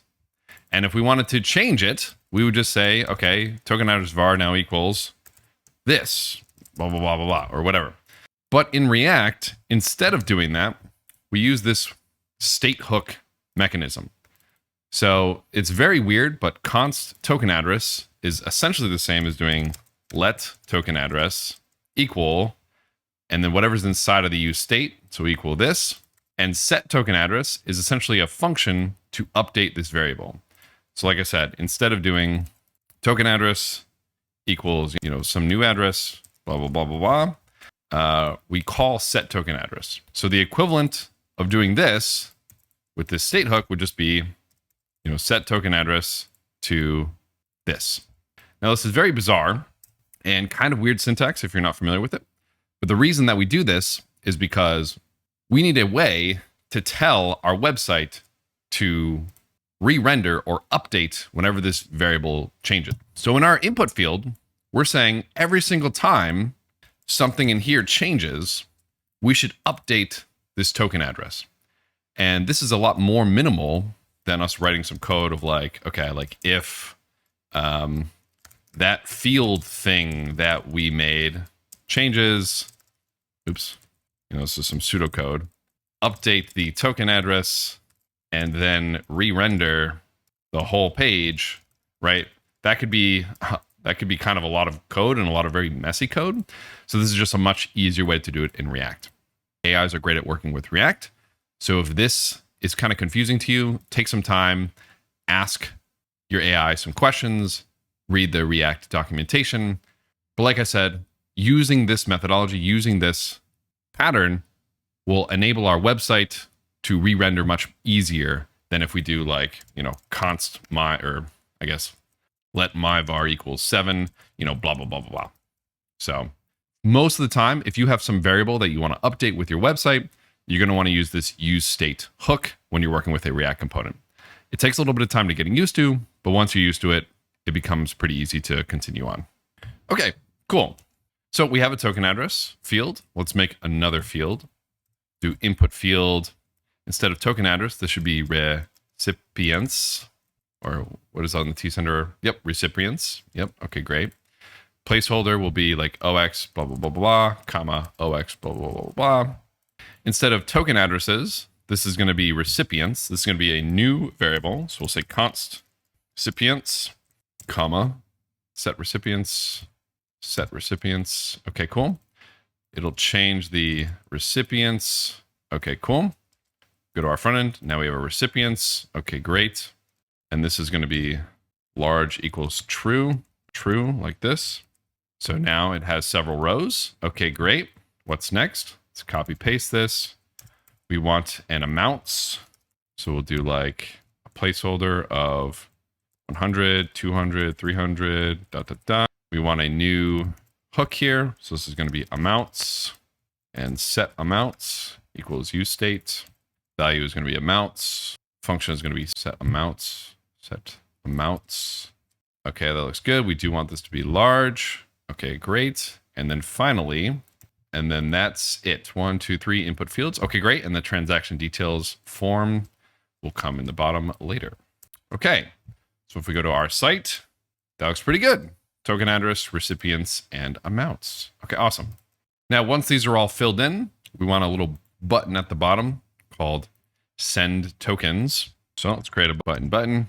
We'll say on click equals handle submit. And this will be a function that we create anytime somebody clicks this button. So I'm going to take this, I'm going to scroll up. I'm going to say async function handle submit. And I'm just going to do console.log hi from submit. Okay.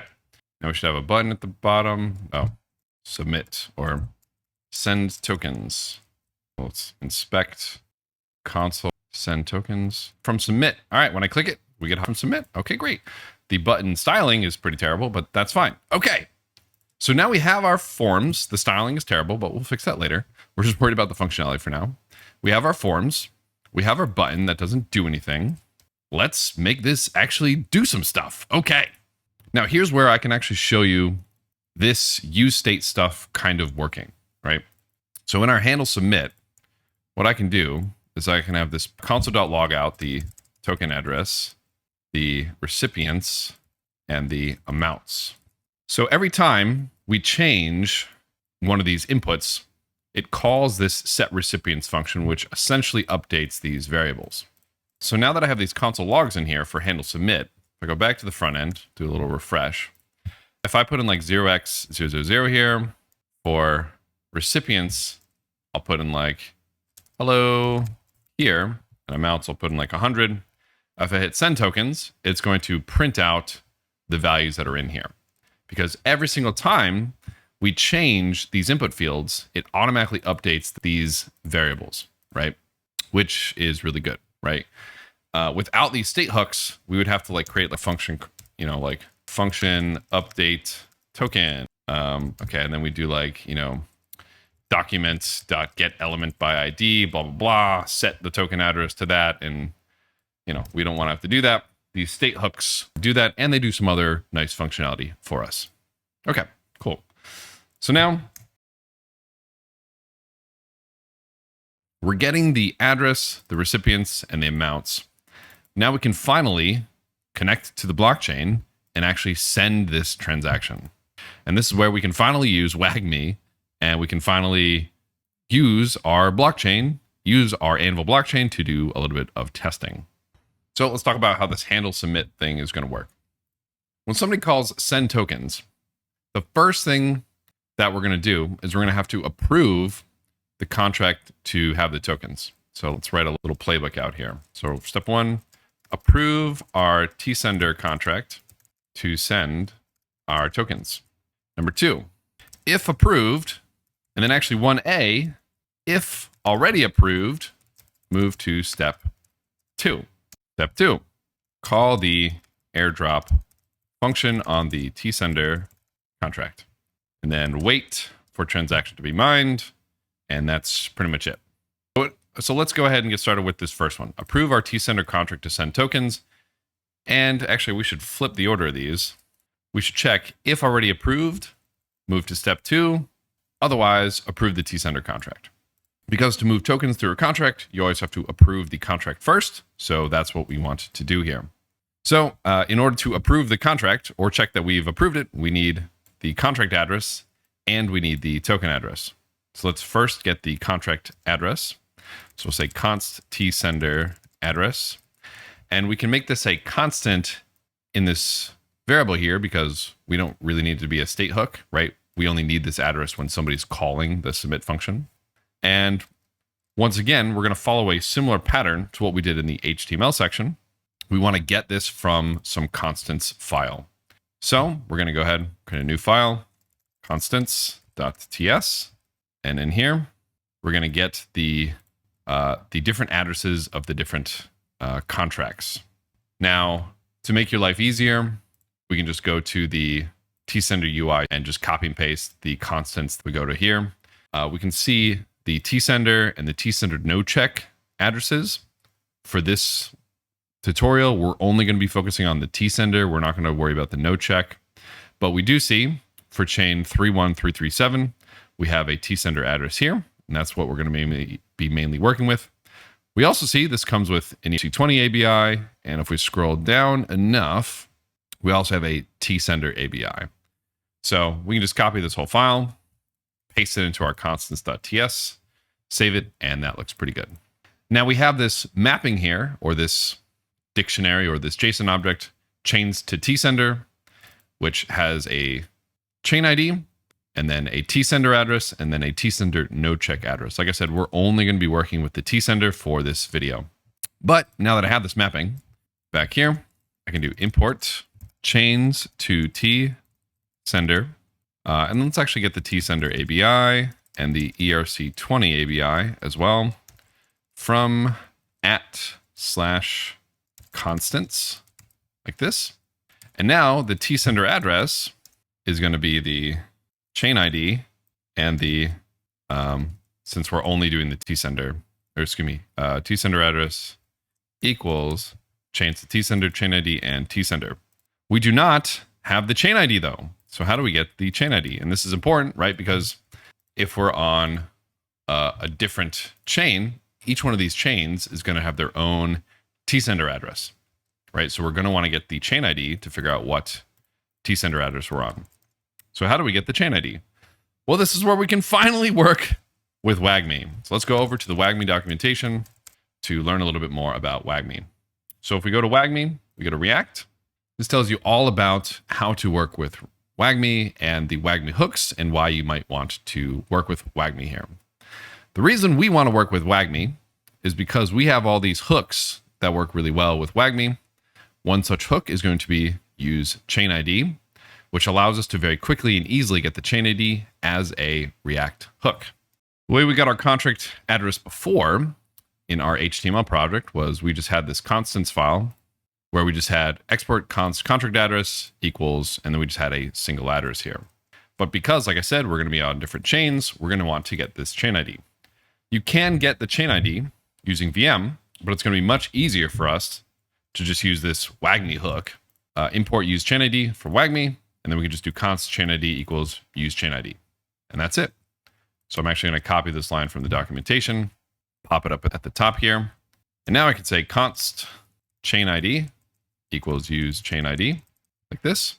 And why this is so helpful is because anytime the chain ID changes, anytime the user on the front end, I have too many things open. Anytime the user on the front end, updates to a different chain, this chain ID variable will automatically change for us, right? And this is, again, why we want to use these hooks, because if we weren't using this use chain ID hook, we'd have to code our own, bit of logic. We'd have to say, okay, if the user went to their MetaMask and they changed the chain ID, here's the new chain ID. Like, we don't want to have to code any of that. WagMi has already coded all of that for us, and we get this chain ID here. And what we can do now is we can even do, like, to test this out, little console.log, tsender address, and console.log chain ID like this. And on the front end, let's just go ahead and refresh here. If we're looking at the console, if I click send tokens, I get the tsender address right here. and I get the chain ID of 324 because I'm connected to ZKsync. This is the ZKsync tsender address, and this is the ZKsync chain ID. Perfect. Okay, cool. So let's continue handling the submit here. Now that we have the tsender address, what's the first thing we need to do is we need to figure out if the contract address has already been approved. So I want to get the approved amount. And to do so, I'm actually going to create a new function, async function, get approved amount. That's going to take the tsender address, which is going to be a string type. And it's going to return a promise of a number. And since it's going to return a promise, we know that we're going to have to call await here. And in here, we're first going to say if not tsender address, meaning if tsender address is null for some reason, like if the user is on some weird chain over here, we'll just do alert. This chain only, no address found. Please use a supported chain. And then we'll return 0 since we're returning a promise that which resolves to a number. And now we want to read from the chain. We want to read from the chain to see if we have approved enough tokens. On ERC20s, they have a function called allowance, which tells us how many tokens somebody has approved for a certain contract. So we want to call this function. We want to call this read function. How did we do it before? How did we read from the blockchain before? Well, in VM, we created a public client, we called get balance, and then we just kind of consulted it to the log. Well, this is to read a balance of a contract. We want to actually call a function. So how do you actually call a static function with WagMi? Well, this is where we can go to the WagMi documentation and go to React. We can scroll down and they have a hook in here called use read contract. So it's a hook for calling a read-only function on a contract, returning the response. So the allowance function is going to be a read-only function. So that's what we're going to call. And we're going to literally follow the docs verbatim. We've actually already imported WagMi, so we can just do import use read contract. Where is it? Right here, comma use read contract. And we'll scroll down. It says use read contract, and you pass in the ABI, the contract address, and the function name. And if you scroll down some more, there's a whole bunch of other parameters as well that we can do. And that's it. Now for this, we could use WagMi's use read contract, which is a hook here that we could use in our app. However, since we're only calling this one time and we don't need the website to re-render when we call this function, we're actually just going to use the raw read contract function instead of the use read contract hook. Now, this is something that as you get better and better with working with front end, you'll start to figure out when you should use a hook versus when you should just call the function raw. And you can also work with your AIs to ask it questions if you're unsure if you should use a hook or just call the function raw. So we have use read contract here, but we can also go back to the WagMi documentation and we can just look up the core documentation, scroll down, and there is a read contract function right here. Action for calling a read-only function on a contract and returning the response. That's all we want to do. We don't need to keep track of state or storage or do any re-rendering or anything like that. So we're just going to use this read-only contract here. Now, since we're calling from the core code base, we actually have to install, I'm going to cancel this for a second, the @WagMi/core library. So we can do pnpm add @WagMi/core. Like so. And now that we've installed the core library, we can import it here. Import read contract from @WagMi/core. And then in our get approved amount, we can just call it directly. So we'll say const response equals and await, and read contract is a promise. So we need the await keyword. So await read contract. And we go to the documentation, we can see how this works. So we need to pass it a config and all the parameters in here. So what is this config thing? Well, this is why way back at the beginning, we created this rainbow kit because this is our config. So this export default get default config, this is going to be our config that we're going to be working with Anvil. We exported this default config, and then in our providers, app providers here, we have WagMi provider config equals config. So this config here is basically telling our application how it can interact with the blockchain. And we could import this config and use it here, or WagMi comes with a hook that we can use. So up at the top, we can import that in. So we'll just say, we're going to get use chain ID and we're going to do use config, and we'll use this as a hook. That way, same thing. If the config changes for some reason, it'll automatically update. But we'll say const config equals use config. And now we can pass this to our read contract. And then we can pass in all this stuff that we actually want to pass in. So the ABI is going to be the ERC20 ABI. The address is going to be the token address that's going to be received from our state hook. Now we want to make sure this is a string that starts with OX. So we're going to say as OX $string like this. And the reason for that is because our read contract function takes in a config, because that's the type that our read contract is going to need. It's going to need this OX string. So token address is that. The function name is going to be allowance. And then the args are going to be, well, we're going to need to check who is getting the allowance. It's going to be obviously whoever calls this function. So we're going to need to get the account here. We can get the connected account with another WagMi hook. So we're going to also use this use account hook. And so we'll say const account equals use account. So the args are going to be the account.address and the tsender address as, once again, an OX string. Works like this. Okay, so doing this like this is going to be the equivalence of, like, if you're doing a Solidity contract, it would be like token.allowance account tsender. That's essentially what we're calling, but we're calling it on the front end, and we're calling it with React in this read contract function here. So this response will be like how much is being approved here. So then we can say return response as a number. So this is like, we'll cast our response as type number. And now that we have this function, we can call it in our handle submit. We can say const approved amount equals await get approved amount with the t sender address like this. And now this will get how much is approved. For now, let's just do console.log approved amount. So let's just kind of put this together to see if this is working at a high level.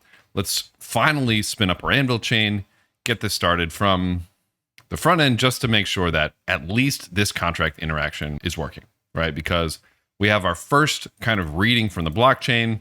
We haven't really worked with WagMi before. Let's just make sure that this kind of bit here is working as intended.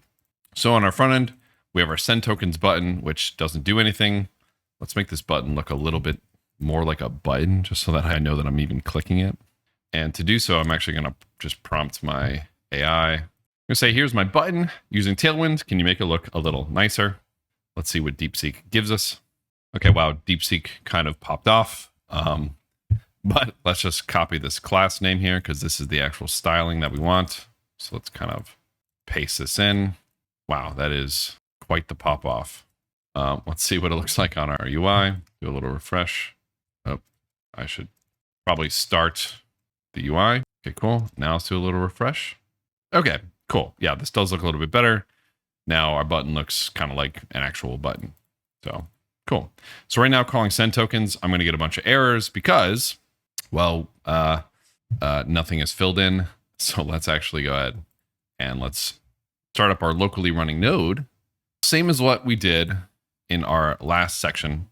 If you go to the GitHub repo associated with this section, there is already a blockchain here, tsenderDeployed.json, that we can use for our tests. So tsenderDeployed.json, I'm going to copy the whole raw file, new file, tsenderDeployed.json, paste this in here. And this Anvil blockchain comes already defaulted with tsender deployed, some mock tokens, and then obviously some default Anvil accounts with ETH gas already in them. So I'm going to go to my package.json, create a new script, we'll just call it Anvil. And this will run Anvil -- load state tsender deployed like so. And now what I can do is I can do pm Anvil. Tsender deploy, or deployed. Let's recall this tsender deployed and try this again.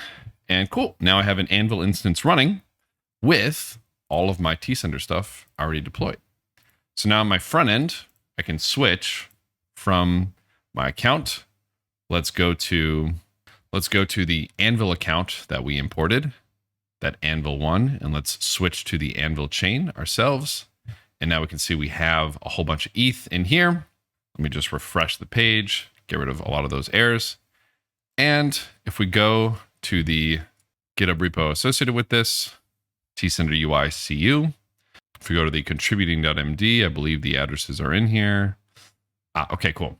Tsender address, which is going to be in our constants.js already, but we also have a mock token address. Okay, so let's grab this. And it says, can use mint or mint2 function to get some tokens. Let's go to our UI, maybe pop open our MetaMask here. Let's go ahead and actually connect account so that it's account 8 connected to our UI. Let's go to tokens. We'll add imported token here, paste the token address, token symbol MT, token decimals 18. That looks correct. And this account 8 gets started with 100 mock tokens. Hopefully you can see that. It's a little bit off the screen. We can also expand the view. Yeah, 100 mock tokens. And again, if you haven't imported those accounts, what you can do is you can grab the private key 0 from your locally running Anvil instance and import it into your MetaMask, and you will have this account in here, right? So on the Anvil chain, this is the imported account 0 with 100 mock tokens. So on our UI, what we can do now is, well, we can go back to the README here. We can grab this mock token address, paste it in here. For some recipient, let's say send it to ourselves and send 100 to ourselves. Now, if we call send tokens, it should console.log the amount approved, which right now should be 0. So let's call this, and we do indeed see 0. We don't get any errors, which means we're doing something right here. Okay, cool. This is very exciting. Let's keep going.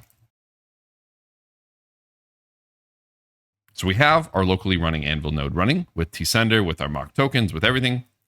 We have our front end running. Let's keep building kind of this main function here in our airdrop form. So we have the approved amount that we just console.logged. What do we need to do next? Okay, well, we say if we've already approved, move to step 2. Otherwise, we need to approve first, right? So let's go ahead and do that. So we'll say if result is less than the total amount needed. How do we get the total amount needed? How do we know how much we need? Well, if we're going to send 100, then we need 100 approved. If we're going to send 100 plus 100 equals 200, then we need 200 approved. Okay, so we need to count all the amounts to get the total amount needed to approve. So we need to actually create that function first. So up at the top, we're going to need to create a new hook. We're going to need to create a new variable that changes every time amount is updated. Well, there's a couple of different ways we could do this, but one of the ways is using something called useMemo. Now, useMemo is a React hook that caches the result of a function call, preventing unnecessary recalculations when the component re-renders unless that dependency is passed it to change. So on our site here, anytime this is updated, we should recalculate the total. But we don't want this to kind of recalculate if something up here changes instead. So what we can do is we'll create this useMemo thing. So we'll say const total, which will be a number, equals useMemo. And we're going to need to import this from React, useMemo. And this is going to be a function where we call calculate total, where we take the amounts, right? All these amounts, and we're going to add them all up. So we're going to create a function called amounts, and we should call this function anytime the stuff in here changes. So anytime amounts changes. So let me just do, so when we're doing useMemo or useEffect, which we'll use later, is we want to tell React to call this function whenever something changes. This is the list of dependencies. So if we kind of back this up, this is a valid line of React. What this says is anytime the amounts variable changes, call a function of console.log hi. And we can even just delete the const here, and I'll show you on the UI. Let me do a little refresh here. So if I change stuff in here, nothing's printed. If I change stuff in here, nothing's printed. But if I change something in here, it prints out hi. So that's how this YAML works. This is a list of dependencies in this array. So it's saying anytime amounts changes, do this function. So let me back it up here. So what we want to do is we want to say anytime the amounts changes, recalculate the total and save that as a variable called total. So we need to create a function called calculate total. So we could put that right in the component here. However, I want to set it up as a util just in case we want to use it later and we want to use it in other components.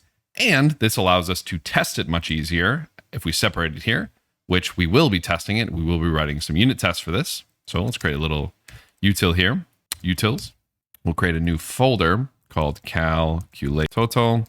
And in here, let's create calculate total. And in here, new file, calculate total.ts. Now this is going to be TS, not TSX, because this is just going to be raw TypeScript. All we're going to have in here is the function calculate total. And we're going to take the amounts as an input, and then we're going to get back the calculated total. And once again, here's where AI can be really helpful. I can copy this line, go over to my AI, and I can say, here is a use memo I'm going to use. So I'm going to ask it, here's a use memo I'm going to use. I have the 3 backticks. I paste it right in here. I want to make a calculate total function, which takes a string in the format, and I paste a potential format here and adds all the numbers up. It can be comma or new line delimited. Can you make such a function in TS? So this will allow the user to create new lines or separate them with commas. And I could 100% code this myself. And if you want to get some practice coding such a function yourself, you should. But I'm going to go ahead, enter, and let's see what DeepSeek gives us. Okay, here's what DeepSeek gave me. I'm going to copy this. I'm going to paste it into my calculate total.ts, and I'm going to see if this is what I want. Okay, so we have it. And again, whenever you copy paste code from an AI, you want to read it line by line to make sure it's doing what you want it to do. I'm going to go ahead and spot check this. And if you don't understand any of the lines here, now's a great time to pause and check what your AI gave you, and then maybe compare to what we have in the GitHub repo associated with this course. Okay. So amounts is going to be a string. It's going to return a number. This looks good to me. Const numbers equals amounts.split. So this is some syntax to split with a new line or a comma. That almost looks good. I think they need a plus here. Yeah, they need a plus here. So this is where you can get tripped up. This might look good to kind of the naked eye, but because I know what it's supposed to be, I know it's actually missing a plus. The plus means that any new lines or any commas, more than one. Without the plus, it's just kind of one, which isn't great. So I'm going to add the plus here. Okay, so then it's a .map string to string.trim. I don't like the string keyword. I wish it would name it AMT or for like amount. So I'm going to rename that. The trim is good. This removes white space. We like that. .filter amount should not be equal to empty. This is also good. We like that. And then it converts to numbers. This is probably okay, but I'd actually rather do amount to parse float AMT. AMT.parseFloat. I'd rather do it like this. That's fine. Then, okay. I don't like the name numbers. I prefer amount array.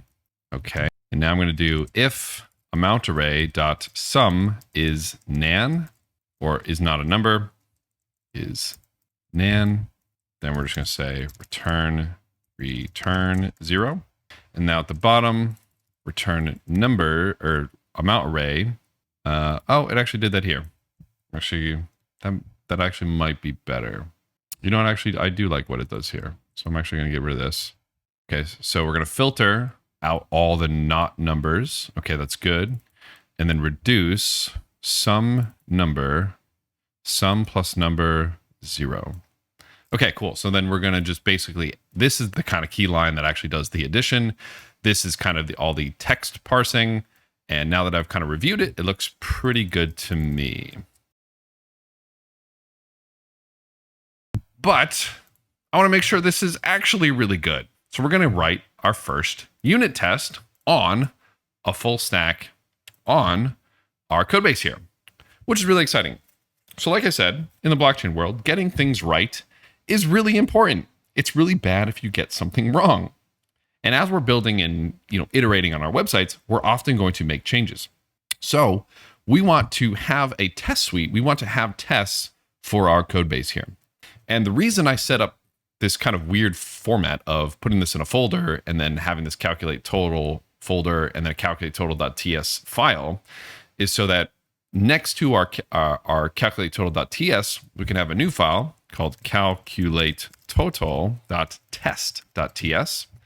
And we can have our test right inside of here. Now, if you're familiar with like Python, you might be more familiar with tests being in their own folder. If you're familiar with Solidity, tests are often in their own folder. In full stack applications, tests can often live alongside the files themselves. In Rust code, you'll actually find pretty popular that often tests are inside the files themselves. So there's a lot of different places that tests are often put. And it's kind of up to you to figure out the methodology that you like best, because you'll see it a lot of different ways in a lot of different places.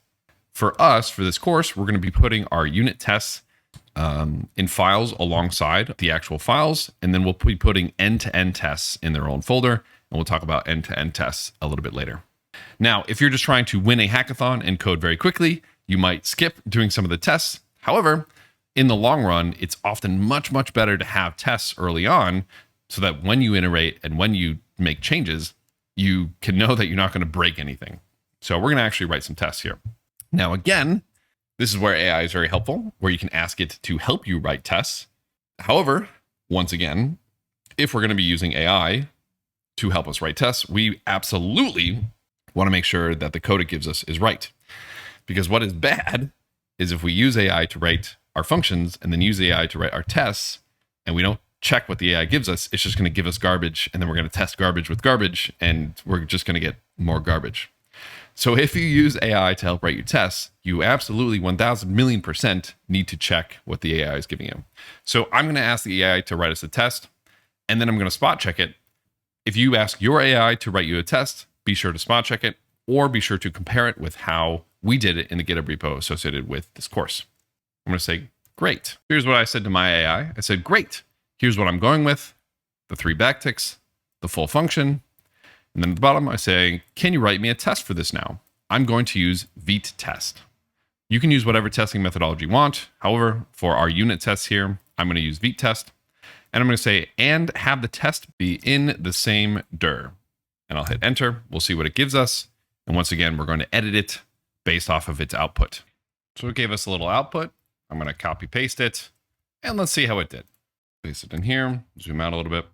Describe, expect it from Vite test, which we need to install. Let's go ahead and look this up. Vite test, Vite test, get started. pm add -d Vite test. The -d means it is a dev dependency. This isn't something we need to actually build the website. It's only for testing. So I'm actually going to kill this for now, although I probably don't need to, but let's run this anyways. And we'll add Vite test. I don't know how to pronounce it, but that's okay. That red squiggly line should automatically go away. If it does not, we can restart the TS server. And instead of this, we can just do /calculate total, because it's going to be in the same folder, right? These are in the same folder here. And again, we can restart the TS server to get rid of that little squiggly, or maybe not. Is not a module. And then we also have to add, maybe did DeepSeek give us this? Yep, add it. Yep, create a vite.config.ts. We sure do need to do that. I'm going to paste or create a new file, vite.config.ts. Paste it in here. Actually, instead of Vite, I'm going to do vite.config.mts. So this is where DeepSeek didn't quite give me what I wanted. And we're going to import define config from vite test/config. And for plugins, we're going to do plugins, ts config paths. And so we need to import this to work with TypeScript. Import ts config paths from Vite ts config /paths. And all this is available on configuring vtest. And this is in the documentation here. It looks like DeepSeek might not be the most up-to-date, sad face. But we need to add this as well. So I'm going to do pm add-d Vite ts config paths to work with this is a tool that allows TypeScript paths to basically work, and we're working with TypeScript, so we're going to want to do that. And we don't want for tests for here, we're going to say deps for dependencies, say inline WagMi at WagMi/core, and your comma here. And then we want to do exclude stuff, actually. You know what? Actually, to make this a little bit easier, I'm just going to tell you to copy paste mine from the GitHub repo. So we're going to go to the GitHub repo associated with this. We're going to go to the vtest.mts, and I'm just going to have you copy paste this, and then I'll explain what all this stuff does. So ts config paths, like I said, this allows vtest to work with TypeScript environment. This environment, JS DOM, uses JS DOM to simulate a browser environment for your tests. This is important because since we're going to be testing, since our app is going to be running in a browser environment, that's the environment that we want to test. This exclude is really important. We don't want to accidentally run any tests from node modules or from a test folder or from Playwright or from TS results. We want to only run those vtest sections.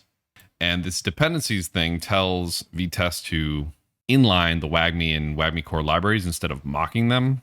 This means that the libraries would be like kind of bundled or copy paste directly into our tests instead of them being externalized. This actually isn't really super important since we're not doing any WagMi or WagMi core tests. But if you decide to add those, this is something that you would need to add. Anyways, now that we've added all that, we should be able to restart the TS server. That squiggly line should finally go away. It looks like it's not. We're getting the calculate total.ts is not a module. And that's, I did all that work kind of for nothing. That's because we need to export this. Export function calculate total. And now this goes away. Okay, cool. So now that we've done all that, we can finally look at what it's given us for some tests. So calculate total, it should handle basic cases. I actually kind of hate this as a test. I would rather this be like, it should work with new lines, 100 plus 200 to be 300. I'm actually going to copy paste this. 100 plus 200, 300 should be 600.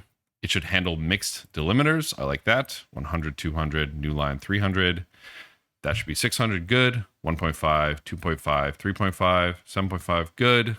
Some messed up stuff here. To be 900. Okay, that looks good. It should handle empty input. I like that. It should ignore invalid numbers. I like that.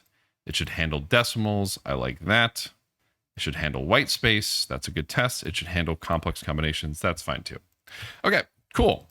Now to run this, we can just do pm run vtest. Oh, excuse me. Let's go to our package.json. Let's create a new script here. We'll call it test unit. And this will just run vtest like this. And then we can do pm run test unit, and it'll run vtest.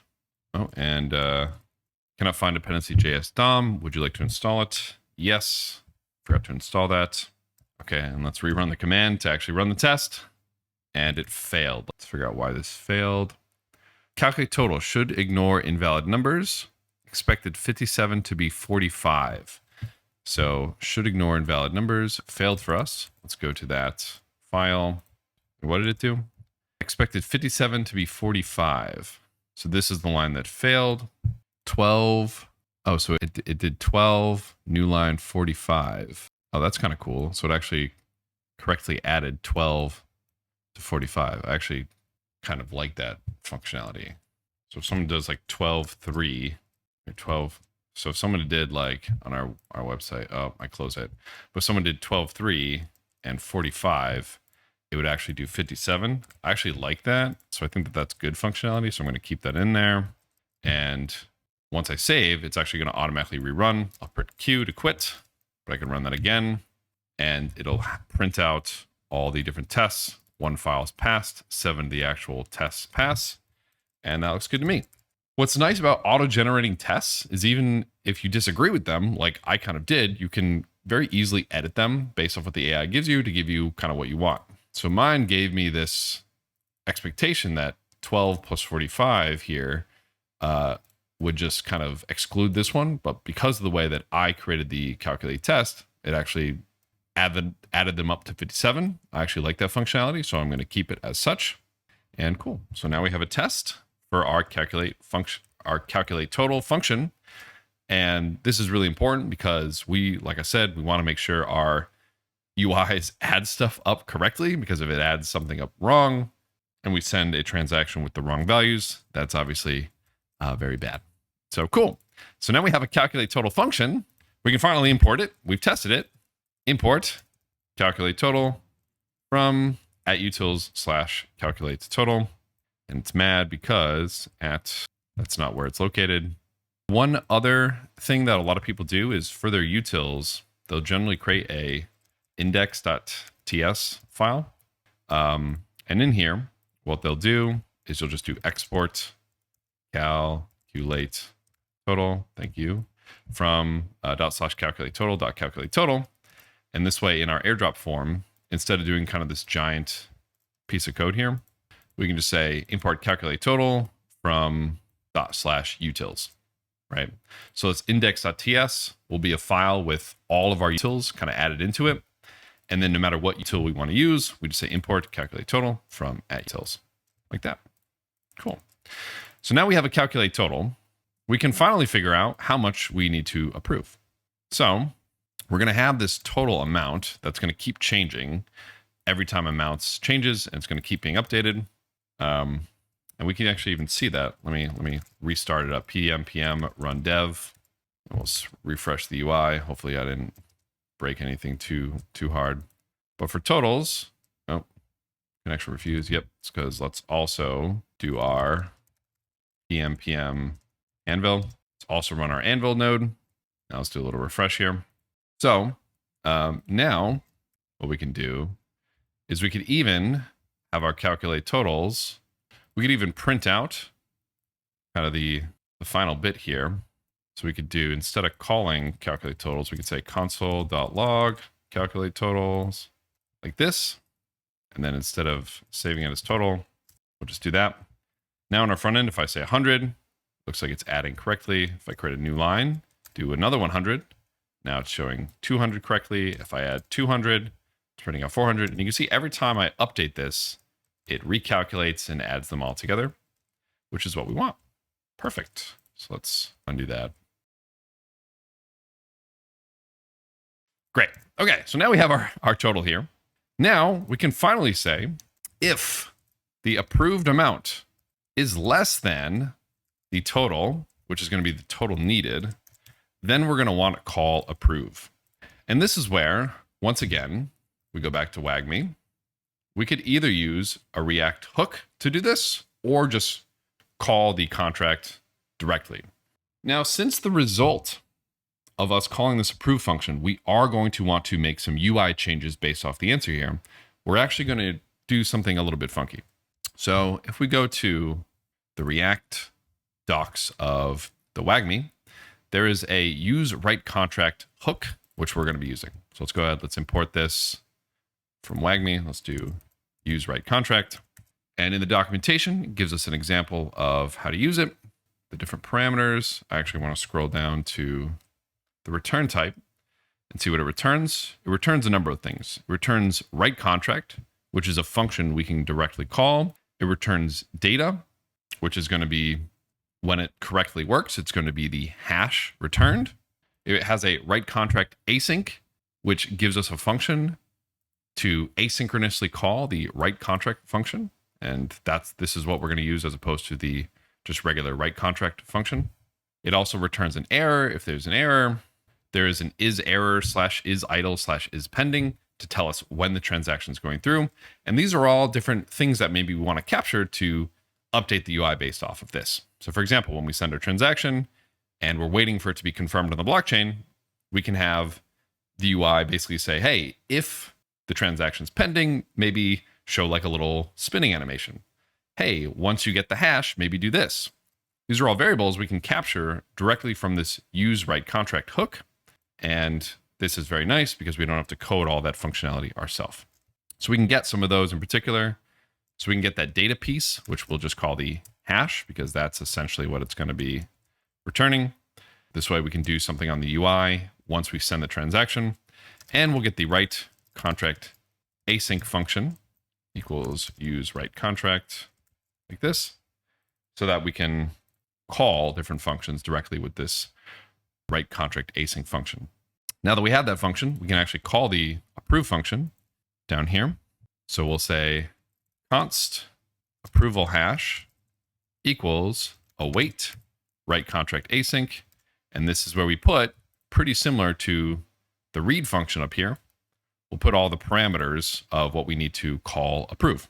Now we don't need to add the config like what we needed to do for read contract, since this write contract async is coming directly from the hook, right? If we scroll back up, read contract is just coming from the core. Use write contract is coming from WagMi, and this is a hook. And since it's a hook, it already kind of has context of our config and our state and all this other stuff. So for write contract async, ERC20 ABI, the address is going to be the token address. Once again, as an OX string. The function name is going to be approved. Thank you, ChatGPT. And the args are going to be the tsender arg as string, and then the total. Now, to be specific, I want this total to be a big int. So I'm going to wrap it in this big int. I'm going to wrap it in this big int wrapper here, because our calculate total returns it as just a number.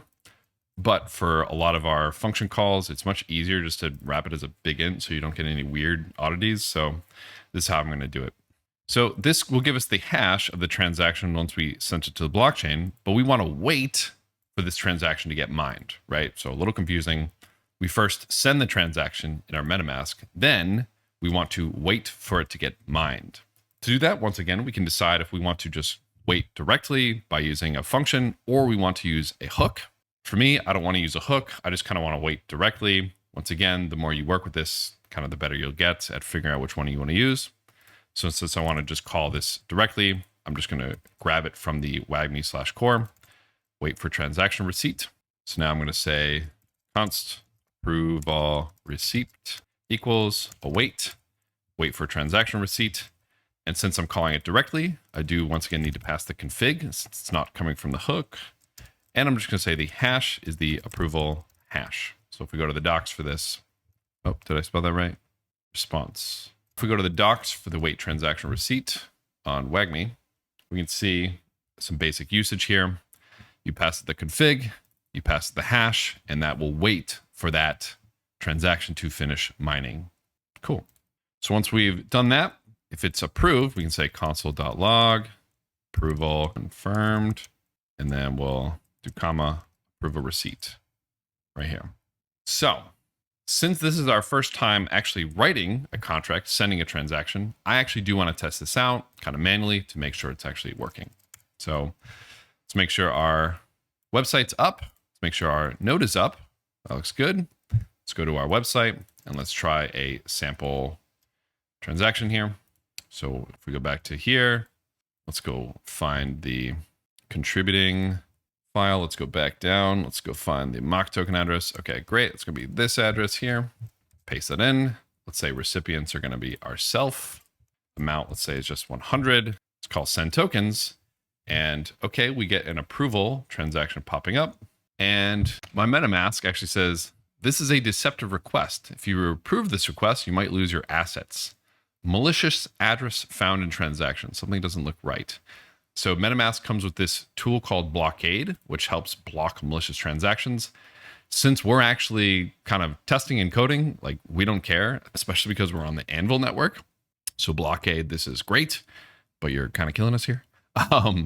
We scroll down, we can see account balance, 100 MT, spending cap, 0.00001 MT, network fee, blah, blah, blah.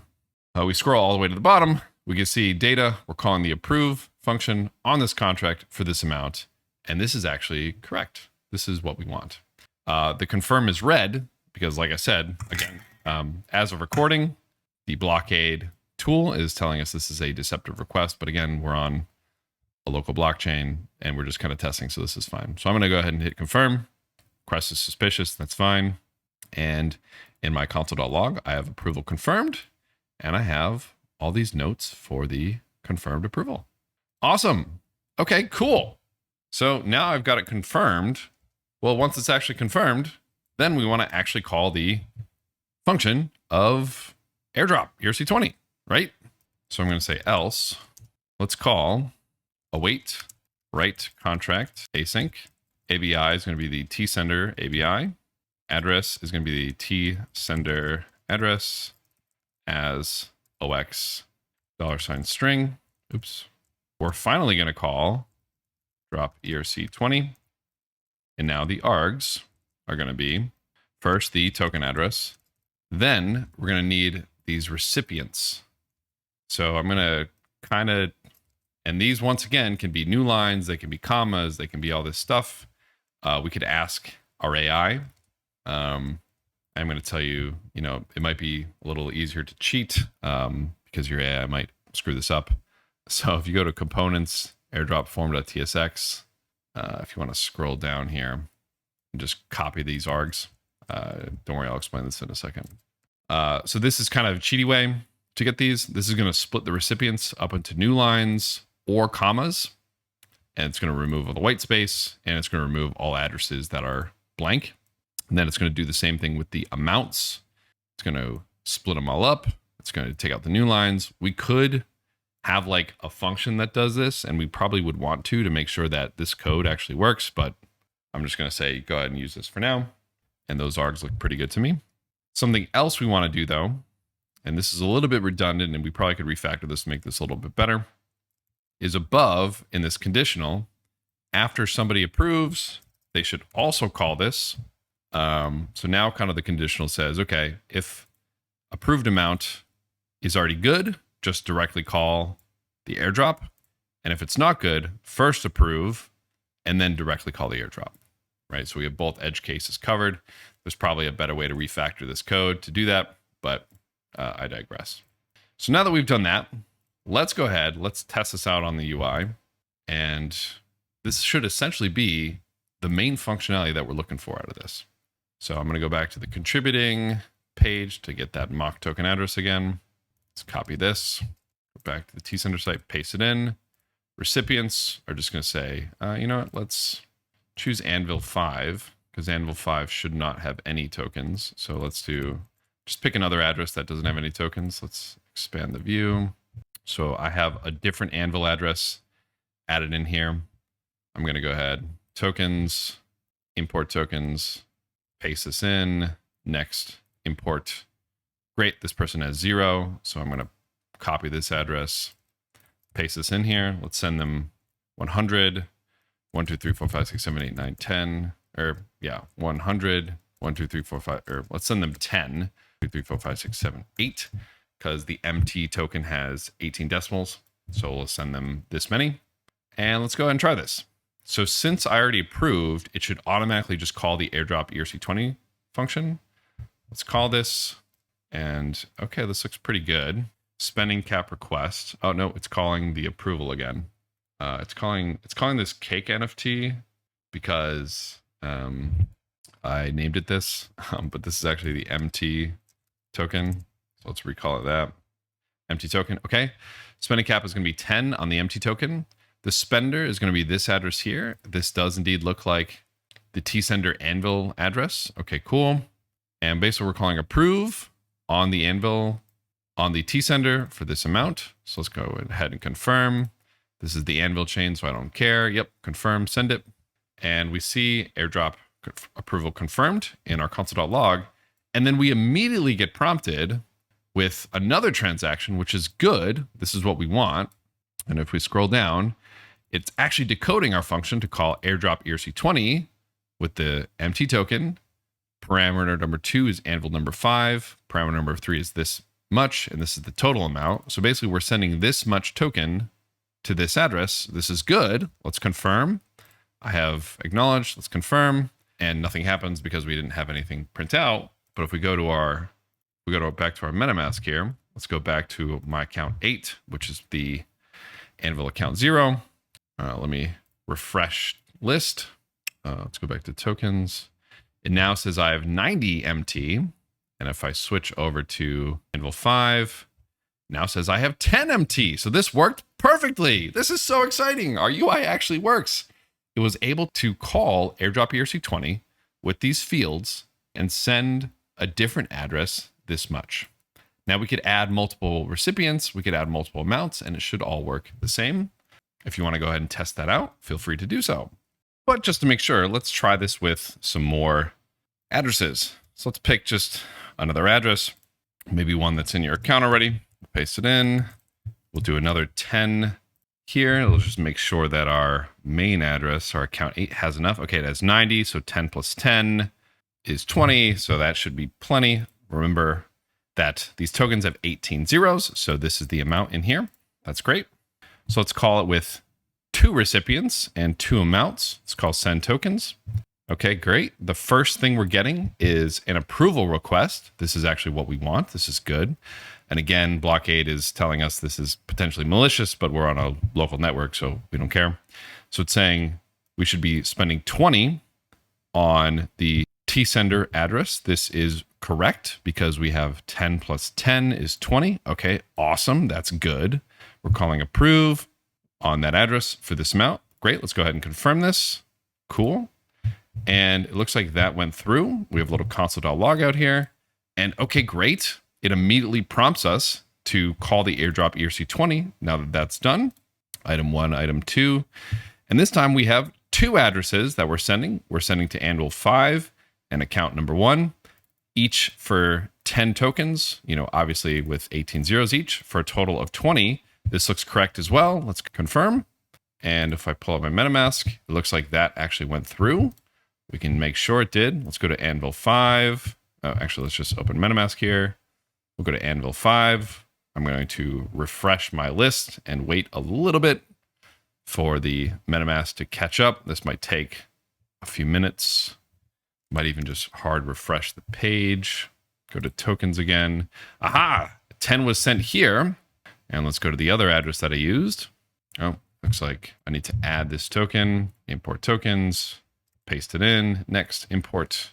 And I see 10 tokens in here too. Oh, it worked! Oh, this is super. This is so exciting. We actually have, at this point, a functioning, working. This is fantastic. And this is incredibly minimal. This is all the code that we need. So at this point, you should be incredibly excited for yourself because you've done some awesome work. You've built a minimal app using WagMi, using these hooks to interact with the blockchain in a seamless way. And essentially, this is all the code that you needed. Obviously, this isn't the best user experience, right? When I hit send tokens, nothing on my UI kind of prompts the user that MetaMask popped up.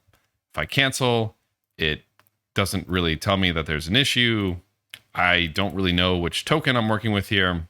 And that can all be kind of an issue. So ideally, and the formatting of all this is kind of gross as well. Doesn't look very nice. There's a lot of work we can do to make this better. Additionally, ready, watch this, when I refresh the page, everything gets deleted, and that's kind of really annoying. So there's a lot of features we can add to this website to make it nicer, to make it easier for people to use, and add a lot of quality of life improvements. We're going to touch on some of those, but I am going to add them as a challenge. But basically, we have the functionality for this done, and this is incredibly exciting. So I'm going to go over some quality of life improvements we can give, and we're going to deploy to Fleek. But before we do that, I want you to take a break. And I want you to make sure that everything that we just went over, you actually understand, because we went through kind of a lot quickly. I skimped over some details, but this is where your AI friends are going to come in help a lot. A lot of this stuff can be really confusing, but be sure that anything you don't understand, you pop into your AI buddy, you ask on the GitHub repo associated with this course, etc., so that you can make sure you absolutely know what your website is doing. Because again, Getting things absolutely correct is essential to working in the blockchain space. So for now, though, I want you to take a break, maybe go grab some ice cream, go grab some coffee, because getting this far is so fantastic. Congratulations for getting this. Take that break, go get some coffee, and I'll see you soon. All right, welcome back. At this point in your coding, you should have a very minimal website working. It should be able to take a token address, a list of recipients, and a list of amounts. When you call send tokens, MetaMask will pop up, prompt you, and you should be able to airdrop 20 tokens to multiple different people. It doesn't look very nice, doesn't perform very nice. So let's talk about some quality of life improvements that we can make. Now, I'm not going to have you do these. Now, I'm not going to walk you through these, but I am going to challenge you to pause the video and take some time to actually go through these and make these yourself. So here are the different quality of life features that I want you to add to this app, and you can refer back to my app to see how I did it. But I want you to try to do this yourself. And yes, you should use AI to help you here. So here's what I want you to add. Some quality of life features. You should both have a little spinner while the app is sending a transaction and while the MetaMask is popped up. So like if you're on your T-Sender here, well, and you had sufficient balance here and you called send tokens, when a MetaMask pops up, you get like a little spinner saying confirming in wallet. And additionally, when you confirm it, you should have a little spinner that says maybe mining transaction or sending transaction or waiting for it to go. That's like a nice piece of improvement. The next improvement is when you add a token, maybe add like a little box down here for transaction details. It says the token name, the amount in weight, and the amount of tokens. So for example, if I had 100, 1, 2, 3, 4, 5, 6, 7, 8, 1, 2, 3, 4, 5, 6, 7, 8, 9, 10, it says, okay, that's this number in way and this number in the tokens because it has 18 decimal places. If I added more tokens, it'll add them all up and put them in the bottom for this transaction details. It'll read the name of the token address. It'll read the name of the token based off the contract and place it down here. So it should have a little spinner for when you're sending. It should have a little box for the details of the token. And then finally, when you refresh, the inputs that you put in should stay the same. So this is going to be my challenge to you to work with an AI to add these features into here.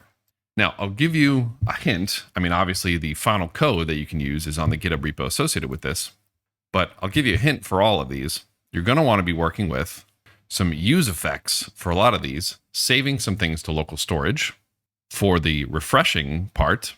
For the little spinner, you're going to want to have some conditionals on the button where you show a spinner depending on if you're confirming, if you're sending the transactions, etc.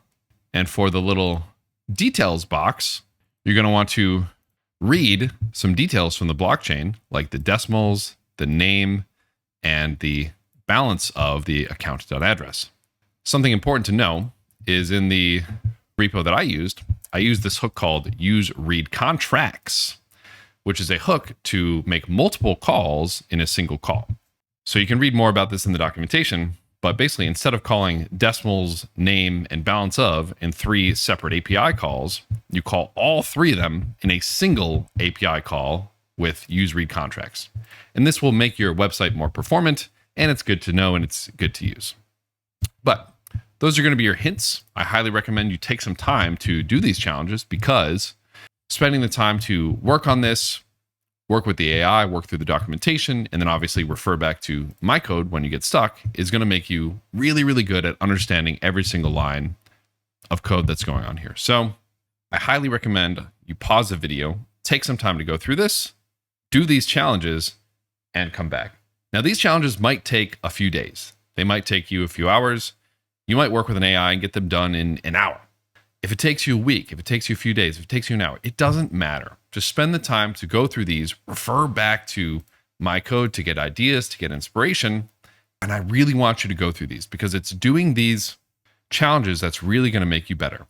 Remember, repetition is the mother of skill, and I want you to repeat doing a lot of these coding exercises to make you better so that you can understand everything that's going on.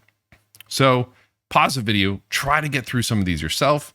And if you get lost, come to the code base to review, work with an AI, and I'll see you soon.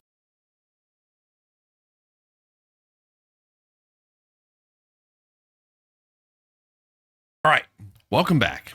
So now we're going to get to our final piece of deploy to Fleek. However, I lied to you. We're not going to deploy to Fleek yet. We're going to take a quick stop at E2E testing. Now, I'm going to show you end-to-end testing, and we're going to show you what it looks like in the blockchain space and what it is and why it's important. However, we're not going to build a fully fledged end-to-end testing suite because, like I said, this is more of a crash course to really just introduce you to the main concepts of Web3 full stack engineering. And end-to-end testing is especially important for Web3 full stack engineering because, like I said, if you get something wrong, somebody says that a transaction that is incorrect, that's not good. So we want to make sure that our entire application does what we want it to do. So first, we're going to teach you the basics of E2E testing or end-to-end testing. And then finally, we're going to deploy this application to Fleek. Yes, you will have a website that you will have deployed, which is fantastic. And then we're going to be done with this section. So let's go ahead and talk about end-to-end testing. So if you ask in AI, it's going to give you a rundown of what end-to-end testing is. But essentially, it's a testing methodology that validates the entire application workflow from start to finish. And it gives a whole bunch of other contexts, an example of Cypress, some challenges, and it actually gives a pretty good definition. I'll give my definition as well. When we did this test here, this was known as a unit test. So unit test is testing a single feature or a single function of your test. It's a very isolated test here. The definitions can be a bit of a gradient rather than super defined, but essentially the more isolated your testing is, the more of a unit test it is. So this test here is a unit test. Now, when we ran our code base and we showed up here, we added a contract address, we added some recipients, we added some amounts, we hit send tokens, MetaMask popped up, we hit review, we hit confirm, we checked the console.log, we checked the addresses. That was an example of a manual end-to-end test. That's us testing all the different features and all the different components and all the pages and all the functions all working together to make sure we get the final output and the final outcome that we want. For our application, the final outcome is obviously making sure that all the recipients get all their tokens based off the transactions that we create on our front end. Doing this manually is great. However, if we have 1,000 contracts, if we have 100 different options, if we have different buttons, if we have different spinning things, if we have different functionalities we want our website to do, well, it can be harder to manually test them every time we make a change. And it's much better if we have an automated way of testing all of this. And that's where our E2E testing of our full stack application comes into play.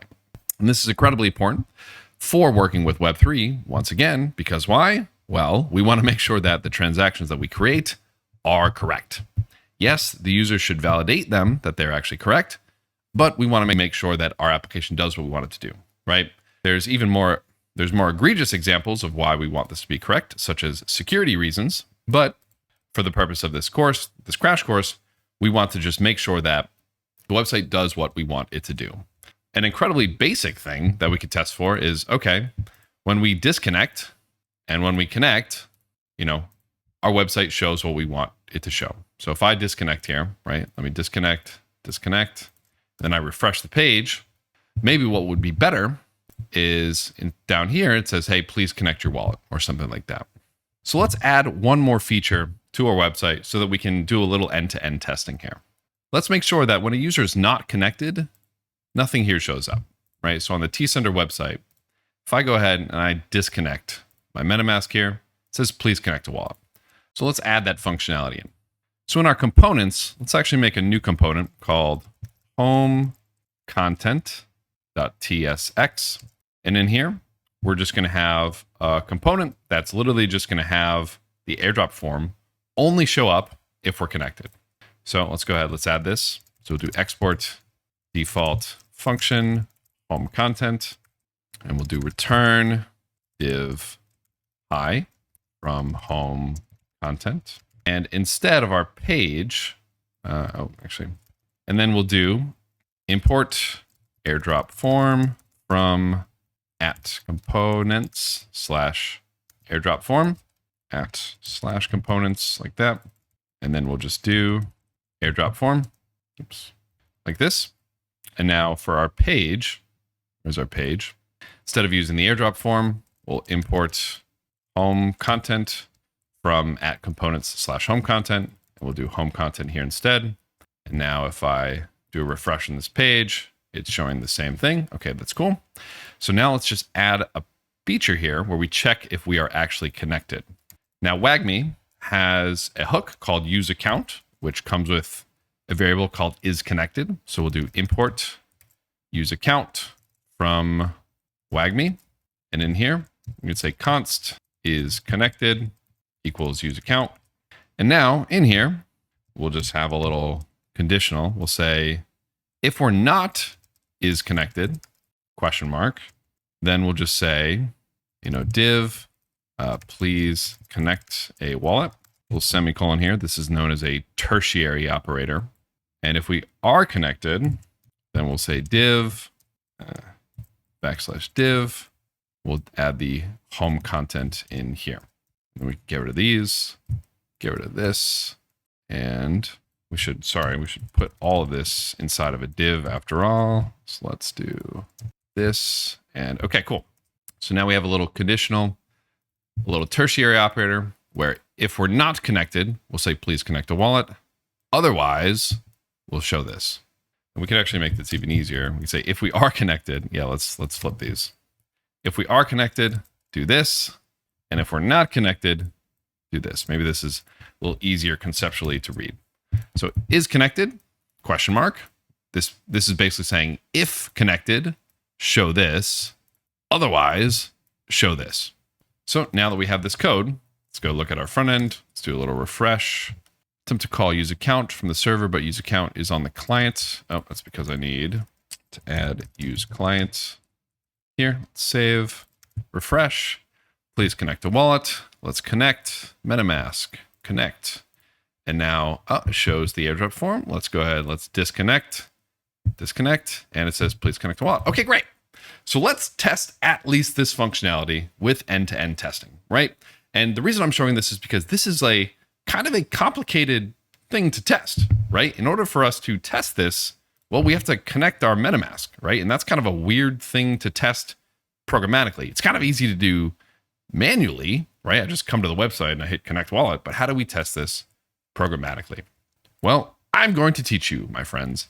And then you could use this power to go off and build Web3 applications where you actually do test the end-to-end functionality so that you make sure your website does what you want it to do, which as of today, a lot of projects don't do, which isn't great. So let's go ahead and let's test this. Now, to build this and to test this, we're going to be using a project called Synpress combined with a project called Playwright. Now, Synpress was created. Now, Synpress is an E2E testing framework based off Cypress. Now, Synpress is an E2E testing framework built by the Synthetics team. So Synthetics is a DeFi application. They've pioneered a lot of developer tools and strategies in the DeFi ecosystem, including, as it turns out, full stack development. And we're going to be using this tool to help us build our E2E testing. Now, it's an open source project. It's a little finicky to work with, but it's kind of the best that Web3 has as of today, which if you're interested in helping out the Synpress team, I highly recommend you do so, because as you'll find out, there's some gimmicky features as of recording that I would love to have smoothed out in the future. So what are we going to be testing here? Well, when we're connected, we see the airdrop form, and when we're disconnected, we do not. That's what we're going to test from an E2E testing perspective. So let's go to the Synpress documentation and let's get started here. So first, we need to add this in, and this is going to be a developer dependency. So we're actually, and let's kill everything. Let's kill that. Let's kill this. And we'll do pm add -d synthetics.io/synpress. This is going to be a developer dependency. This isn't needed to build the actual website.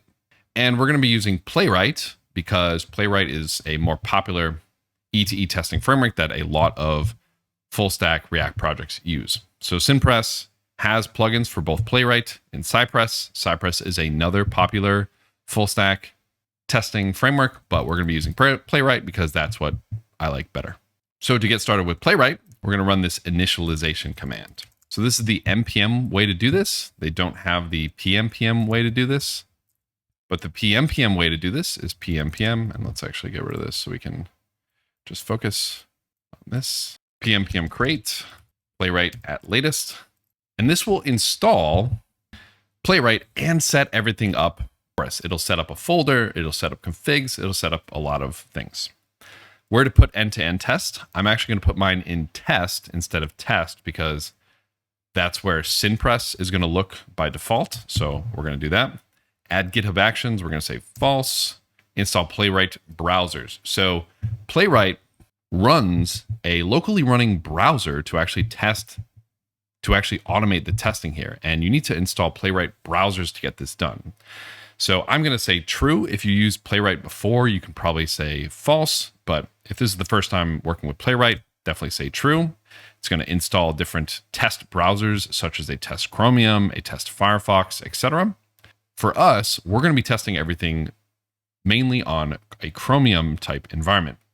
But what's really nice about Playwright is it has support for different browsers. Historically, working with different browsers was kind of a huge pain in the butt. Like Internet Explorer only supported some things and Chrome and supported some things, but Playwright enables us to test kind of all these different oddities between these different browsers. It'll detect what environment you're working with and download the correct browsers accordingly. Okay, cool. So once you have everything set up, you get a whole bunch of different commands that you can start running to play with Playwright. So before we even get into some SynPress stuff, let's look at what we've created here. So in our folders here, we now have a test folder with an example spec.ts. This is going to be an example Playwright test here.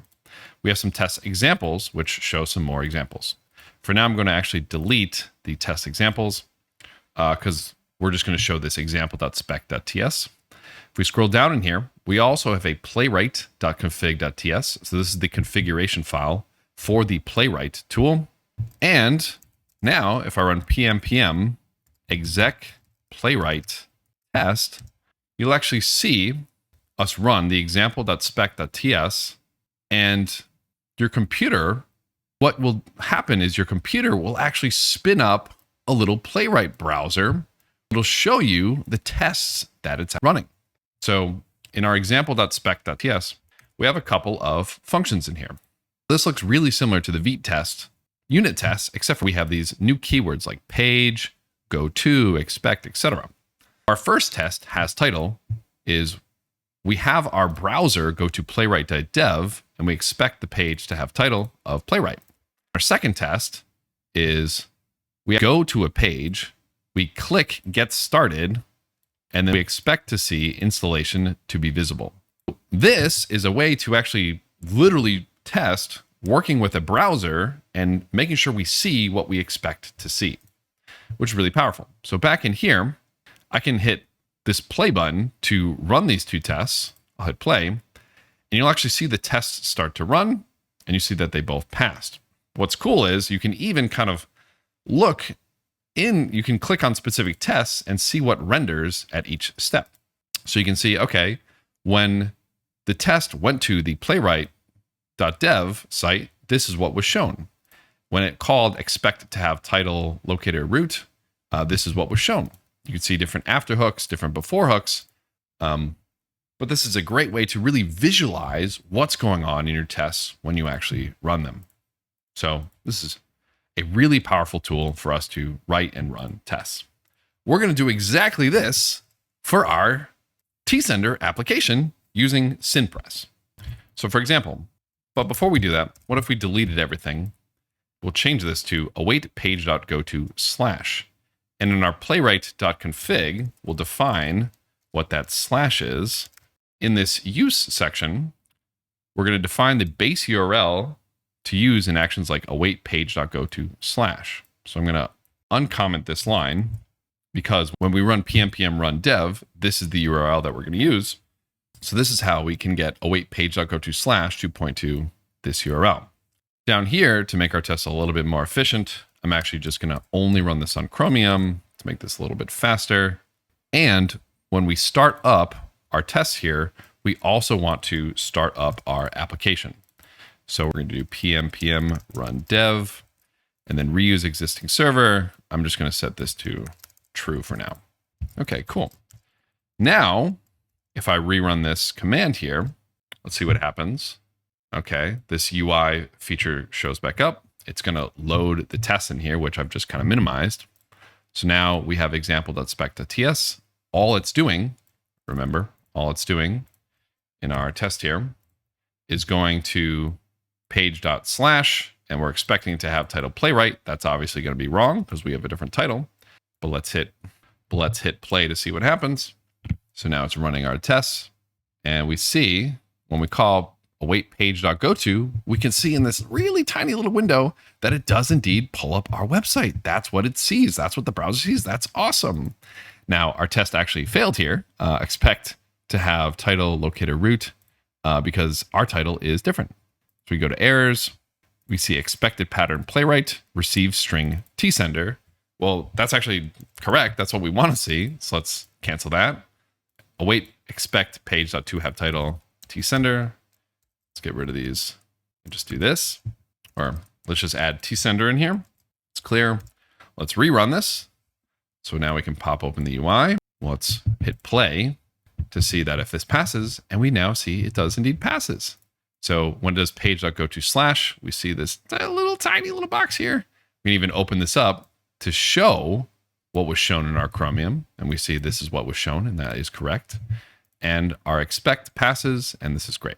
And obviously, if we want to rerun it without the UI popping up, we would just do pm exec playwright test. It'll run the tests, and we can run this little pm exec playwright show report. It'll show this little report with the tests that have passed, and then creates this little server. We'll hit Control-C to actually kill the server and move on. Okay, cool. So we actually have a basic playwright test where we make sure that our application has the title tsender. Awesome. So this already is a good E2E test for us to have. But let's keep going. Remember, what are we actually doing? We want to make sure that when we connect, we see the form, and when we disconnect, we do not. So how do we actually set that up? Well, in here, we're going to have to code somehow connecting to MetaMask. That sounds really hard. That sounds like a really hard thing to code. So this is where Synpress actually comes into play. Synpress is going to have a lot of this code, a lot of this boilerplate to connect to MetaMask, work with wallets, etc. So let's keep going through the instructions here.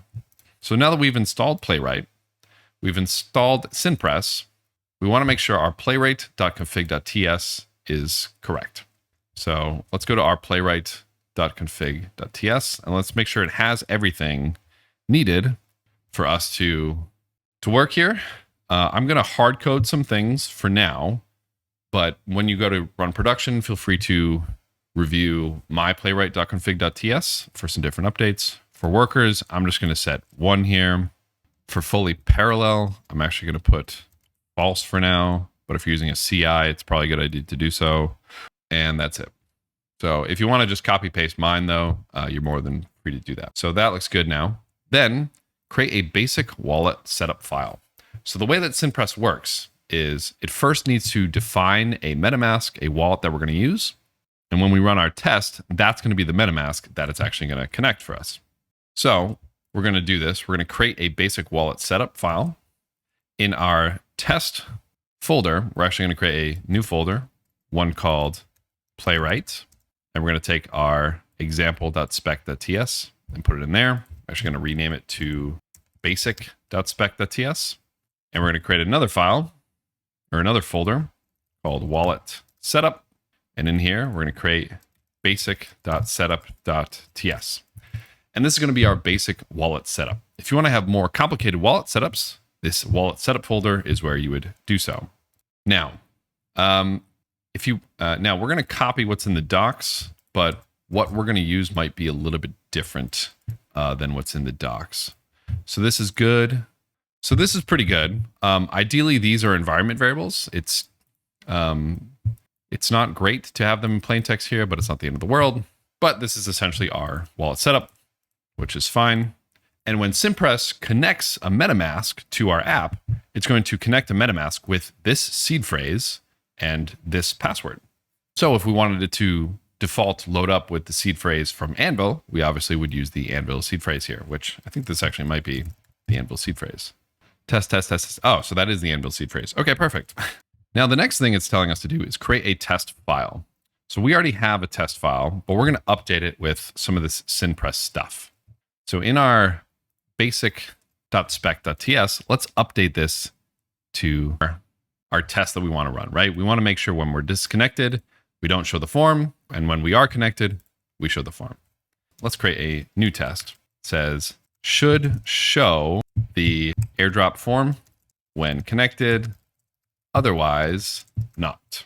Do a comma, async function, arrow, like this. This is going to be the basic setup. This is some classic JavaScript testing here, where you say test, kind of the name of the test, and it's an async function, and the details of the function are in here. So in this actual function, we want to first check we see please connect wallet. So the first thing we can do is we can check for that. Whenever we call one of these functions, we want to add some different keywords such as page. So we're going to pass in the page to this function. And I can do await expect page.get by text. This allows me to find any part of the page by text. Please connect. To be visible. So when we start up the site, we should see please connect when we are not connected. And then to test this, I can do pnpm exec playwright test. And we should see both of these pass. Oh, and we actually see an issue here. Of course that fails because I need to go to the page first. So let's do await page.go to here. And then let's look for this. And then we can run the test like here. And it passes. Okay, great. So we see please connect. Well, we could be more specific. We do like please connect wallet, ... But for now, I'm just going to leave please connect here. So now we want to actually, well, what do we want to do? Well, we want to connect our wallet to MetaMask so that we see the form here. So how do we do that? Well, this is where we're going to have to use synpress to get set up. So first thing, we're going to import this basic wallet setup here, because this is how we're going to set up our wallet. So we're going to say import basic setup from /wallet setup /basic.setup.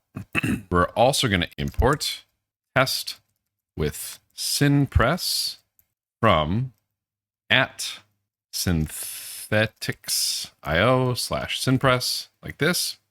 And we're going to need to import MetaMask, and MetaMask fixtures from @synthetics.io/synpress/playwright. So now we're going to update our test. Instead of pulling from Playwright here, we're going to delete this, and we're going to use the test from synpress, because this is going to come with a lot of helpful features. So we're going to say const test equals test with synpress. In here, we're going to add MetaMask fixtures basic setup. And then we're going to say const expect equals test. And we'll get rid of this for now. We could, we'll leave it. So what's going to happen here is this MetaMask fixtures function is going to take our basic setup file and use this to create a MetaMask. It's going to add this MetaMask fixture into our test with synpress function, which we're going to get this test keyword, which has a lot of this MetaMask setup already set up for us. And then, of course, we're going to extract the expect function out of this as well. Now what we can do is, after we run our test to make sure it starts off as blank, we can actually connect to MetaMask. So we'll say const MetaMask equals new MetaMask, and then we'll have to add a lot of stuff in here. But this function is going to come with a few other things. It's going to come with a context, MetaMask page, and extension ID. And we can call new MetaMask with these pieces of context, MetaMask page. We'll do basic setup, wallet password, and extension ID. So these objects come with our test with Cympress, and they help us set up a MetaMask here. So this is just the MetaMask object, but we actually want to connect here. So we'll do await page.get by test ID RK connect button. And what this RK connect button is, if we go back to, am I running the site? No, let's run the site real quick. pm run dev. If I go back to the site here, let's disconnect. I hit inspect. Inside this body tag, I can see what this connect button looks like. It's really, really tiny here. Data test ID equals RK connect button. So in my test here, I can say page.get text, or excuse me, page.get by test ID, RK connect button, dot click. And this is how I actually click that button to connect my MetaMask. Now, when you click it, if I click connect wallet, we now have this section here, which is, if I right click on this and hit inspect, it'll bring me to this div here. And if we look in here, we see it's called RK Wallet Option IO MetaMask. So we're going to click that. So we'll do await page.get by test ID RK Wallet Option IO .metamask. Let's first do dot wait for state visible timeout 3000. Or is that 30,000? Yep, 30,000 or visible. Excuse me. Okay. So first we want to wait for that thing to show up, right? Because when we click it, it takes a second for it to pop up. So we wait for it to be visible. Then we'll do await. We'll do the exact same thing, but we'll click that thing, which is the RK Wallet Option IO MetaMask. So we'll click that to connect to MetaMask. And then we'll call await MetaMask.connect to DApp. And this is kind of the key functionality that Cympress gives us out of the box. This connect to DApp will spin up a MetaMask for us, and it'll spin up a MetaMask for us based off of our basic setup, and it'll connect. So now I can run pm exec playwright test. I'm going to do --UI again, so I can actually see it with the UI here. Make sure it's actually doing what I want it to do. And now we can see we have our two tests that I haven't run. Let's just run our second test here. We'll hit play. And we get this error. Cache for this does not exist. Create it first.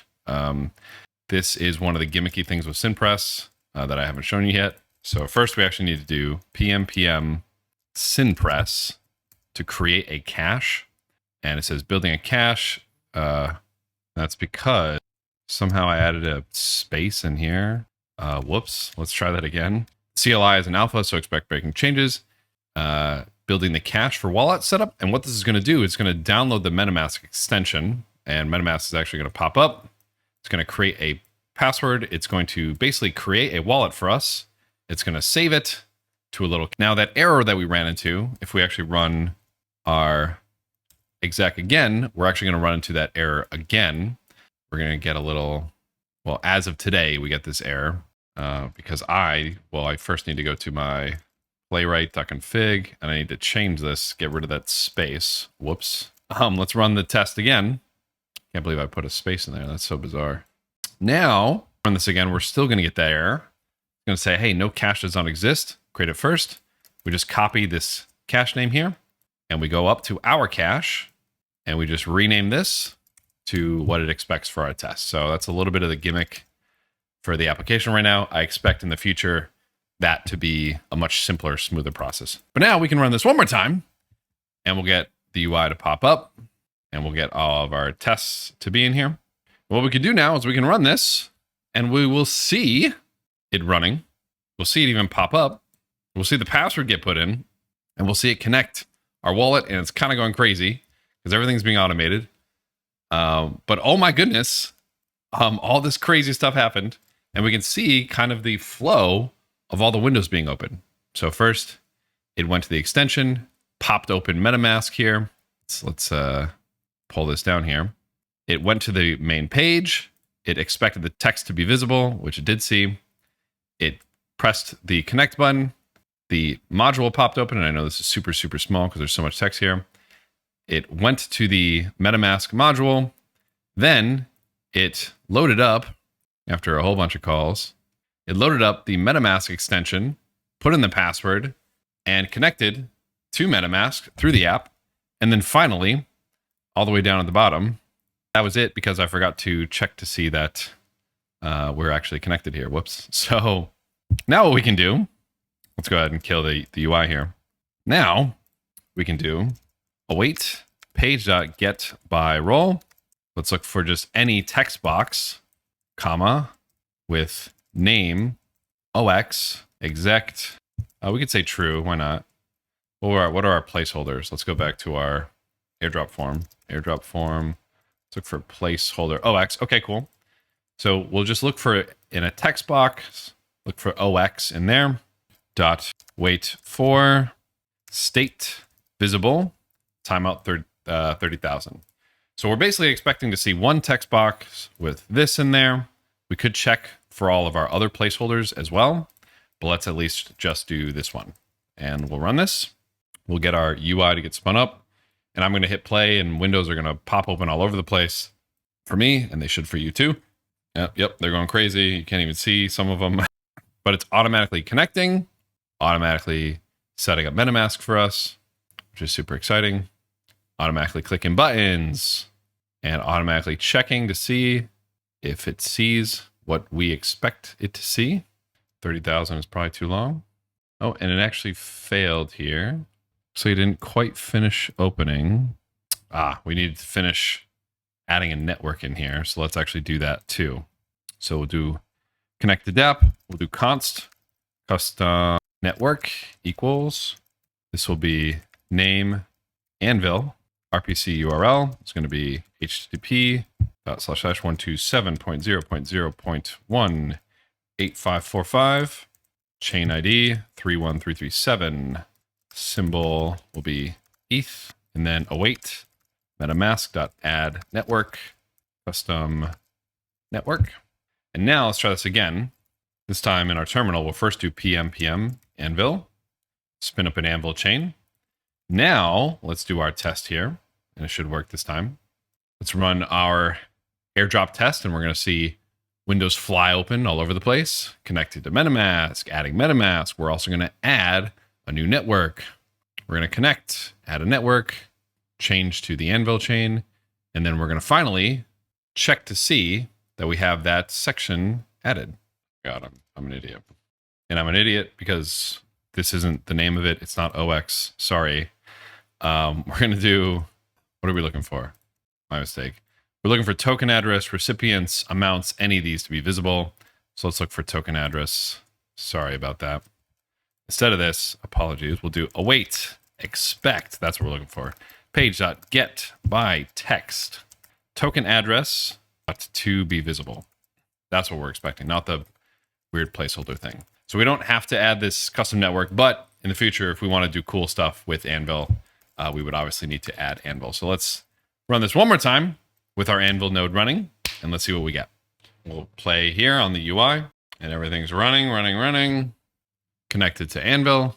Now it's going to finally be looking for that page, and we see a check mark here because it did indeed pass. And that's so exciting. We can see down in the tiny little box here, we can see the finalized UI connected to MetaMask. And of course, we can run that again without the UI as kind of like a regular test by just removing the -- UI bit. And if we do have Anvil bit set up, and if you do have the Anvil bit set up, you'll want to have your Anvil node running.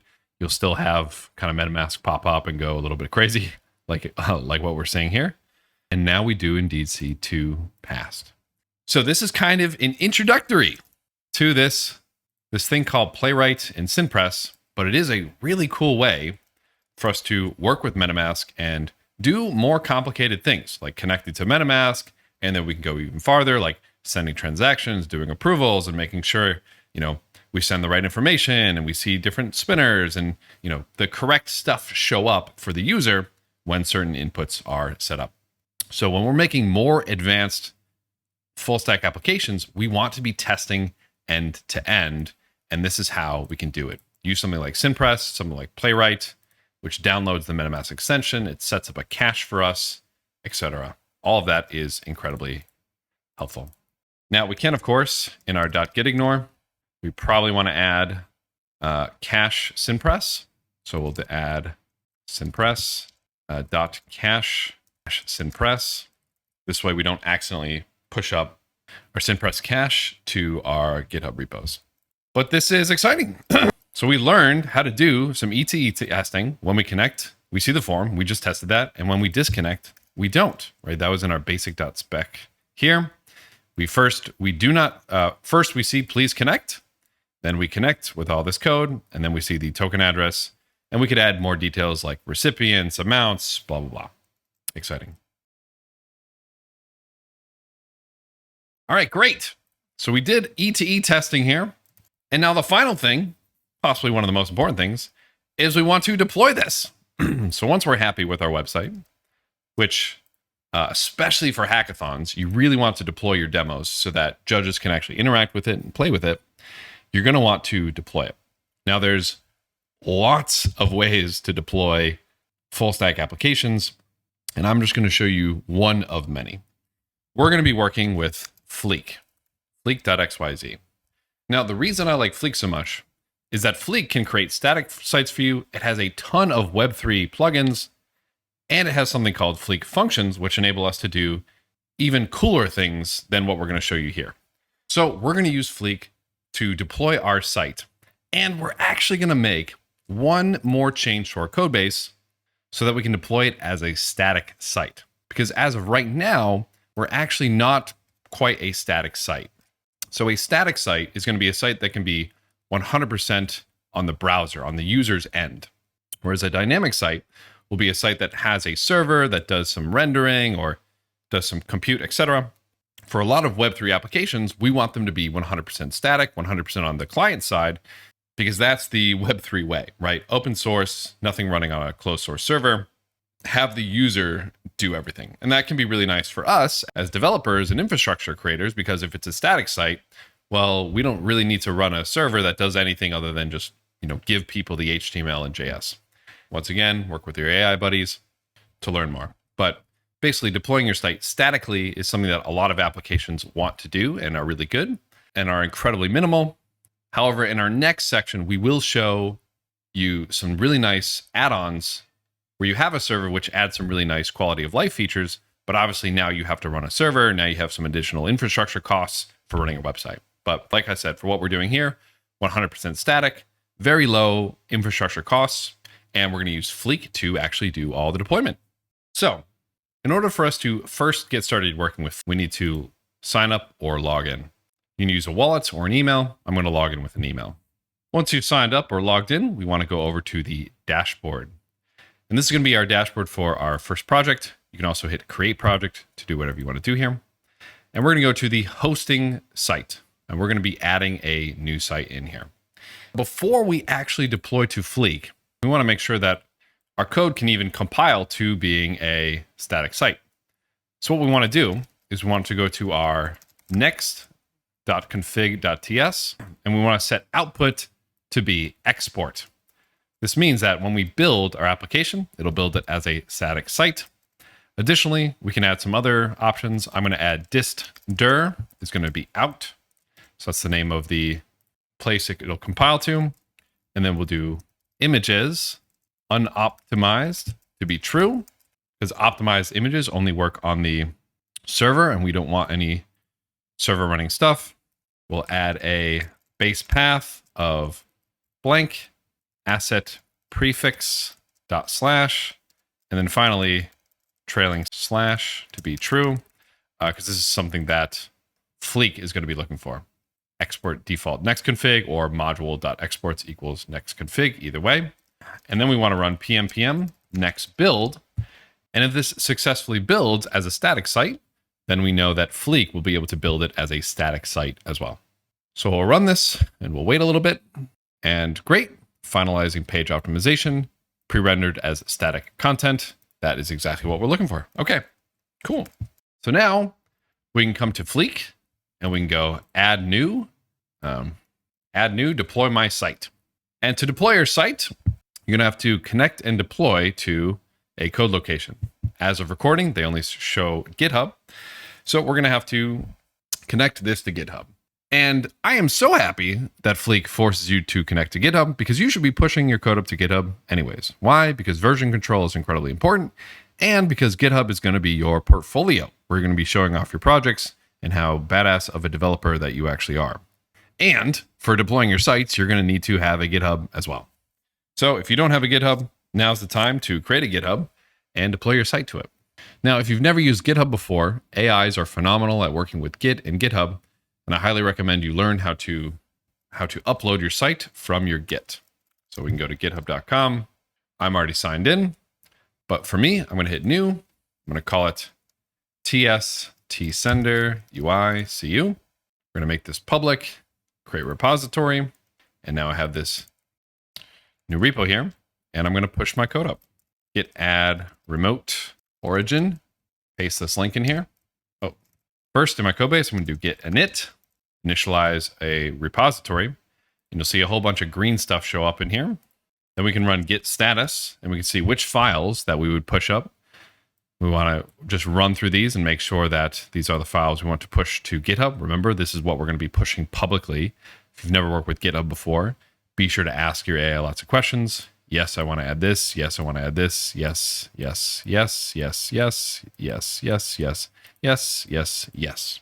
What we want to make sure is not in there is .env.local, any of this, cache simpress, .next, node modules, out, playwright, report, test results, env local, env, next env.d.ts. I don't see any of those in the output here.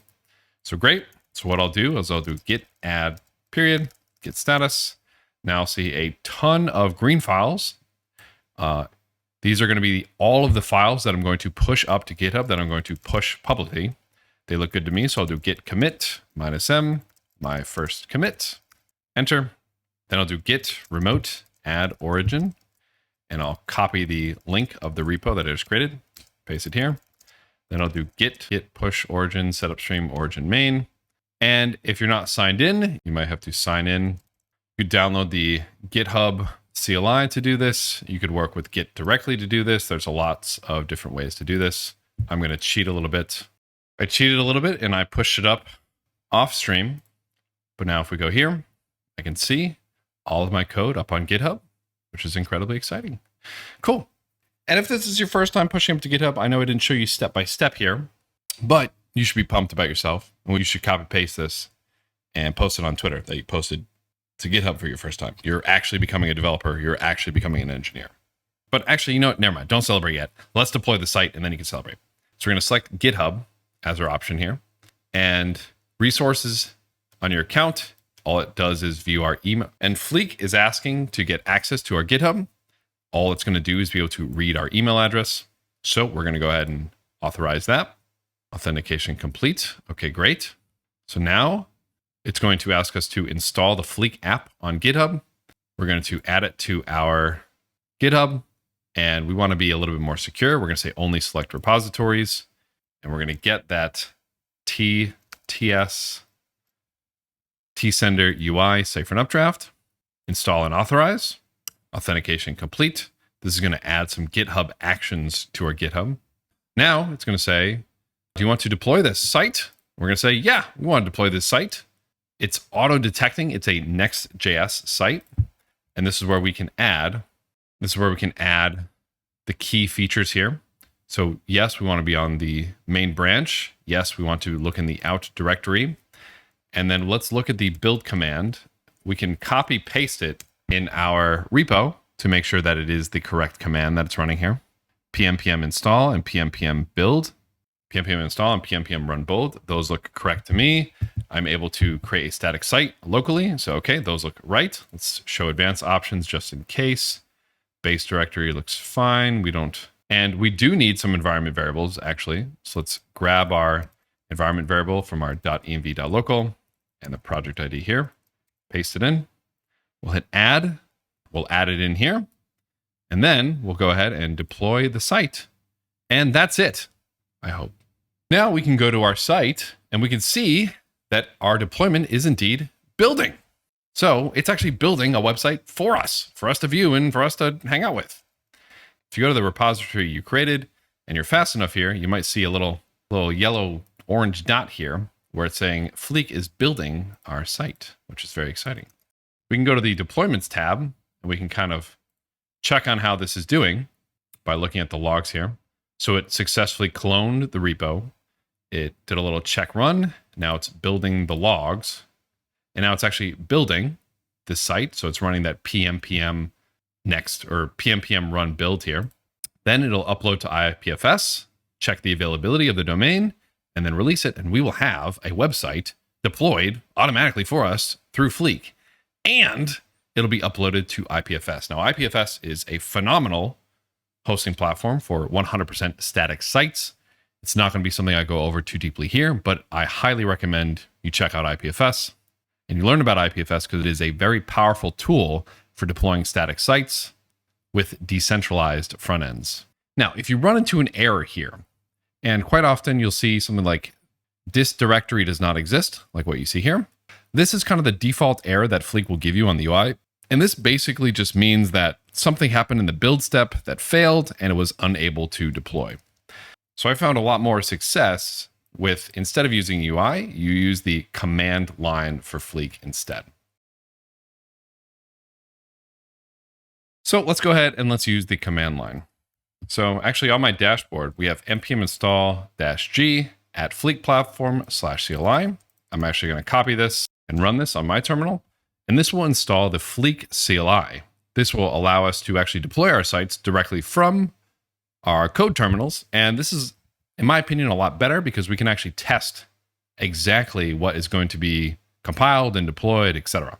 And to make sure everything works, like I said, I found Fleek is a little bit happier with npm. So we want to just make sure that npm install works correctly. And then we also want to make sure that npm run build or npx next build works correctly.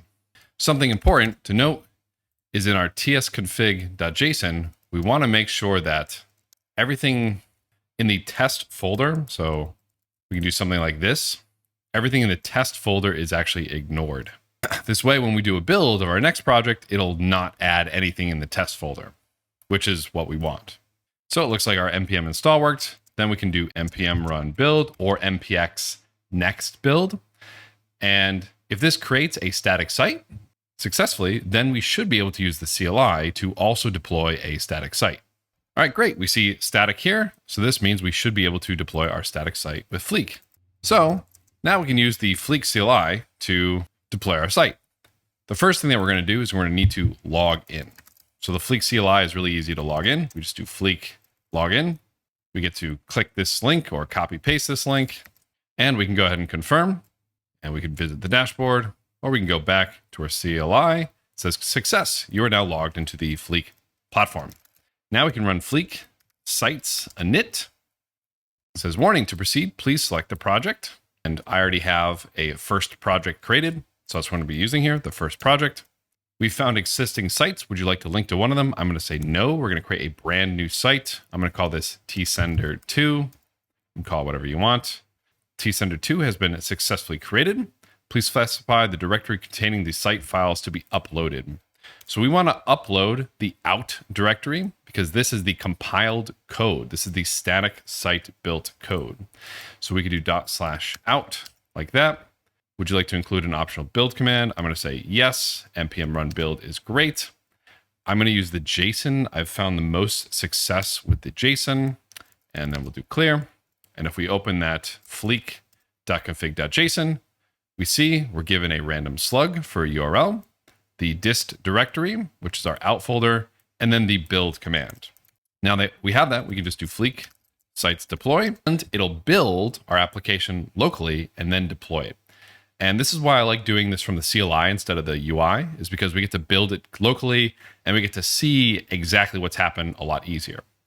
Once you get to this part, you should see some success here, and then it'll upload this to IPFS and give you a URL for our application. Now, this might take some time, so feel free to maybe go get a coffee, go get some ice cream, go for a quick walk, because this can take 5 to 10 minutes to actually finish deploying. Or actually, mine deployed super quickly, and we get this output here if we're successful. It was deployed to IPFS, and we can see the site by command clicking this or open this in a URL. And oh my goodness, our site is actually deployed to a website. Let's try to connect our wallet here with MetaMask. And oh my goodness, it actually connects. It actually is connected to our Anvil. So hold on, let's do a little PM Anvil. See if we can do our goodie stuff here. We are connected. Let's connect. Let's change our accounts to our account 8. Let's add our address here. Let's add a different address here. Let's say 100. Let's do send tokens. Let's inspect, see what's going wrong here. Inspect. Oh, we're getting an error here. We need to turn our Brave shields off for this. Let's try again. Do 100 to send tokens. Our MetaMask does indeed pop up. Blockade is blocking it, which is good, but we're going to ignore you. Confirm. We get a console log with the approval amount. Okay, this pops back up. Let's confirm again. Yes, confirm. Okay, so now let's grab this token address.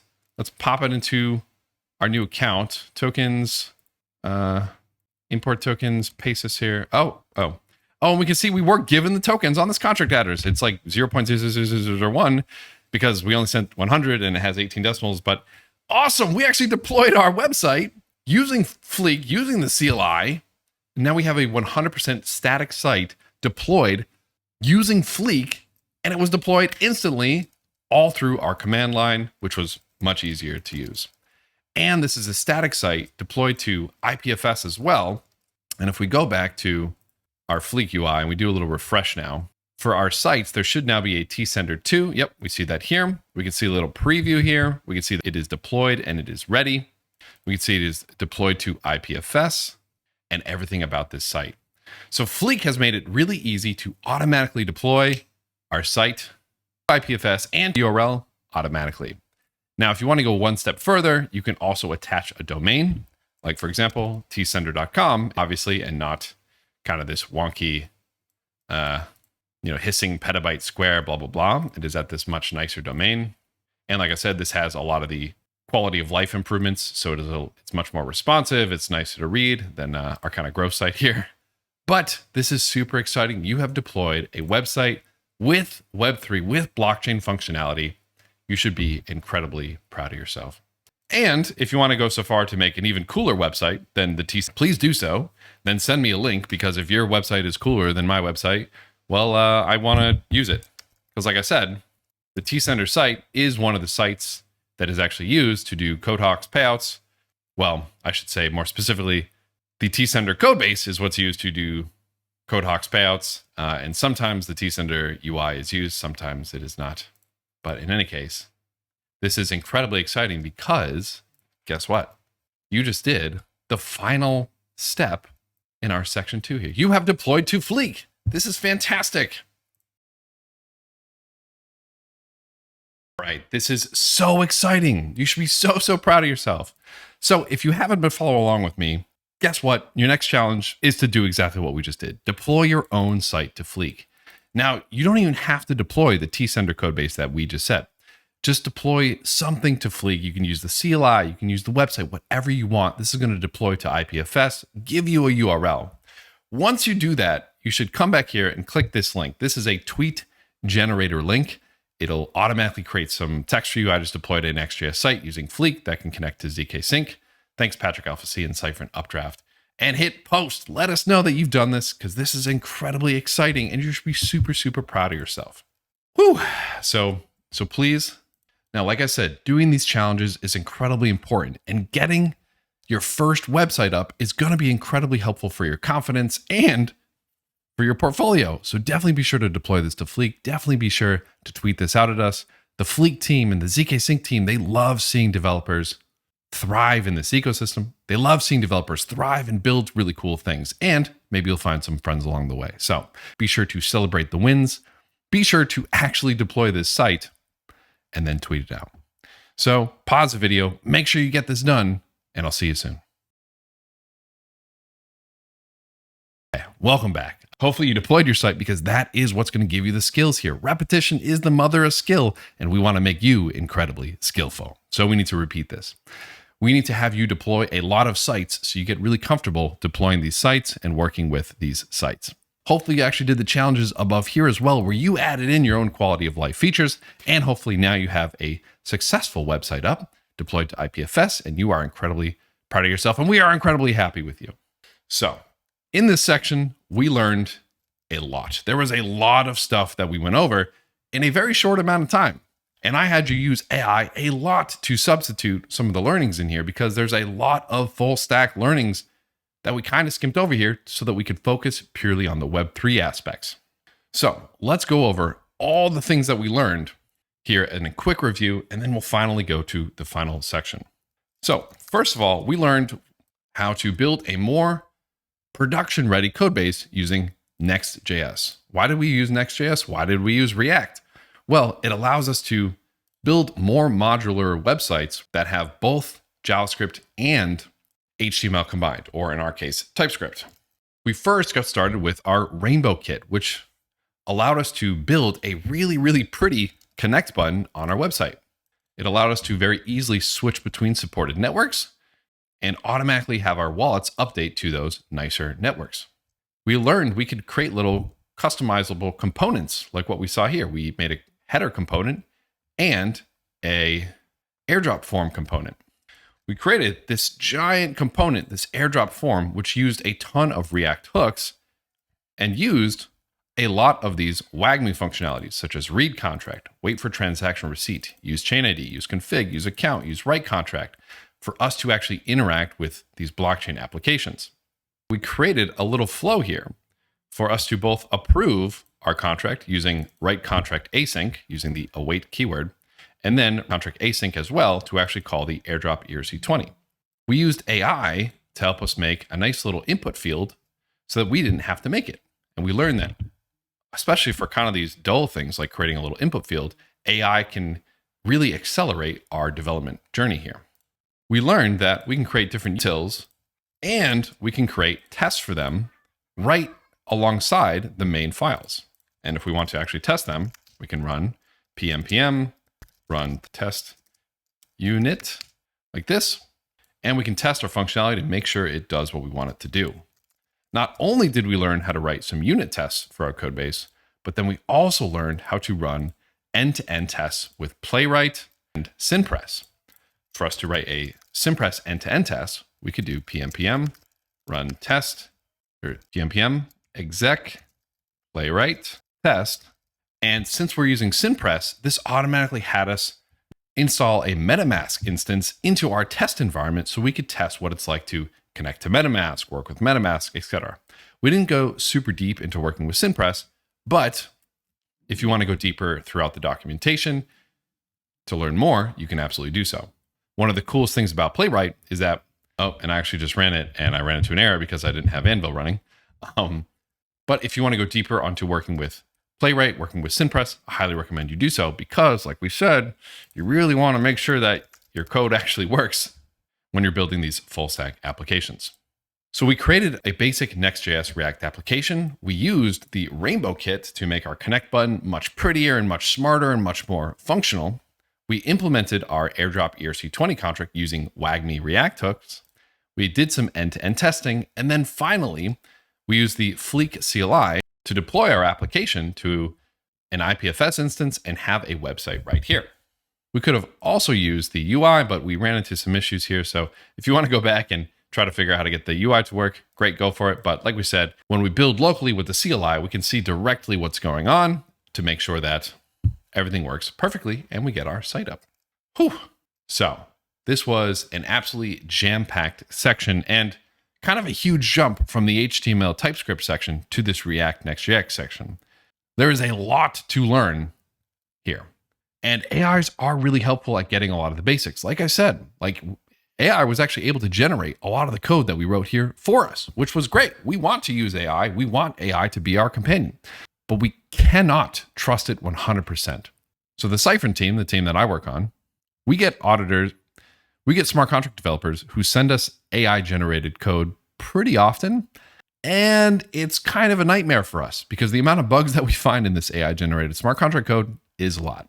Like I said, especially for smart contract code, if you mess something up, you could be out $1.5 billion. Or even on your front end, if you have a security vulnerability, same thing. And we do not want to have security vulnerabilities. So the biggest thing I want you to take away from this is whenever you work with AI, whenever AI gives you some code, you should be going through it line by line, making sure that it's not giving you anything dumb. If you do not understand a line of code that the AI gives you, you should not use it. Make sure you understand everything that's going on. Treat your AI companions like kind of a stupid college student who will just, figure something out and give you the code base, but they're not the experts. You are the expert. So like I've been saying, repetition is the mother of skill, and we want you to be incredibly skillful, so we will have you do a lot of repetition. The more you repeat this, the better you'll get, and the better you'll get at very quickly understanding if the AI is telling you something stupid or telling you something intelligent. So, with this being said, huge congratulations on finishing this section. Now's a great time to go get some ice cream, go get some coffee, go for a walk, and I'll see you in the next one.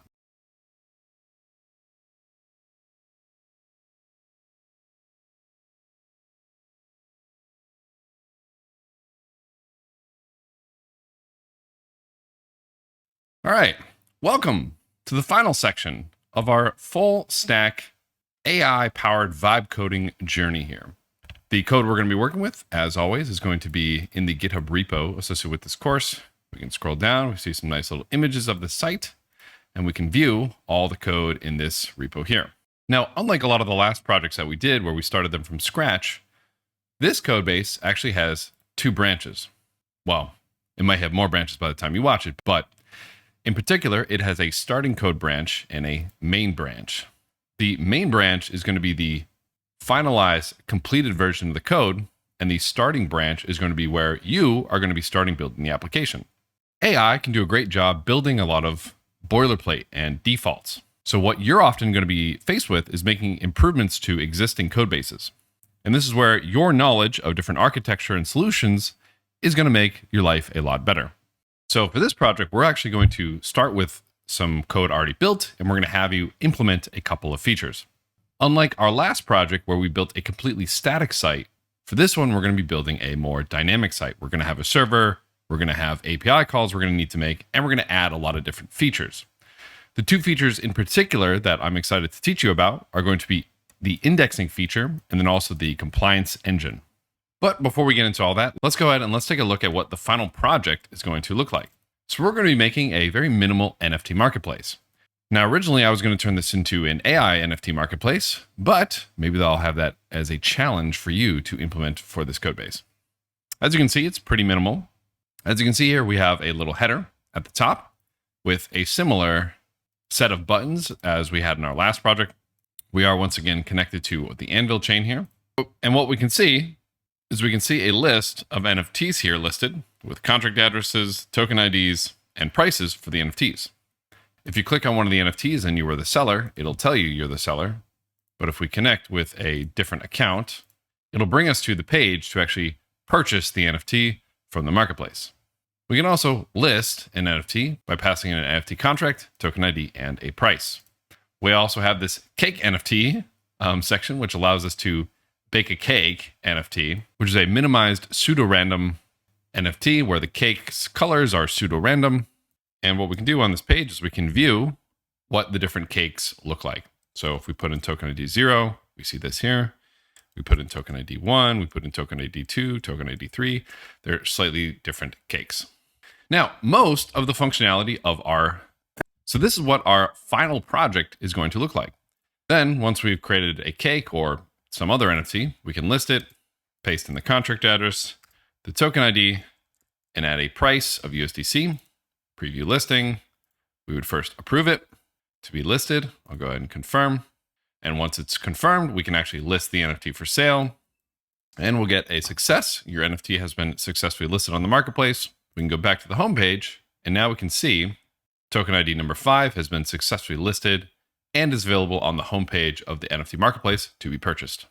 So this is what the final code looks like. Let's look at what the starting code looks like. Looking at our starting code base, everything is pretty much the same. We have the cake NFT bakery here. We have a way to list and sell NFTs. However, the set of recently listed NFTs just shows this blank here. How are we actually going to get all of the recently listed NFTs into our application. We'll be looking into the Solidity code base to figure out, well, okay, what's the best data structure and what's the best way to read from these contracts. Additionally, we're going to add one other feature here. To do this, we're going to learn about something called indexers. But we're also going to add one other thing to this code base. If we decide that we want to buy an NFT, most addresses are going to be able to get to that purchasing page. However, maybe we've decided that, our application is centralized enough that we actually want to start checking for hackers or malicious users and blocking them from our website. So what we can do is we can add compliance APIs in order to keep the regulators at bay and try to prevent any abuse of people working with our website. Now, of course, this will not prevent people from interacting with our smart contracts, but if a regulator comes by and says, hey, what have you been doing to prevent hackers from doing nasty things? You can say, well, I'm using this compliance API in order to keep the hackers away. But because the smart contract is deployed on chain, there's nothing I can do if they interact with that. So these are going to be the two main pieces of functionality that we're going to be adding to this code base in this final section of the full stack crash course. So with that being said, let's go ahead and let's get started. Here we are back in our course home directory, and we're going to go ahead and make a new folder, mkdir. We'll call it TS NFT Marketplace, Cyfrin Updraft, and then we'll cd into this directory here. Now we're going to want to open it with code dot, or of course you can do file open folder to open this up in a brand new window here. Now for us, unlike some of our last projects, we're actually going to start by cloning this repository. So we're going to copy the URL here, come back to our terminal, and we'll do git clone, paste this in. We'll do git clone, paste this in. I want to stay in my same folder, so I'm also going to put a space and a period here. So it clones it into my current directory. And we have all of our starting code set up here. We want to make sure that we're on the starting code branch. So we'll do a little git branch in our terminal. And we do indeed see we're on the starting code branch. The starting code is going to be the default branch of this GitHub repo. So this is where we should actually end up starting. Cool. So let's take a little bit of inventory through this project, see what we have here, and then we'll start the project up, see what it actually looks like on the website, and we can make our README and our game plan of the improvements that we're going to make. So first off, we have this Foundry folder. And for those of you who are smart contract developers, this will be pretty familiar to you. This is a Foundry code base with Solidity smart contracts. In particular, if you go to the SRC folder, and yes, you'll get some red squiggly lines here because we haven't installed any dependencies. But we can see we have the Cake NFT, which is going to be one of the main NFTs that we sell on the site.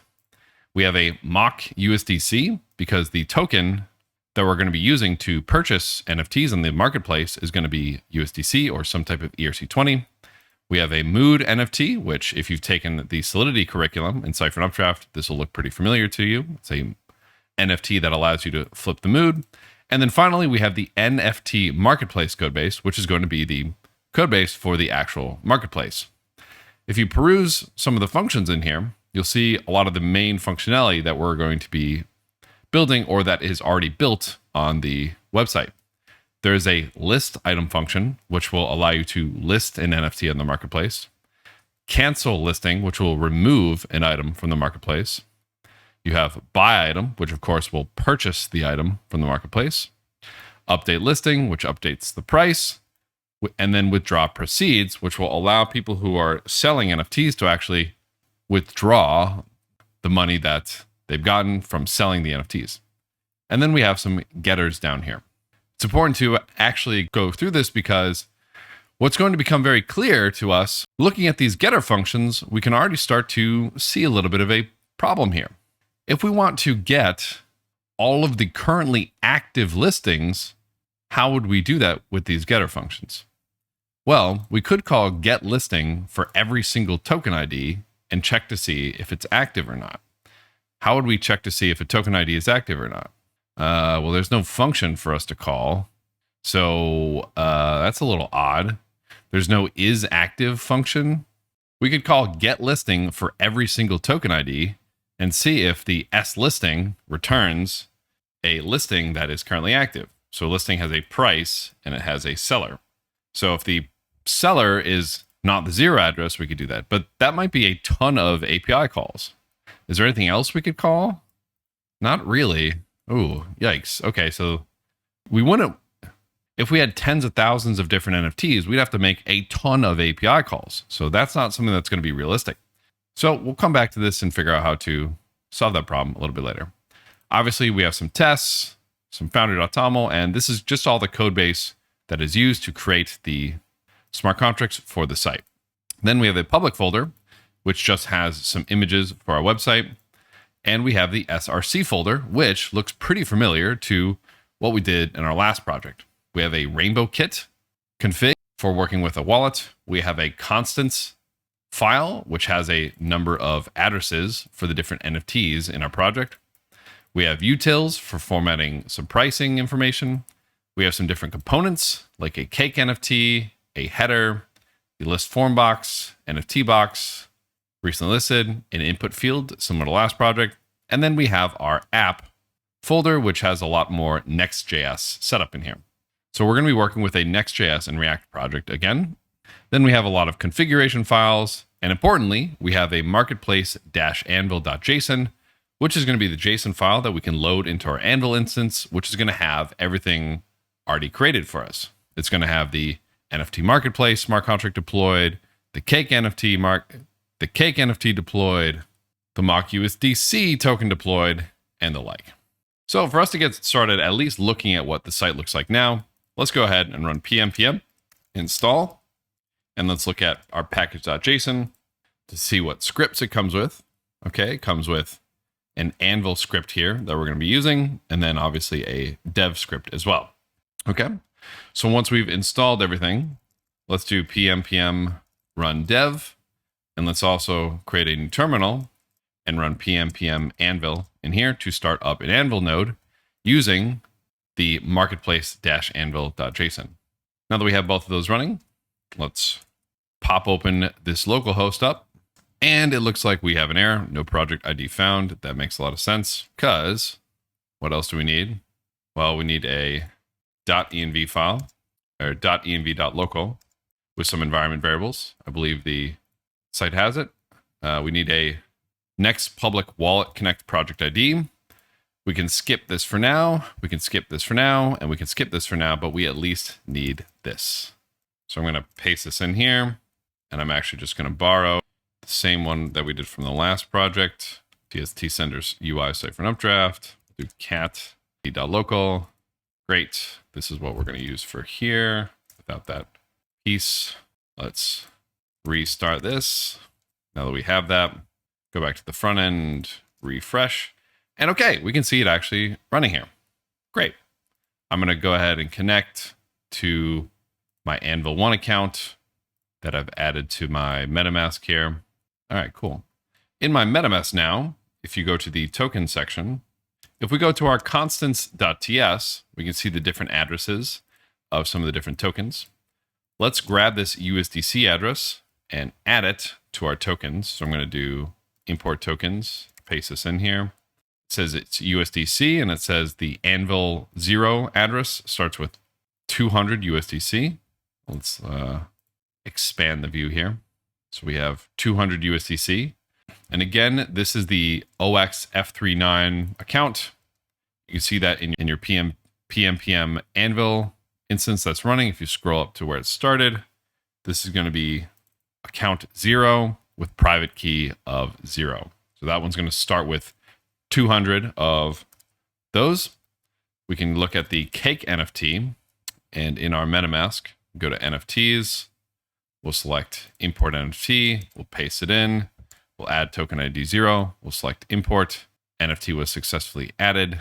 And MetaMask doesn't do super great with base64 encoded NFTs, which is too bad. It really should do better with that. So it doesn't show the images. That's too bad. MetaMask doesn't do great with base64 encoded NFTs. That's too bad. So they're all going to show up as blank, but that's fine. They're in there. So we have some NFTs. We have some tokens. If we wanted to list an NFT, we could list an NFT. If we wanted to bake a cake, we could come here. We could bake a cake. So let's go ahead. Let's bake a cake. We get our MetaMask pops up. saying, do you want to call this function, which I'm going to tell you this is the bake cake function. Let's go ahead and confirm. It'll bake our cake and it'll say token ID 5 minted. And then we could pop 5 in the cake viewer and we can see what the different cakes look like. Now, the issue, obviously, is let's go ahead and list that NFT. So this is the cake NFT. That is token ID 5. Let's say it's $100. We'll do preview listing. We'll approve the NFT. We need to confirm approving it for the marketplace first. And then we need to list the NFT for sale. Once that goes through, let's confirm that as well. And your NFT has been successfully listed on the marketplace. But if we go to the marketplace home, nothing shows up. So how do we get the different NFTs to actually show up on the marketplace? Now, I told you that we're going to be using indexers, and that's going to be the answer to this question. However, I want you to try yourself to take some time to figure out, okay, well, what might you do to have all the NFTs listed here? You can 100% use AI. And in fact, I'm going to show you what DeepSeek might tell us. And then I'm going to tell you why. Again, this is why it's so important for you to be good at what you're doing, because DeepSeek is going to give us something that I don't really like. So pause the video, take some time, figure out what you're going to do. Then we're going to ask DeepSeek, and then I'll show you the answer, and I'll show you why it's such a hard problem. All right, welcome back. Hope you took some time to look into this, and I hope you did ask your AIs, because I'm willing to bet that they're going to give you not quite what I want them to give you. However, maybe by the time this comes out, they're going to go ahead and crawl Cyfrin Updraft, which they often do, and add this to their AIs, and maybe they will suggest what we're going to suggest that you do here. But here was the prompt that I gave our AI to hopefully facilitate a good answer here. So I said, I have an NFT marketplace site where I want the homepage to show recently listed NFTs. Here's what I have so far, 3 backticks, and I put the code from the, where is it, SRC components recently listed here, the main component here. Then I said, here's my NFT marketplace. And I copy pasted the code from the NFT marketplace Solidity, pasted the whole thing in here, give it lots and lots of context. And then I said, and here's how I use WagMi and Next.js in my last project to call smart contract functions. And I just literally pasted the airdrop form from our last project in right here. Then finally I said, how can I get a list of the most recently listed NFTs and show them on my UI? I have this be the deep think, and I went ahead and I hit enter, and we'll see what DeepSeek gives us. And so let's see what DeepSeek had to say. So DeepSeek actually gave us what I kind of wanted you to run into as well. DeepSeek has this paragraph here. It says, wait, but the contract doesn't track the time when an NFT was listed. The events might help here. Every time an NFT is listed, the item listed event is emitted. So the front end can listen to these events and track the listing with their timestamps. Alternatively, they can query past events to get all listings and then sort them by block number or timestamp to determine the most recent. So this is actually the correct answer. So what we want to do for our smart contract is, there's not going to be any function that we can call called like get active listings. And this is good, right? Because in order to track the active listings, the smart contract developers might have had to create a more complicated way to store listings, which would have cost users more gas. So it's actually good that the developers made it very minimal and very easy for them to store the NFTs, but it's also good that they emitted these events so that a UI can basically just listen to these events and parse through and figure it out. Like, for example, if this was the list of events that were emitted, an item listed, item canceled, a front end or a database could say, oh, okay, cool. Contract A, ID 0 was listed. Let's have our active listings database, and contract A, ID 0 will be in that database. Then it sees item canceled, contract A, ID 0. And off-chain in an active listings database, our front end or our database would go, oh, well, it was removed. Let's just get rid of that. And then finally, item listed contract B, ID 0, it hears that event, so it adds that to the active listings database. So this is one way we could listen to events to figure out what are the currently actively listed items. Another way we could do this is we could just have a database that's a little bit dumber.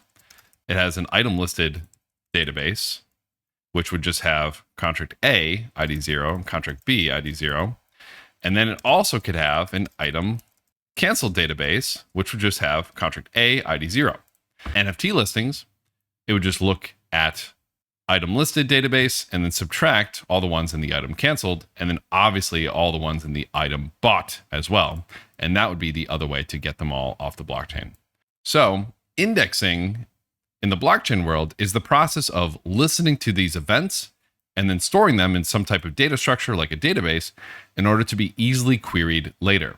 Indexing is the way to read blockchain data because, like we said, the developers could have added, function get active listings, but then the contract would have been bigger. Then they would have had to store the listings in a more complicated data structure, and the users would have to pay more gas, and that's not good. So instead, we're going to use this indexing methodology to listen to these events being emitted, capture them in a database or some type of data structure, and then read from them. So great. So our AI was able to deduce that, okay, we should do some type of indexing solution. So let's see what AI gave us, and let's see how it didn't quite get what I wanted it to do. So its initial thought was to query the smart contract for all item listed events to get the history of listings. For each event, extract the NFT address, token ID, price, seller, and then do all this on the front end. This would have been a pretty bad solution. It would be very, very, very slow for the user's client to do all this indexing. And basically, when you'd load the page, you would have to wait 8 years to wait for all the actively listed NFTs to come online. And it actually deduces that. So it basically says, that could be really inefficient if there are a lot of events. It said, maybe we can do a local cache of the listings. And after kind of arguing with itself back and forth a whole lot, it decides that the suggestion that it's going to give us is just going to be to index every single event starting from block 0 from all time when the user loads the page. Yikes. This is kind of a terrible solution because obviously the user is going to have to sit there and wait 8 years while their MetaMask makes 1 billion API calls to try to get all the events. What a lot of AIs have also suggested is other paid solutions, which paid solutions can 100% work. But I'm going to tell you now, there's a fantastic free solution that we're going to use. It's free, it's open source, it's amazing. And that's going to be our desired solution here. I actually was surprised that DeepSeek didn't give us one of the paid solutions that's out there. The reason there are a lot of paid solutions that are very good and they are great to use, but the reason that I don't like them is that they don't work very well for local development. They only work for live chains, for live NFT projects, and it makes it very hard to test. And they're paid when there's a perfectly good free solution that we can use. So this is helpful, but not good enough AI. And this is where learning about other solutions makes life much better. What we're going to be doing to do this indexing is we're going to be using this RIndexer tool created by one of the developers on the Aave project. This tool is outstanding, and you'll see why I love it so much. You can get a link to this from the GitHub repo associated with this section under the RIndexer. This RIndexer is going to be a tool to actually do a lot of the indexing that my AI told me to do, and maybe your AI will tell you to do as well.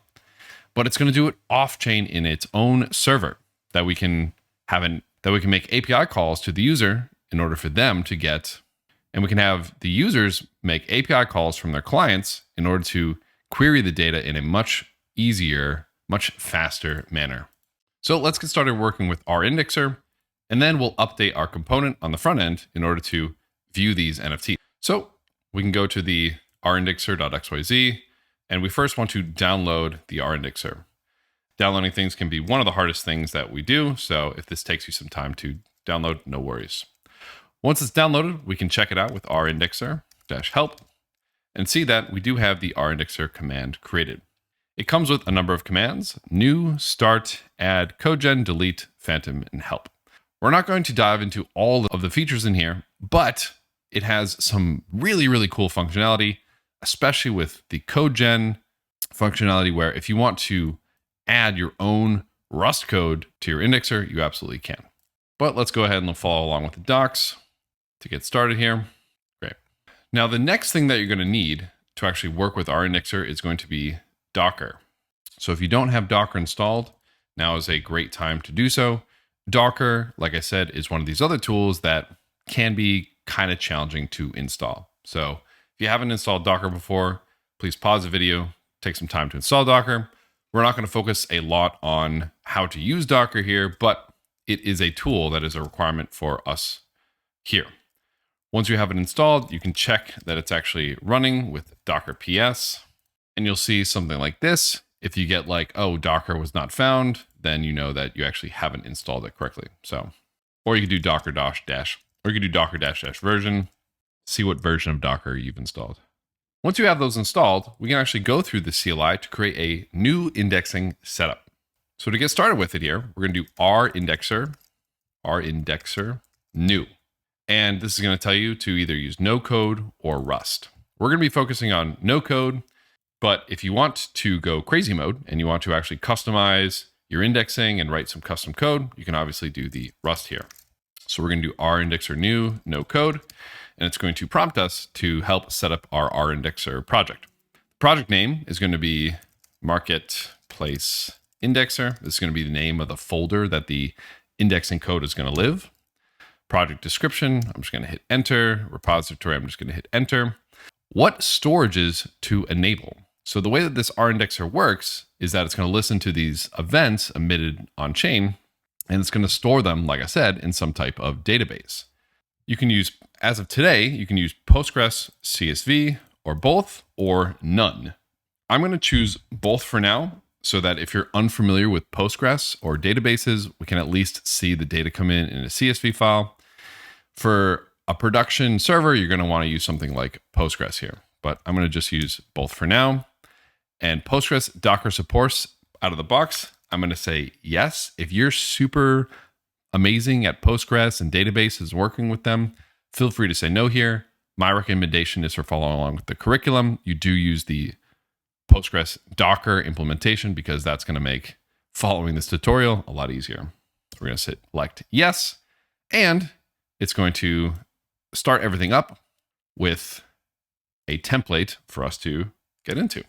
In your folders now, you'll see a new folder called Marketplace Indexer. Let me walk you through what is in this. The most important file is this rindexer.yaml. And this is the node code solution that tells our indexers what contracts and what events it should actually listen to.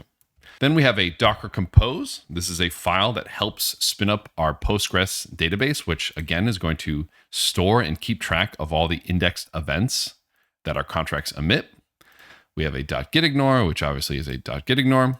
We have a .env, which as of today comes with some default dev environment Postgres database URL and a Postgres password. Obviously, for a production environment, you'd want to change these to be something much better.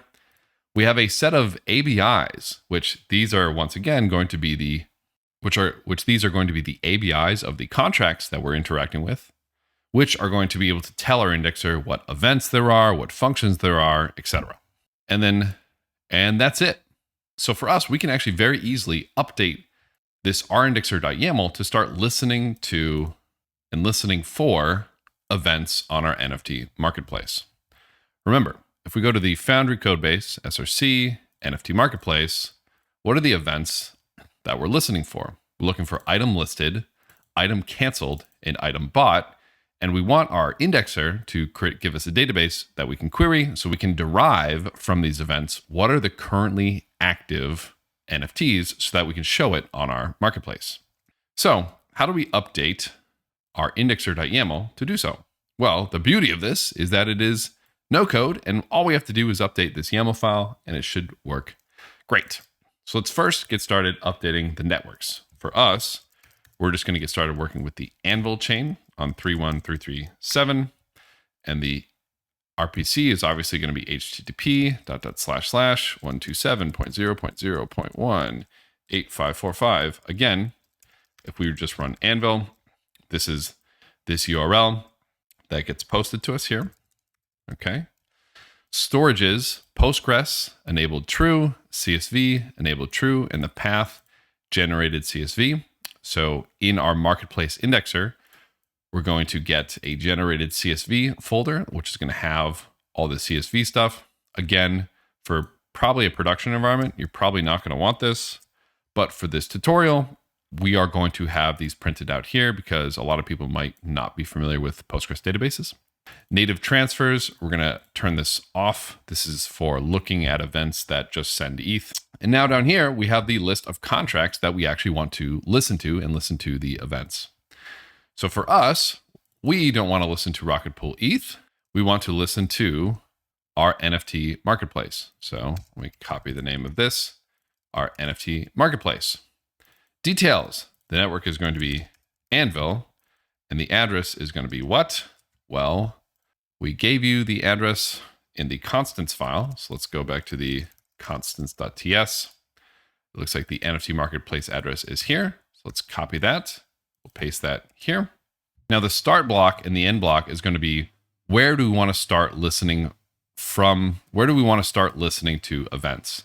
And it's really good to give a start block if you don't want your indexer to start from zero and have to go through the entire blockchain. But for us, since we're working on a local chain, which is only going to have a few blocks, we can go ahead and start from zero.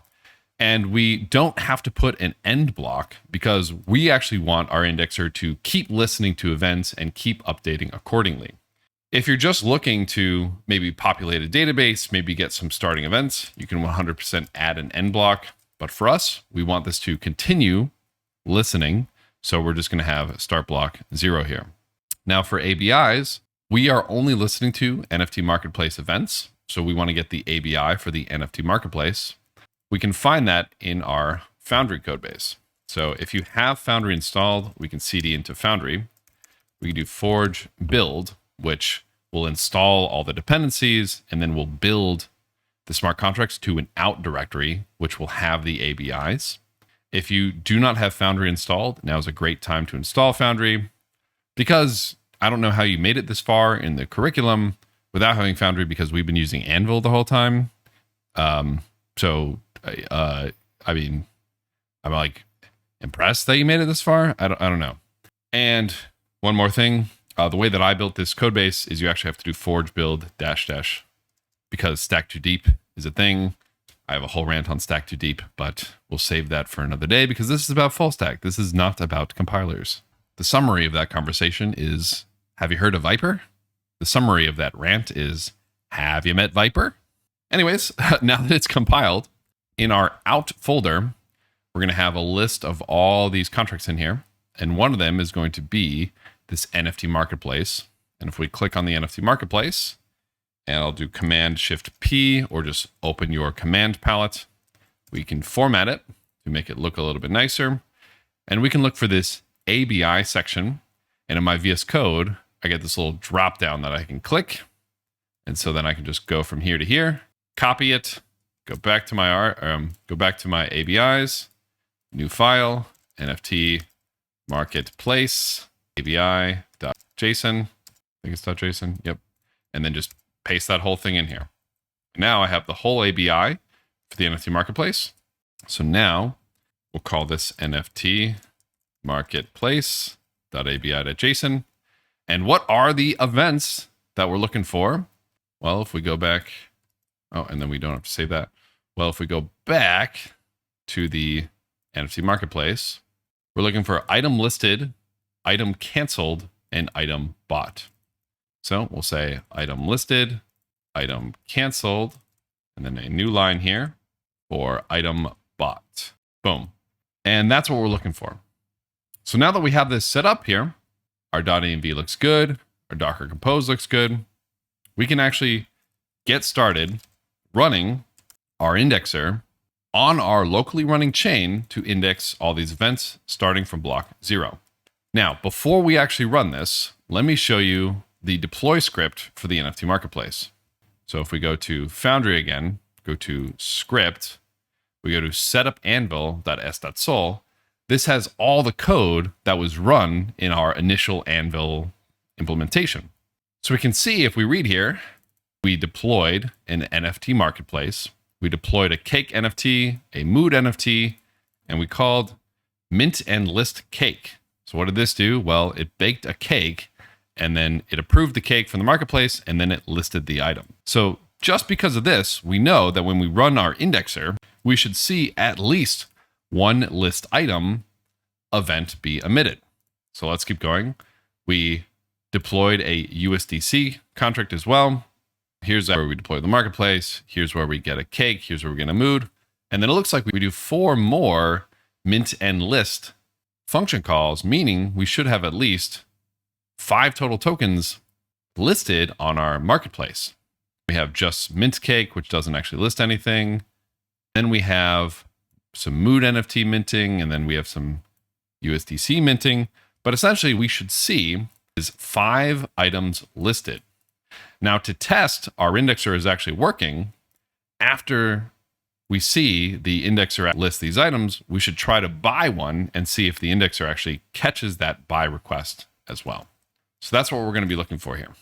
So now that our indexer is set up, we can actually try to have the indexer listen to our blockchain.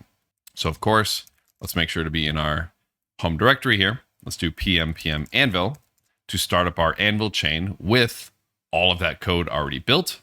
Let's create a new terminal and we'll run pm run dev. This will obviously spin up our website.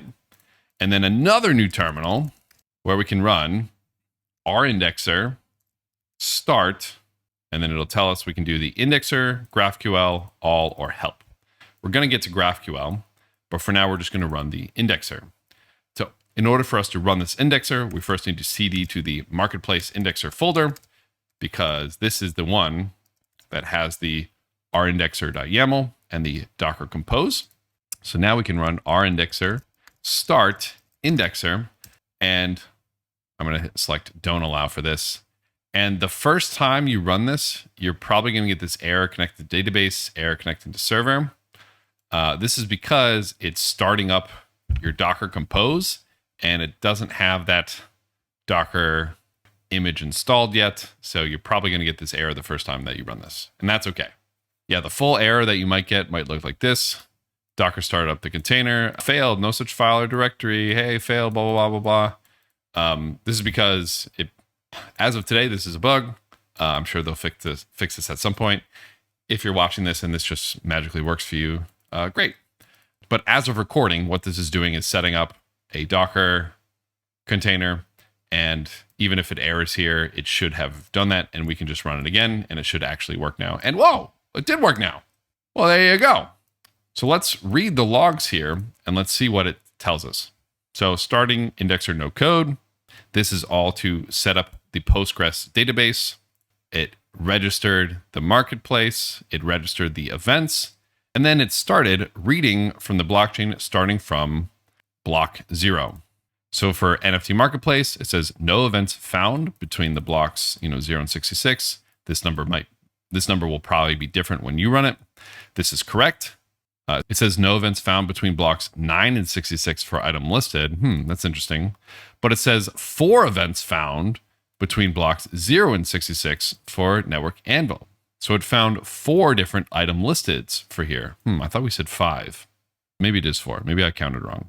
It found no events for item bought, no events for item canceled, 4 events for item listed. So that actually might be correct. Hold on, now oh yeah, sorry, it is just 4. 1, 2, 3, 4. Yeah, my bad. Anyways, okay, cool. So for those of you who are not database experts, to see these, you can go to this newly created folder called Generated CSV NFT Marketplace. In here, it has some CSVs. In here, it has a list of CSVs or basically some data files which keep track of all these NFTs listed. The item bought one is empty. It just has these folder headers. The item canceled is empty. It just has these column headers, not folder headers.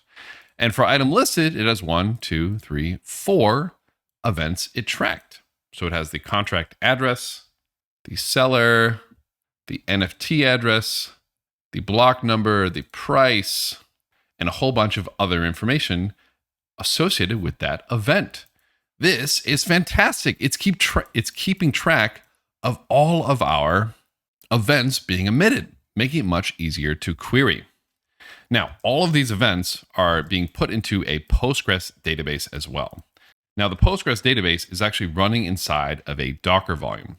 So if we do Docker PS, we can see all the Docker containers running. Right now we have the marketplace indexer Postgres 1 running. And if I do Docker volume ls, we can see the Docker volume here. So this is where the database is running. And this is also keeping track of all of the information that our indexer is keeping track of.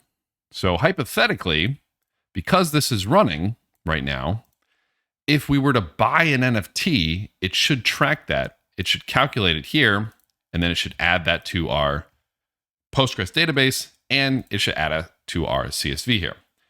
If you're familiar with Postgres and with Docker, and you want to pause the video now and actually try to do a SQL query in your Postgres database, highly recommend that you do. Seeing is believing, but for those of you who are a little bit less familiar with Docker and Postgres, seeing it in the CSV is pretty much the same thing. So what we can do now that everything's running, right? I have my website running, I have my blockchain node running, I have my website running, and I have my indexer running, is I can go to my locally running website, and we can try to list an NFT or even buy an NFT and see if our indexer catches it. So let's just try to list an NFT because that button actually works on the UI right now. So I'm connected to my account 8. This is gonna, So what I can do first, let's actually bake in a new NFT. Let's go ahead to the cake NFT bakery. Let's bake us a new cake. And it looks like we get cake NFT baked successfully, token ID 5. We can even double check what it looks like down here, a disgusting looking green cake. But now what we can do is we go to the home page. We can select list our NFT, go to our instance folder. We'll get the cake NFT address here. That was token ID 5. Let's set it for $10. Preview the listing. We'll approve first. Okay, I'll confirm. Approval successful. Now let's list it. Let's confirm.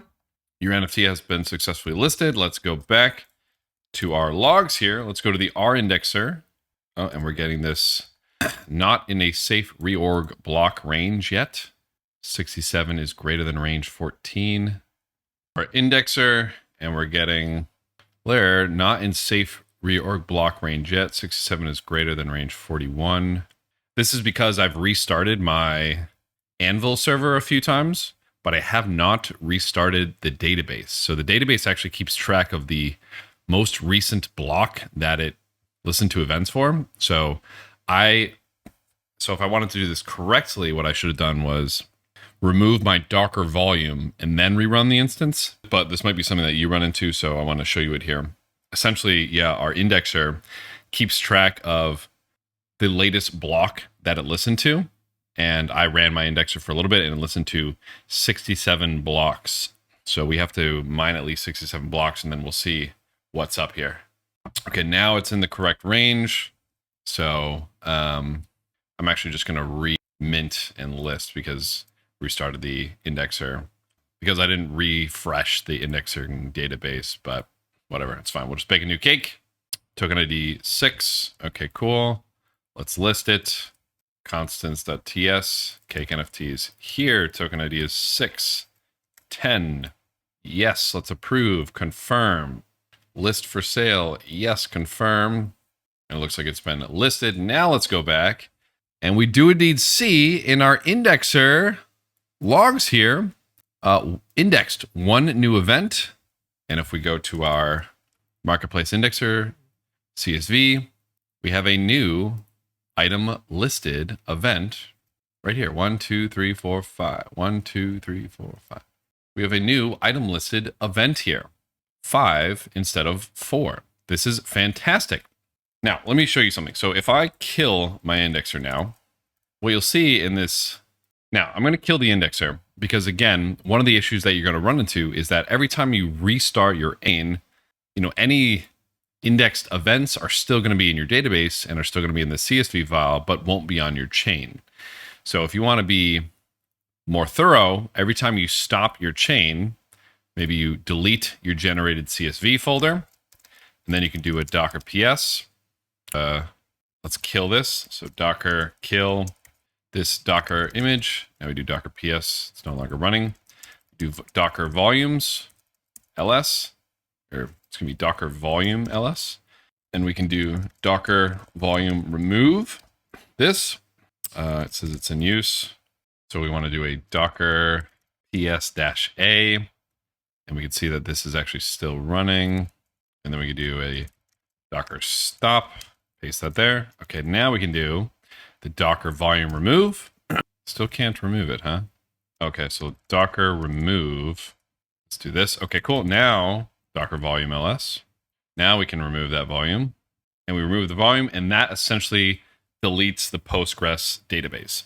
Now when we restart the indexer, right, if I do our indexer, start indexer, error connected to database, and then we're going to rerun it, and it's going to do the Docker compose up with a brand new database here. So if you want to refresh your database, you basically have to kill the Docker volume, remove the Docker image, and start again.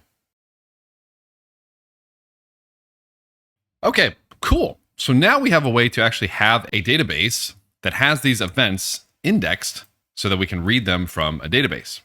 Now, what we can finally do is we can open up our components and go to our recently listed component and update this to read from our database. So in the docs for our indexer, if we scroll down, there's a section called accessing data. There's GraphQL and direct SQL. For us, we're going to go ahead and use GraphQL to actually read from our Postgres database.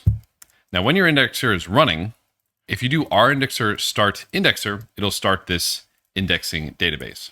But if I Control-C, cancel it, and I do our indexer start all, it'll start both the indexing database and a GraphQL server. And it has a little playground that we could view here, where we can actually use this playground to help create queries on our database, and then we can basically just copy paste them into our code. So for example, let me delete everything in here. Let's go to root. Let's say, okay, we want to make a query, hit the add query. Let's say we want to get all item bots. Let's select all item bots and see it's like populating this operation section over here. And let's say we want to get, actually query. We would scroll down to nodes. We'd say like plus for nodes, and we can select the different values of the item bots. We can do network, NFT address, etc. We can query this. We'll get nothing. So let's actually reset this query. Let's go to query, all item listed. Let's go do nodes, and let's do NFT address and price. Now we'll hit play, and all the way to the right, we'll get the output. These are all the item listed events that happened, and you have the NFT address and the price. So we can use this playground to help build queries that we can run on our front end in order for us to pull this data. So let's go ahead. Let's actually update this recently listed component to do exactly that. And this is where, once again, AI is incredibly helpful. Here is how I prompted my AI to give me some code. What's nice is in here, there's a schema page. And if you go to the SDL, this has all of the schema information that an AI would want to know for us to grab. So I'm going to copy all of this in here, go to DeepSeek or whatever AI you're working with, and I'll say, here is my GraphQL schema. 3 backticks, paste it in, 3 backticks. And here is my recently listed component in Next.js. And let's go ahead, let's copy this in here. I want to use @tanstack/react query. We're using this because in our project, we go to the package JSON, this tanstack react query is already needed for working with WagMi. And this is a package that allows us to write queries with, especially GraphQL really well. I want to use tanstack react query to pull a list of actively listed NFTs on the marketplace. You can deduce this by getting all the item listed events and removing the item bought and item canceled with the same token ID, contract address, and chain. Here's my NFT box component to show them. And this is just copy pasted that NFT box component that comes with your starting code. Let's see what DeepSeek gives us. Hopefully it gives us something that makes sense. As always, when working with AI, when it gives us code, we want to go through every single line and make sure we understand every single part of this. Hopefully it gives us something that makes sense. If it doesn't give us anything that makes sense, well, we can go build it from scratch ourselves as well. So let's see what it gives us. Here's how to modify your recently listed NFTs component to fetch and display active listings using your GraphQL schema and React query. We see it's going to ask us for a GraphQL endpoint here. It gives us an interface for active listing. It'll be much easier to read if we copy paste for now. Let's go over to recently listed and just paste everything in here. Okay, so it's getting the format price here. It doesn't know that that's a default import, so we can update this. It's using request from GraphQL request. I actually don't want to do that. I'm going to dump that. Instead of request, I want to use fetch, but sure, let's keep going. Recently listed NFTs equals use query active listing array. Yeah, your AIs might give you something great and you can roll with it, or it might give you something terrible. So we're going to build what I want to build here. So what I want to do is on my playground here is I want to have a single query that first is going to get all item listed. So it's going to be all item listed. I want it to be the first 20 or so, and we're going to order by the block number descending. So I'll just leave that like that for now. And for nodes, we're going to get the pretty much everything. We're going to get the seller, NFT token address, NFT address, the token ID. Where's the token ID? Well, the price for sure, the token ID, contract address, transaction hash, maybe some other stuff. We're going to at least get all this, but we don't just want the item listed stuff. We also want the all items canceled. And for this one, we just want the NFT address and the token ID to make sure we're getting the right one. And we want the item bought with the token ID and the NFT address. So if I copy this operation or this query that it basically gave me, I can now make this const get recent NFTs equals. You can do this little backtick in here, paste everything and hit save. That looks pretty good. Instead, we're going to say we're going to grab the first 20. And this is a variable for us to pass that we could do. And I don't want to do that. We're just going to kind of hard code this. We're going to say we're going to grab the first 20 because we don't want to get every single NFT to populate the page. But we're going to order by block number descending and TX index descending. So we're going to get, let's get in the block number. Why not? Block number. Good. Item canceled. Good. Item bought. Good. So this is going to be the query that we're going to run. We can go back to the UI. We can even do a little print. Actually, let me copy this, paste it into operation, hit play. Actually, instead of nodes here, we'll just say nodes. And same thing with here. Instead of doing it as a variable, just say nodes. Now I'll copy this whole thing, paste it in here. Let's run it. What's it mad about now? Cannot find field nodes on type item canceled. Item canceled. Oh, excuse me. This is all item cancels. Excuse me. All items bought. All right, let's try one more time. There we go. And so this is approximately the output that we're going to get from running this query. Using this field here, we can obviously deduce which ones are active, because if they're listed and then bought or canceled, we can take them off. Right now, bought or canceled returns nothing. So all good here. But instead of having to pull from the blockchain, we just pull it from our database and filter down. Now we could go one step further and have our database maybe automatically update so that we have an active table where we can just call. But if you want to do that in Rust, you can. And there's a future feature of the R indexer which will have that. But for now, this is the API call that I want us to make. To call this GraphQL query, I'm going to make an async function fetch NFTs. So return a promise of a NFT query response. So we need to define like what we want this thing to respond with. And it's going to be responding with this data over here. So we can kind of create that as an interface, NFT query response. And in the data section, it's going to have all item listed, which is going to be nodes of NFT item. a list of that. And we're going to have to make that as an interface to interface, NFT item, which is going to be our indexer string, seller string, NFT address string. Thank you, ChatGPT, token ID, contract address, transaction hash, block number. I think that's everything. So all item listed, comma, all item bought, and all item canceled item, all item bought, all item canceled. And instead of returning an NFT item, actually, these are just going to return interface, something that looks like bought, canceled, NFT address, string, and then token ID string. Right, because on our query, all item bought, we're just returning the token ID and the NFT address. All item listed is going to return all this stuff. All item canceled and all item bought are just going to return token ID and NFT address. So we're going to have fetch NFT return basically an object like this. We're going to create a function that's going to do that for us. AI can probably get this one correct, but I'm actually just going to write it out myself. So we're going to say const response equals await fetch. And this is where we're going to put our GraphQL endpoint. And what DeepSeek gave us, having it be like an environment variable, that's probably a good idea.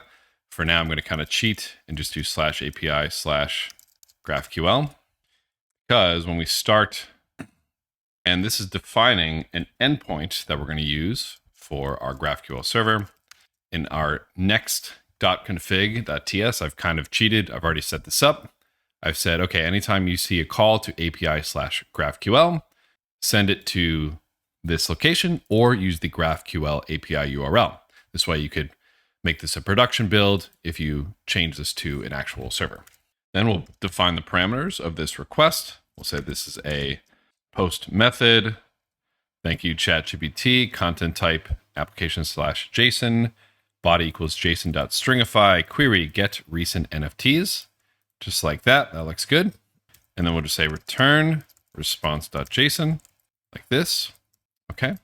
And then what I might want to do is I could do like a console.log fetch NFTs. And what I could do is I'll run my Anvil instance, run my website instance, run the server here with the indexer up. And what I can do is I'll inspect my site now. Look up console, I'll do a little refresh, and I should see a response here. Aha, perfect. Cannot access get recent NFTs before initialization. Oh, okay. Well, it looks like I messed something up here. Get recent NFTs is down here. Okay, well, I guess that makes sense. So let's delete this. Let's put this under here. Paste. Now we'll refresh my UI, and we see promise pending. Okay. Return or console.log await fetch NFTs. Now we'll refresh and we see that in our little console, we have the responses in our UI that we can use to populate this recently listed NFTs. Okay, cool. So our query is working. Nice. Let's actually use it in our code base below. For us to use it, we're going to stick this in a hook that we're going to use to filter stuff out so that we actually only get the actively listed ones. So we're going to create function use recently listed NFTs. We'll say const data is loading an error. For this demo, I'm probably not going to do anything with these, but for production application, you want your site to say, hey, like we're loading the NFTs when you're loading the NFTs. But this will be use query. This will return the NFT query response key will be recent NFTs, right? Because this is, or whatever you want to use. Query function is going to be fetch NFTs. So this use query is a hook to basically make GraphQL queries for us. And the response is going to be in this data object. We want to return a list as an object. So we'll say const NFT data list equals, we're going to do use memo because we want to cache this list of NFTs. We don't want our website to just constantly be making this API calls. And that means we have to, oh, we already have use memo. And then we'll first just say if no data, return empty. Then we'll say const bot NFTs equals a new set of strings and cancel the NFTs because we want to subtract these out of all the listed ones. And we'll say, first, we'll loop through this list of data, get all the bot NFTs. So we'll do data, and you could get kind of so we'll do data.all. Oh, it looks like GPT's got my back a little bit here. Oh, wow. It's really got my back here. Data.all item bot.nodes for each item bot NFTs add item NFT dash item token. So basically we're adding all of the NFTs first to the bot NFTs. And then we're going to do the same thing for the canceled NFTs. So I'm going to copy paste this and do canceled NFTs like this. And then we're going to say const. Oh, excuse me. This should be all item canceled. Then to get the list of available ones, we're just going to see the ones that are not in these two. So we'll say const avail NFTs equals data.allitemlisted.nodes.filter the item if not item.nft address or not item.token ID, return false, const key equals, that key looks pretty good, and return not bot NFTs that has key and not canceled NFT that has key. So I know I kind of quickly did that and I used AI to help me out. But basically we have all of the bots, all of the canceled, all of the listed, and we're basically saying only return the ones that the bot and the canceled do not have, and that'll be the list of availables. So then we could say const recent equals avail NFTs dot slice, let's say 0 to 100. This will actually give us the top 100 NFTs. So we'll say recent NFTs. And then we can return recent NFTs dot map the NFT to token ID, NFT dot token ID to some new objects that are going to have a token ID, a contract address, which will be the NFT dot NFT address, the price, which is going to be the NFT dot price. And anytime data changes, is that where we put that? Now, anytime data changes, we're going to update this use memo. So remember, data is this query, right? So anytime data changes, we're going to update the data list. This is a little dependency here. And we'll say return is loading error and NFT data list. So if this didn't make total sense to you, no sweat, pop it into your AI. This is a way that we're going to be able to pull that list of recently listed NFTs and cache it so that we can show it on our front end. So finally, down here, export default function recently listed NFTs. I can say const is loading error NFT data list equals use recently listed NFTs, that hook that we just created. And well, we could add some like loading and error things here, but I'm going to skip it for now. And what we can do now, now that we have this NFT data list, I'm going to scroll down to where it kind of just has this image placeholder, right? Which on the UI, let me do a little refresh. Oh, we have an error.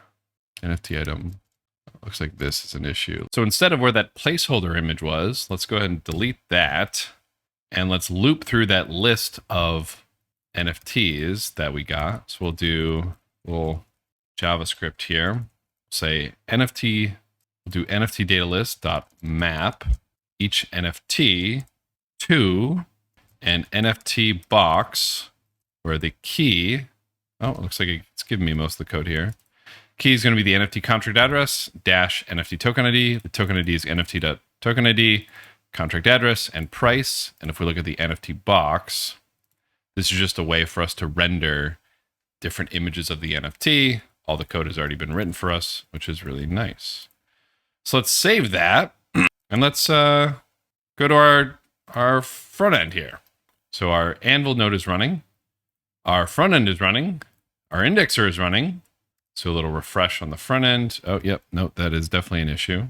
Reading nodes. Data.data all item bot.nodes. Oh, is it not nodes? Nodes. Nodes. Let's do a little console.log here for to data. Yeah.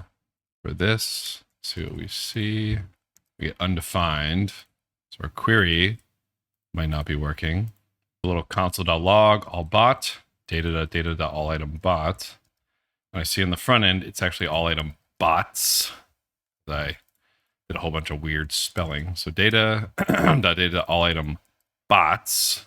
And so since it's all item bots, back in our here, there should be all item bots like this. And let's see if canceled is spelled right. Data all item canceled. Oh wow, spelling is not my strong suit. All item canceleds. Oh god. But okay, so we fixed the spelling error, and then this means this is this. Okay, cool. So now, okay, great. Whoa, is this? Whoa, our front end's actually working now. Now that I tweaked those two spelling mistakes. Wow, this is fantastic. And you might get an issue like this, where one of these is actually kind of this blank NFT. Well, that's because our database tracked a fifth NFT listed. However, we reset our Anvil chain, so this is showing up obviously as blank. So if we go back to the cake NFT, bake a quick cake here, confirm, and something else you run into that's kind of annoying. If you inspect, you get an error baking a cake, go to the console, you get kind of this internal JSON RPC error. If you debug your Anvil chain, you'll find that the UI, the website is requesting a really bizarre block header. It's because we've been updating our Anvil node so often that our MetaMask kind of falls behind. The remedy for this is to just restart your browser, which is kind of annoying, but such is life. So I'm going to go ahead. I'm going to restart my browser. It'd be great if MetaMask had a nicer way to do this, but alas. So now we can bake a cake. We'll confirm. It'll actually bake my cake. Token ID 5 is now minted. And if we go to the NFT marketplace, we do a refresh here. We go to constants, grab this cake NFT, paste it in there, token ID 5, let's say price at $10. Let's approve. Great. We got to wait for it to be mined, and then let's list it. Great. While that's listing, I want to go back, bake another cake, error baking cake, because we're getting the same silly RPC error.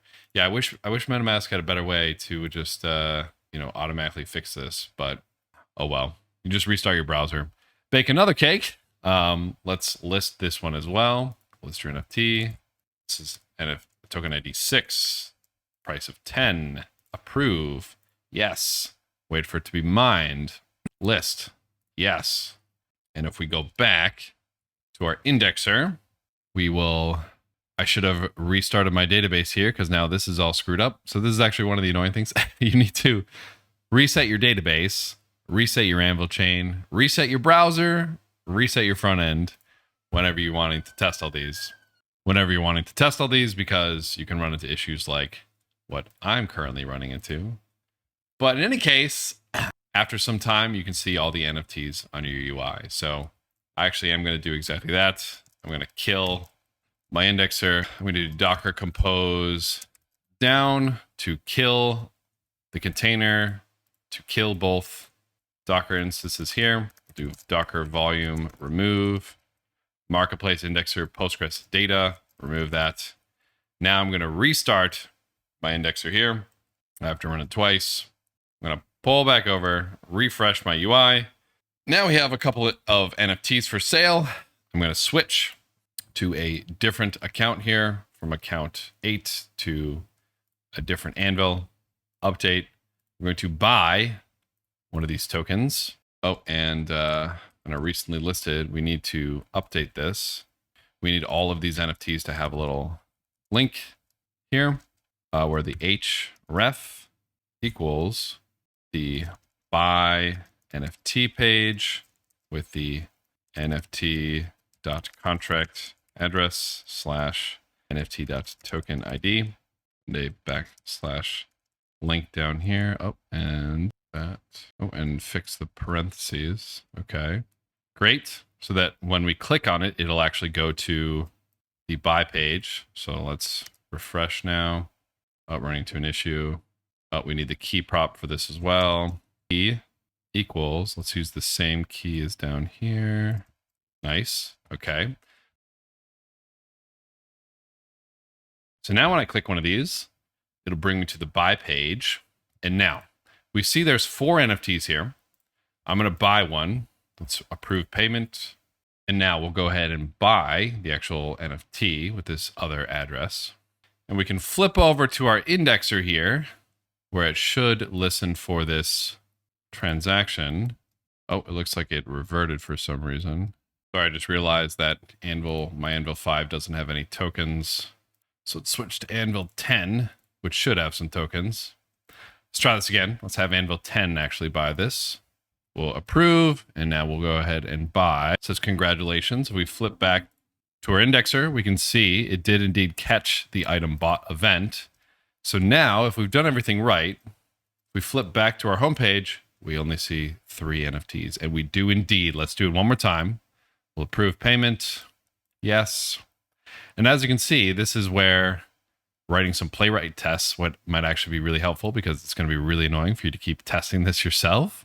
Let's buy again. It has been purchased, and now we only see 2. So if you've made it this far, you have just successfully built an indexer for your full stack Web3 AI vibe coded application. This is fantastic because this will allow you to spin up full stack applications with complicated UIs, because you've built a badass indexer, which allows you to query events, get events very easily, stick it into a database, and then pull from your database incredibly easy. You should be incredibly proud of yourself. We have one more thing to do before we wrap up this section. We're going to talk about the compliance engine and building APIs there. But we just learned a lot. So let's do a quick refresher. Let's do a quick review of all the things we just learned before I send you on a quick break. So we were running into a problem. We have this NFT marketplace code base, and it allows users to list NFTs for sale. But there's an issue. The getter functions only have a way to get listings based off of a mapping, so you can't loop through every single NFT on Earth with every single token ID, and that's it. So there's no way for us to just call some function. However, there are these events that the code base emits. It emits an event when an item is listed, canceled, or bought. So for us to get the list of active items, we could say, okay, well, let's just get all the items listed and then subtract if they've been canceled or bought already. Well, how do we do that? Well, we could write some code to do that ourselves, or we could use a paid solution, or we could use this fantastic tool called RIndexer, which will do all of that for us. So we created a new we created a marketplace indexer folder with an rindexer.yaml, which we updated to say, hey, we want to listen to this contract address on the Anvil chain. Here's the ABI. Here are the items. Here are the events we want you to listen to, and we want you to stick these in a database. Once you stick these in a database, which we created with Docker, we are going to be able to pull from that database using a GraphQL query called where we get all the item listed. We'll get the first 20. We'll get the items canceled and items bought, and basically just subtract out the items canceled and items bought from that list of listed items. Then we'll use that to show that on the front end. And this way, every time somebody buys an NFT, our indexer will capture that event, update the database, and we can remove it from the user interface. Whew. Now there's a lot to play with here, and there's a lot to explore with indexers, especially with RIndexer. I think that this is going to be one of the most popular, most used indexing tools on the planet very soon. So I highly recommend you get really good at this tool if you're looking to build more full stack applications. One other thing we learned was that, again, when working with our AIs might not be aware of a lot of the tooling that's out there or how to use it. When we first prompted our AI to give us the code here, it had no idea about our indexer. It had no idea about paid solutions. And its solution was 90% correct, but it was that 10% wrong, which would have made it incredibly hard, long, and tedious for us to debug and work with it. So this is, again, where understanding every single line of code in your full stack application is incredibly important. We would have copy pasted that code, tried to run with it. It wouldn't have worked. We would have gotten really mad. We would have said, F this blockchain thing doesn't really work. And we would have moved on with our life. So again, it's so important to understand every single line of code your AI gives to you. And it's important for you to validate it in the same way you would want to validate a junior engineer giving you some code. So with all that being said, though, now's a great time to take a break, go get some coffee, go for a walk, go get some ice cream, go to the gym, because we have one more thing left to show you. And then I'm going to send you on your way to go to some hackathons and build some amazing applications. So go get that coffee, go get that ice cream, and I'll see you soon. All right, so let's continue on. So our app is looking pretty good now. It's actually able to update accordingly when people buy NFTs and cancel NFTs. And we have the ability to list NFTs as well as buy NFTs. There's only one thing left that we want to add. And this is something that you don't have to add, but this can make your applications or services easier to use if you're under some type of regulation or you want to comply with some governmental body. The beauty of Web3 is that smart contracts will always be censorship resistant because when they are deployed with censorship resistance in mind. However, applications and websites are often run on servers. And if they're run on servers, that means there's a centralized entity. And if there's a centralized entity, there is somebody who can be held accountable. So if you have servers and you're facilitating hackers doing illegal things, that's quite bad. And governmental bodies will come down on you like a ton of bricks. So what we can do is we can add some code to our application to check for compliance, to make sure no hackers are interacting with our website. Once again, we will never be able to stop them from interacting with the smart contracts directly, but at least we can keep them off of our websites. And to do this, we're going to be working with the Circle Developer Console. This is the Circle team, the team that creates the USDC token, and they have a lot of different tools that developers can use to make both their full stack applications and smart contracts better in different ways. And one such tool that they have is this thing called the Compliance Engine. What this tool essentially does is it makes an API call to the Circle servers and database, which are constantly updated with different addresses from hackers. And if a hacker is interacting with our website, we can go ahead and block them. So that's what we're going to be adding to our application here. Now, to get started, we're going to have to go ahead and sign up for the Circle console. If you wouldn't mind, to sign up, you can come back to the GitHub repo associated with this course, select the Circle sign up button, and this will bring you to the Circle console for the signing in. And we're just going to flip over to the sign up here, and we're going to go ahead and sign up. So take some time to sign up. Once we've gotten signed in, we can come to the Circle console dashboard. Now, the first thing that you're going to want to do is you're going to want to create an API key. This is going to be your authentication to make different API calls. And you're going to want to save this. And you're going to want to take this API key, come back to your application, go to your .env.local, and save this as an API key for your application. Now, we don't want to expose this API key on the front end. So what we're actually going to do is we're going to make an API that's going to run on our server so that when the user tries to interact with our application, it'll call our server, which will have the API key stored in the server and not exposed to the user.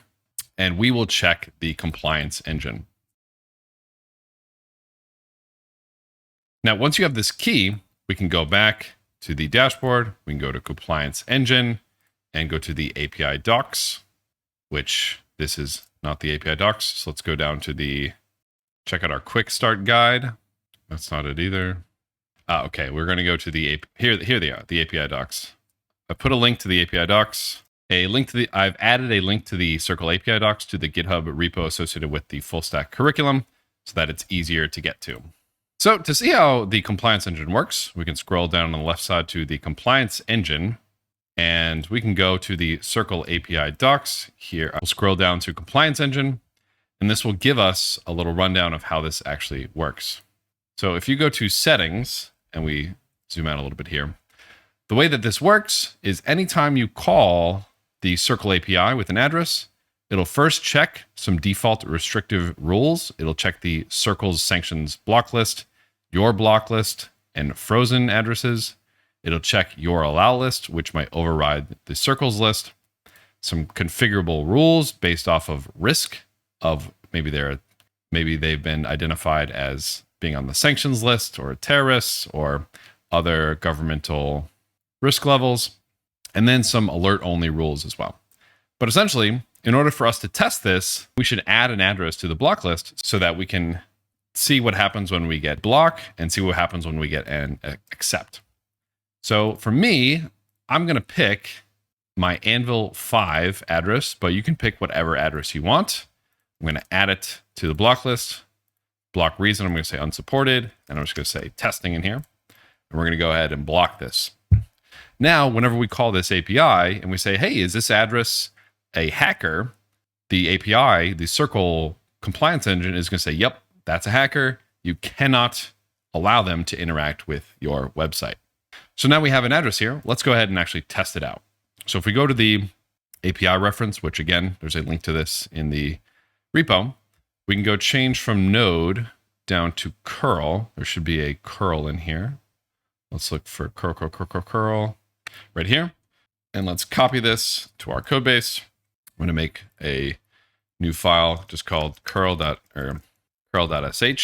Paste this in here. And let's walk through what this is doing. So curl is a command that you can run on your CLI. Any Linux or Mac OS usually comes with this installed. If you don't have it, it should be relatively easy to install. But basically, we're just going to make an API HTTP post request to this endpoint with this header. And this is the endpoint to check if addresses are acceptable or not. And this is the payload or the data that we're going to pass. For us, we want to test this out by using this address that we just added to the block list. So I'm going to update the address to here. The chain, I'm going to say ETH Sepolia. I believe that is what is supported. Let's just double check. Yep, ETH Sepolia. These are all the supported chains here. I'm going to say ETH Sepolia. And the idempotency key, this always has to be unique. So we can do a UUID v4 generator, just look up a ID generator site. Great. We can copy this, or you can make one yourself. This is just a unique key given to every address. This is a unique key given to every call. Every time you make a call with a key, no matter what you update the address of the chain or anything else to, it will always return the exact same result based off the key. Now, what the docs don't show us is we also have to add our API key in here. So the only thing that we're missing here is our API key, which for us is going to be -- header, station, bearer, and our API key here. I'm just going to copy mine from here, paste that there, bearer, like this. And now I should be able to, oh, well, let's actually kill all of these. Delete like this. Should be able to paste this and see what happens when we run this request. Enter. Oh, I missed a slash here. Oh, I missed this and a backslash. Okay, let's try this. Paste it in. Son of a bitch. And I need a quote here. Okay, let's try this. So we run this and we get this response: data result denied. Decision rule name your block list. So this address got denied because it's part of our block list. So that's what we want. Let's try a different address that's probably not on the block list. Let's do Anvil 10. We'll paste that in here. We'll get a new UUID. Refresh the page here. Copy this. Paste it into here. Copy this whole thing. Clear. Paste. And we see data result approved. So if an address is on the block list, it's on a sanctions list, it's been identified as a group of hackers, Circle will say, hey, you probably shouldn't do business with that address. Otherwise, it'll say, yep, address is good deal, and go ahead. So we're going to add this functionality to our app so it blocks malicious addresses that it shouldn't work with. Now, like I said, we actually don't want our API key hanging around on the front end. We'd much rather the code for making this call be on our server. So with Next.js, you can actually make server-side running code by just creating a new folder called API inside of our app. Inside of here, I'm going to make another folder called compliance, although we probably don't need to make another folder because this is going to be our only API. And we're going to do route.ts. This setup like this tells Next.js that, okay, this is going to be an API running on the server. You shouldn't expose this code to the front end. Now, the beauty of this is that the code for this is so simple that most AIs will do a good job at generating the code for this. So I'm going to do a prompt for DeepSeek, and if DeepSeek gives me a good answer, we'll roll with it. But if not, we'll build it ourselves. And again, if your AI gives you a crappy response, you can always come back to the code base associated with this section. That's section 3. Go to here. Be sure to just flip over to the main branch in the SRC app API/compliance and check out the route in here. So I'm going to say, here's a sample request to check the compliance of an address. And for the docs, what I'm going to do is I'm just going to flip this over to JavaScript. Where's JavaScript? I like fetch. So we're going to use fetch. I'm going to copy this, paste it into DeepSeek here. I would like to add this to my Next.js project as an API in my src/app/API folder. Here is an example curl that works. The reason I'm adding in this example curl is because we really just want to tell our model that we have an API key, although I'm going to not give the actual key to the AI model, but I am going to copy this, paste this in here, and I'm going to say it needs a unique UUID v4 for each idempotency key. I don't know if I'm pronouncing that right. An address will be a parameter, but the chain hard-coded. We could 100% create like a mapping of chain ID to, the circle compliance accepted chain name here, but we're just going to use ETH Sepolia for everything for the time being. So I'm going to hit enter and see what DeepSeek gives me. Like I said, if it gives us something good, we'll roll with it. If not, we'll code it from scratch. All right, so let's see what it's giving us. First, create the API route file. We're not going to do that. We're not going to go over the top. We're just going to use API/compliance route like here. That's fine. We do need to install UUID because this is going to be the tool that helps automatically generate random UUID. So I'll do pm add UUID. Since we're using TypeScript, we did not tell DeepSeek this. I probably should have. We'll do pm add at types/UUID as well. Okay, cool. Now what's next? Create an environment variable. Circle API key is your API key here. We already have that. However, something else that I'm going to make is going to be enable compliance check. And we're going to set this to true. So we'll first check this, and then we'll check this. This can be so that when we're running our app, we don't always check for this, which might be beneficial for debugging and testing and such. Okay, great. Now implement the API route, and it gave me all of this here. I'm just going to give it a quick update. I'm going to say use TypeScript instead of JS. It's usually pretty good at writing it in TypeScript. Let's see what it gives us for this, just so that I can copy and paste the code a little easier. All right, so rewrote it in. All right, so it kind of rewrote it in TypeScript here. Let's first copy the JavaScript example.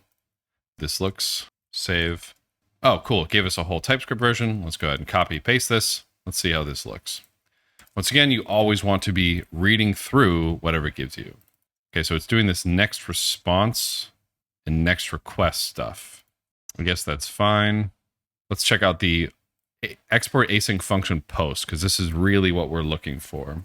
So we're going to be given a request as an input. I guess it wants to do a next request. I actually just want to do a regular request. I don't want to do a next request, and I don't want to do a next response. So we're going to get rid of that. Instead of return next response, we're just going to return response.json. We're going to make this a little simpler. And we're just going to do error and address requires. Success going to be false, like this. Or it's going to be response.json, like this. Okay, cool. The new key, UIDv4, great. The chain is going to be ETH Sepolia instead. Circle API key is process.env.circle API key. Let's check our env.local. That is indeed what our key is. Okay, great. If not circle API key, then let's return another error. Change the formatting of this here.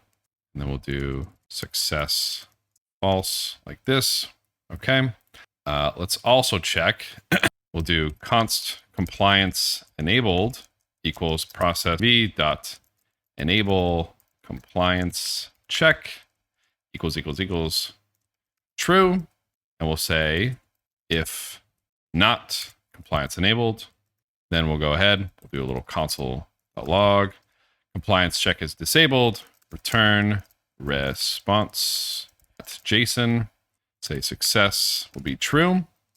Is approved will be true. And then we'll say data result approved and message compliance check is disabled. This way we have a similar format to what our actual API call returns. So this will make it easier for us to debug and work with our code. Then finally, down here, we have our API key setup. We'll now do circle response equals await fetch.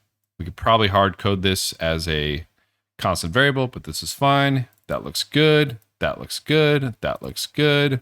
Body is JSON.stringify. Good. It's chain. Oh, chain's not good actually. So it's got to be chain like this. Oh, so that's probably good. Never mind. That is good. Chain. Okay, cool. Await circle response to JSON. Circle response. Looks like we have this interface up here. I'm just going to get rid of this interface. I'm going to get rid of these. I think this is kind of unnecessary typing. And we can get rid of that. That means, okay, cool. And we don't need to type this. That's fine. And this is where it kind of isn't what I want. I want to do this instead. So I'm going to say is approved equals data (result) equals approved. Because remember, when we did our curl, responded, this whole thing is going to, it's because let's add the key back in. Let's run this again. So the whole thing is going to be data. So data.result. So data.result equals approved. And we're going to say return response.json. We'll say success will be true. Say is approved. And we'll say data. Catch error, console.log error. And we'll just do response.json. Get rid of this. Internal server error. We'll say status 500, success false. Okay, cool. So now we have an API endpoint. It'll be whatever server we're on in our compliance endpoint. And we can call this to check to see if we're interacting with a bad hacker. So we can put this on the recently listed site. I'm going to go ahead. I'm going to put this exclusively on the buy NFT page.tsx. We could put this anywhere, but for me, for testing, I just want to put it on this buy side. So now that we have this endpoint, we can add the compliance check to our buy side here. And to do this, we can basically create a use effect where anytime the address changes, we can check the compliance. So underneath our old use effect, we'll create a new use effect like this. And we'll say our dependency will be the address that is connected. I believe that, address is going to be use account. So this is the dependency. Anytime this changes, we're going to run some code. Oh, since we want to make this an async function, we should do async function check compliance like this. We'll do a check compliance like this. We'll remove the async function here. We'll just say if address call check compliance. Great. And our check compliance will now say if not address, we'll just return. And then it looks like ChatGPT has given us actually a pretty good idea here. We'll do const response equals await fetch /API compliance like this.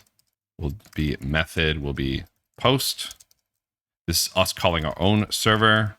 Headers will be, yep, ChatGPT, you got it. Content type, application/JSON. And the body will be JSON.stringify the address. Because in our API call, in our request, we're just putting the address in here. So we're going to send our address and we'll say const result equals await response.json. And this is where the result is going to say whether or not it is actually approved. If it is approved, we should say, great, you can use our site. And if not approved, we should say, screw off, you're not allowed to work with this site. And actually, you know what? Thinking about this, this might be even better to do someplace else. I'm going to copy this whole thing. And we're going to go to the layout. Instead, I'm going to add it here. This way, no matter what page they're on, we're going to do a little compliance check here. So we're going to import use effect from React. We're going to do const address equals use account. So we're going to add that in here, which means we need to import use account from WagMi. Okay, great. Then we're going to do a use state. Const is compliant. Set is compliant to use state. It'll default to true. This means we need to import use state as well from React. And we're going to say, okay, result. And we want to check the result here. And we'll just say set is compliant, result success, and result dot is approved. And that's it. And then what we can do is if it is compliant, we'll do a little code here. We'll say if, we'll say is compliant. And if yes, we'll do props.children. And if no, do a little div tag here that says, you are denied. And I did something silly here. I don't need the squigglies here. Okay, cool. So now we have a way for our whole app to kick us out. Let's go run this and let's see if it's working. pm run dev, and we'll do pm Anvil. I don't need to run the indexer because we're not really testing that right now. But let's go to our site and let's see what's up. So if we're connected, oh, I did an issue. Oh, I can't do that here actually. Oh, whoops, makes sense that I can't do that here. My mistake. Let's just copy all this wonderful code and put it onto the recently listed, no, not the recently listed, page.tsx. So let's just add this to the homepage instead because, yep, I'm going to undo everything. Sorry about that. I forgot you can't do it here. So we're going to add it to the homepage, which means we have to import all these from React. We have use account already. So now we just need to update the is compliant bit here. So if we're not connected, we're going to do all that. I'm going to add a whole lot more. So if we are connected, we're going to do this, but we're going to say is compliant. If yes, we're going to do all of this. And if no, we're going to do a little div. You are denied, like that. And once again, I don't need these lines here. Oops. That looks better. Okay. So one more time, let's try our new compliance engine. So let's do a little refresh. We don't see any NFTs here because I'm not running the indexer. We're currently connected to one of the addresses that's good. Let's connect now with an address that I have denied. Let's hit update. It says you are denied. Wow. So with that, we've now successfully enabled our app to be compliant and actually block potentially malicious addresses. With that, we are completed with the final section of the full stack curriculum. So let's do a quick refresher of what we learned, and then we can send you on your way. So in this final section, we created a piece of API that runs on our own server to check the compliance of our application.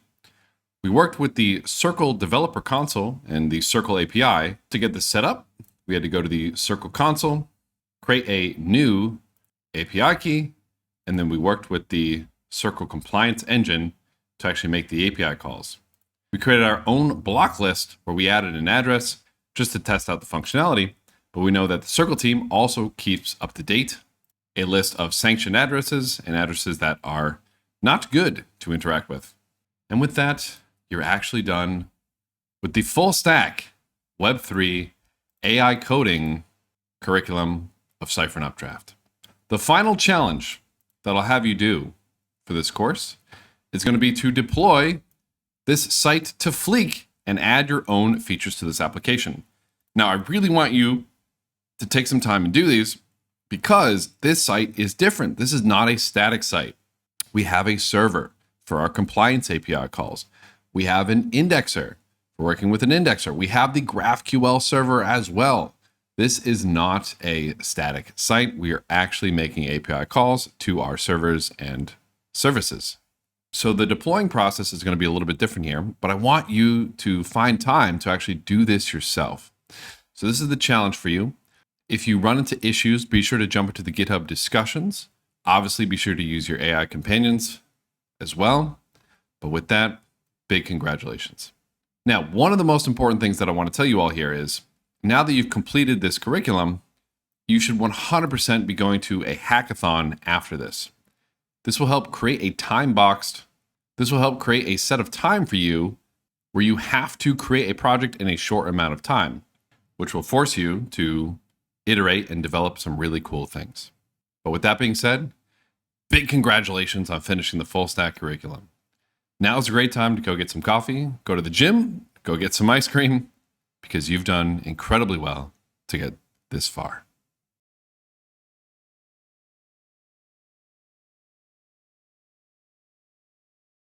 Wow. We went through a lot in this crash course. You have come so far and you've learned so much. I know that going through these sections, you've learned a lot about AI, full stack, blockchain, JavaScript, TypeScript, websites, the blockchain, and you are prepped and you are armed to go out there and build some amazing applications. Building seamless websites and apps for normal people to interact with is crucial for us to get this blockchain experiment correct. I'm very technical. I love smart contracts. You can show me a raw piece of hex data for a transaction and I can tell you what it does. Most people can't do that. Most people won't be able to take the time to learn how to do that, and we shouldn't expect them to. It is our job to make these tools, to make these websites, to make these apps easy to interact with, easy to use, and easy to stay secure. Now that you've gone through this course, I'm very excited for you to build some applications that are easy to use and easy to stay secure for people interacting with blockchain. So with this being said, this is the last time I'll say it for this course. Congratulations. Now is a great time to celebrate. Get some ice cream, get some coffee, go for a walk, go to the gym, because I know you've learned so much. So once again, huge congratulations. I hope you've learned a lot, and I'll see you next time.